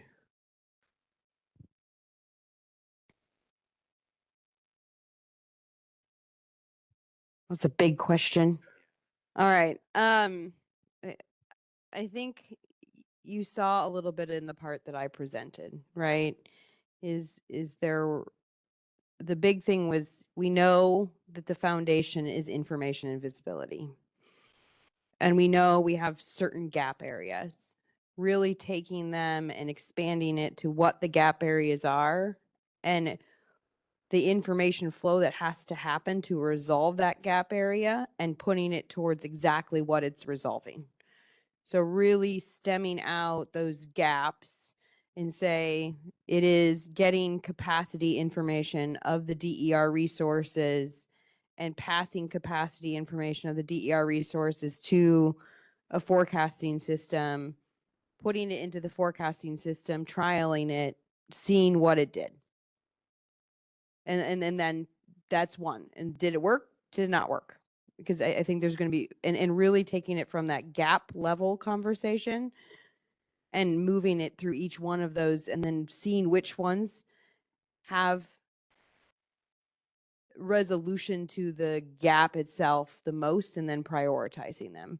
And I think that's the next step. Juan touched on it in his slides before he left from the CAISO in the expert working group, or the EWG, if we want to make it shorter, I heard.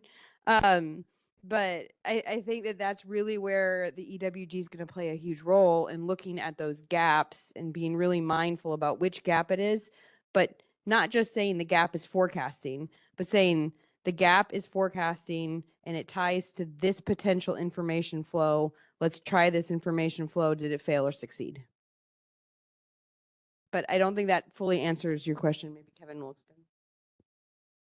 Well, just to add on as another potential venue is I think it's really helpful that the commission got us all together here today.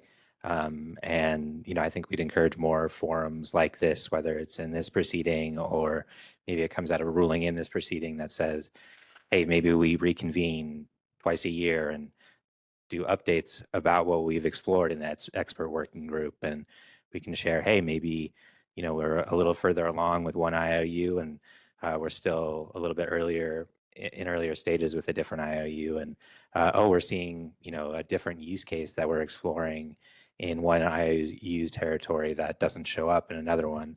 And having that be a mechanism where we all kind of come back and, while the expert working group is comprised of the CAISO and utilities and some, load serving entities, CCA type entities, we're also getting really valuable input from folks like Lorenzo and Claire Broom, who we heard from today too. So the commission's venues are really useful for that as well. So just suggesting that as another potential outcome. But yeah, to your point about value, do you have any other questions there?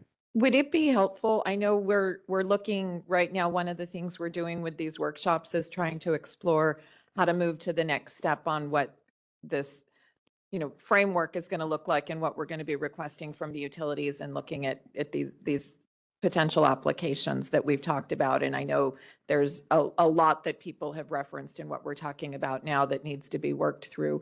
Would it be helpful to have some sort of working group or coordination with what we're doing here with this expert working group as we're looking to come up with that framing for what we're going to be asking the regulated utilities to do? And like you said, come back with an annual or biannual sort of public check-in like this? CAISO's been talking a lot, so I want to give IOUs a chance to respond first. Oh, okay. Oh, yeah, go ahead. I'll Lorenzo. defer. Well, I'll offer. Commissioner Houck, I think that's a really good idea. And what I would enrich it a little bit with is to go to this question of affordability, because that's such a hot political topic these days. And I think there's an implicit promise that unlocking the value of DERs in the system is somehow going to have an affordability benefit. I think it would be helpful to trace that out in a little bit more detail. How exactly do DERs improve affordability for ratepayers? And I know Pierre Lafarge has promised all of us that every new data center is going to lower average prices, but I don't believe it. And I think if we start from how does unlocking DERs lead to affordability benefits, and then what are the steps required? What are the DSO functions required in order to implement that unlocking and to make it really realizable? So a working group, as you suggest, could take up those kinds of questions. Thank you. I think we're going to be issuing a report. We will make sure that the major points like that are in there. Yeah. Well, yeah, from the CAISO, I think some sort of venue like that would be productive. We want to make sure that it's one that doesn't, that is a way that we surface up the progress that we've been making, I think is how I had envisioned it in my head. But if there are others who have thoughts about what an alternative approach could look like, be happy to hear from them too. Yeah, will there be comment opportunity? This is Claire Broom, 350 Bay Area, and there is a time sensitivity to this. I would really urge that the report and the summary looks hard at what PICLO has accomplished, where the state of the art is now, and really focus on the fact that unlocking a value, you need to have trust, you need to provide value.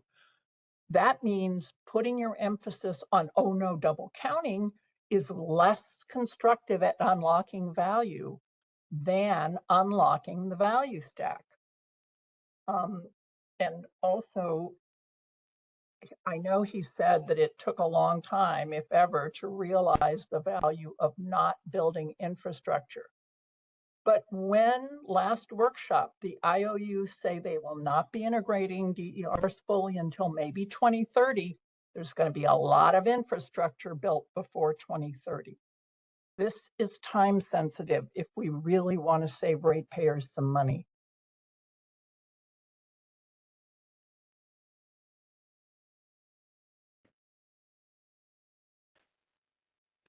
I know. Thank you for that, Claire. Maida, do we want to take one more question, or do we want to do a wrap up? We're getting pretty close to 4 o'clock. So. This is Jane Krikorian. Can I just make a comment? Yes. Yes, go ahead. Yep. Okay, thank you. This is Jane Krikorian from UCAN. I so appreciate this workshop today. It's really great. One of the things I did as part of the latter part of this afternoon started to kind of sound like, where do we go from here? How do we take all of this? How do we process it and make it work? And looking back at the OIR, we're still in phase 1, track 1, 2, 3, but is there a way to go either to a phase 2 and wrap everything together, or like we did in our 220705, close that, opened up the advanced rate design, our 2604009. And, is there a way to move forward and tie all this together so that we have these venues and ways to analyze, like Jennifer from Cal CCA and Samuel and Lorenzo and Claire are all talking about? So that's just a suggestion. Thank you.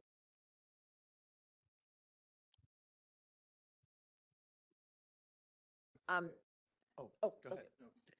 Yeah, and as many of you are aware, this OIR opened shortly after I was appointed, and we're 5.5 years later. And so it's a lot of complicated things and a lot of work that it took to get here. And my understanding is that staff and prior commissioners had been working on the development of this for several years before it actually became an OIR. So there's a lot here. But yes, I think we are trying to look at how all of the information that we're working on in this proceeding comes together. The distribution planning portion of this is really critical. The work that we're doing in track 1 with the EIS studies and all of the work we did there, looking at that overall longer term planning and how we're going to ensure that we have the grid we need for the 21st century. This phase is going to be important, as we've said, in being able to unlock some of the potential to the DERs in regards to this visibility across transmission distribution systems, and looking at what that orchestration framework is to make sure that we are able to get the most out of these DERs and ensure that we're getting the most out of the grid as well. So I think that we are looking at all of these things. We're going to have something released in the track 3 soon that's focusing on flexible service connections, what that means and how that ties into all of this.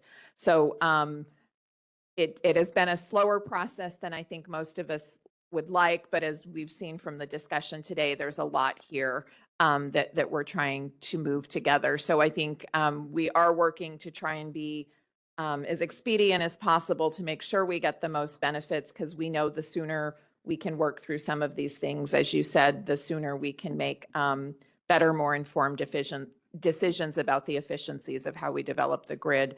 But we also want to get it right. So these conversations are important. Getting all the right people in the room is also important, in working closely with the people managing these systems is also very critical. And I know our staff have also done a lot of work on this. So I want to also give Gabe an opportunity to add, and then if anyone from the ISO wants to add anything as well, because I think this is something we're all going to have to be working towards together. Great. Thank you, Commissioner. And yes, this is Gabe Patlin with Energy Vision. And one of the next steps in this track is going to be 2 workshop reports for each workshop. And we expect those to be issued in early July for stakeholder comment.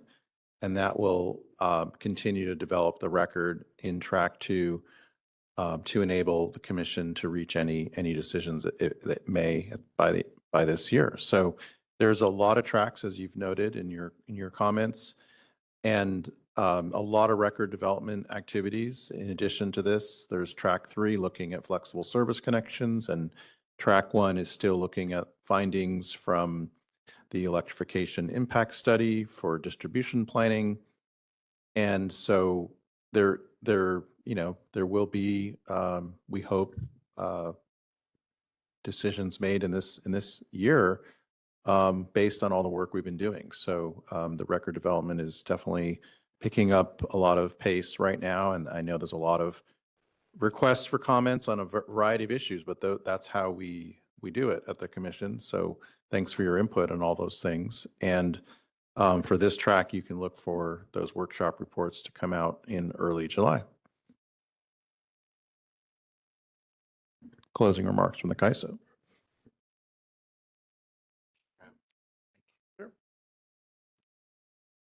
It's Kevin Head. I didn't have anything prepared, but really just wanted to thank the Commissioner Hauk's office and Energy Division, and of course Commissioner Hauk herself. So yeah, and everybody who participated here today. Thanks for coming. Thanks for your valuable input on this, what we think is a very important topic, and have a great weekend.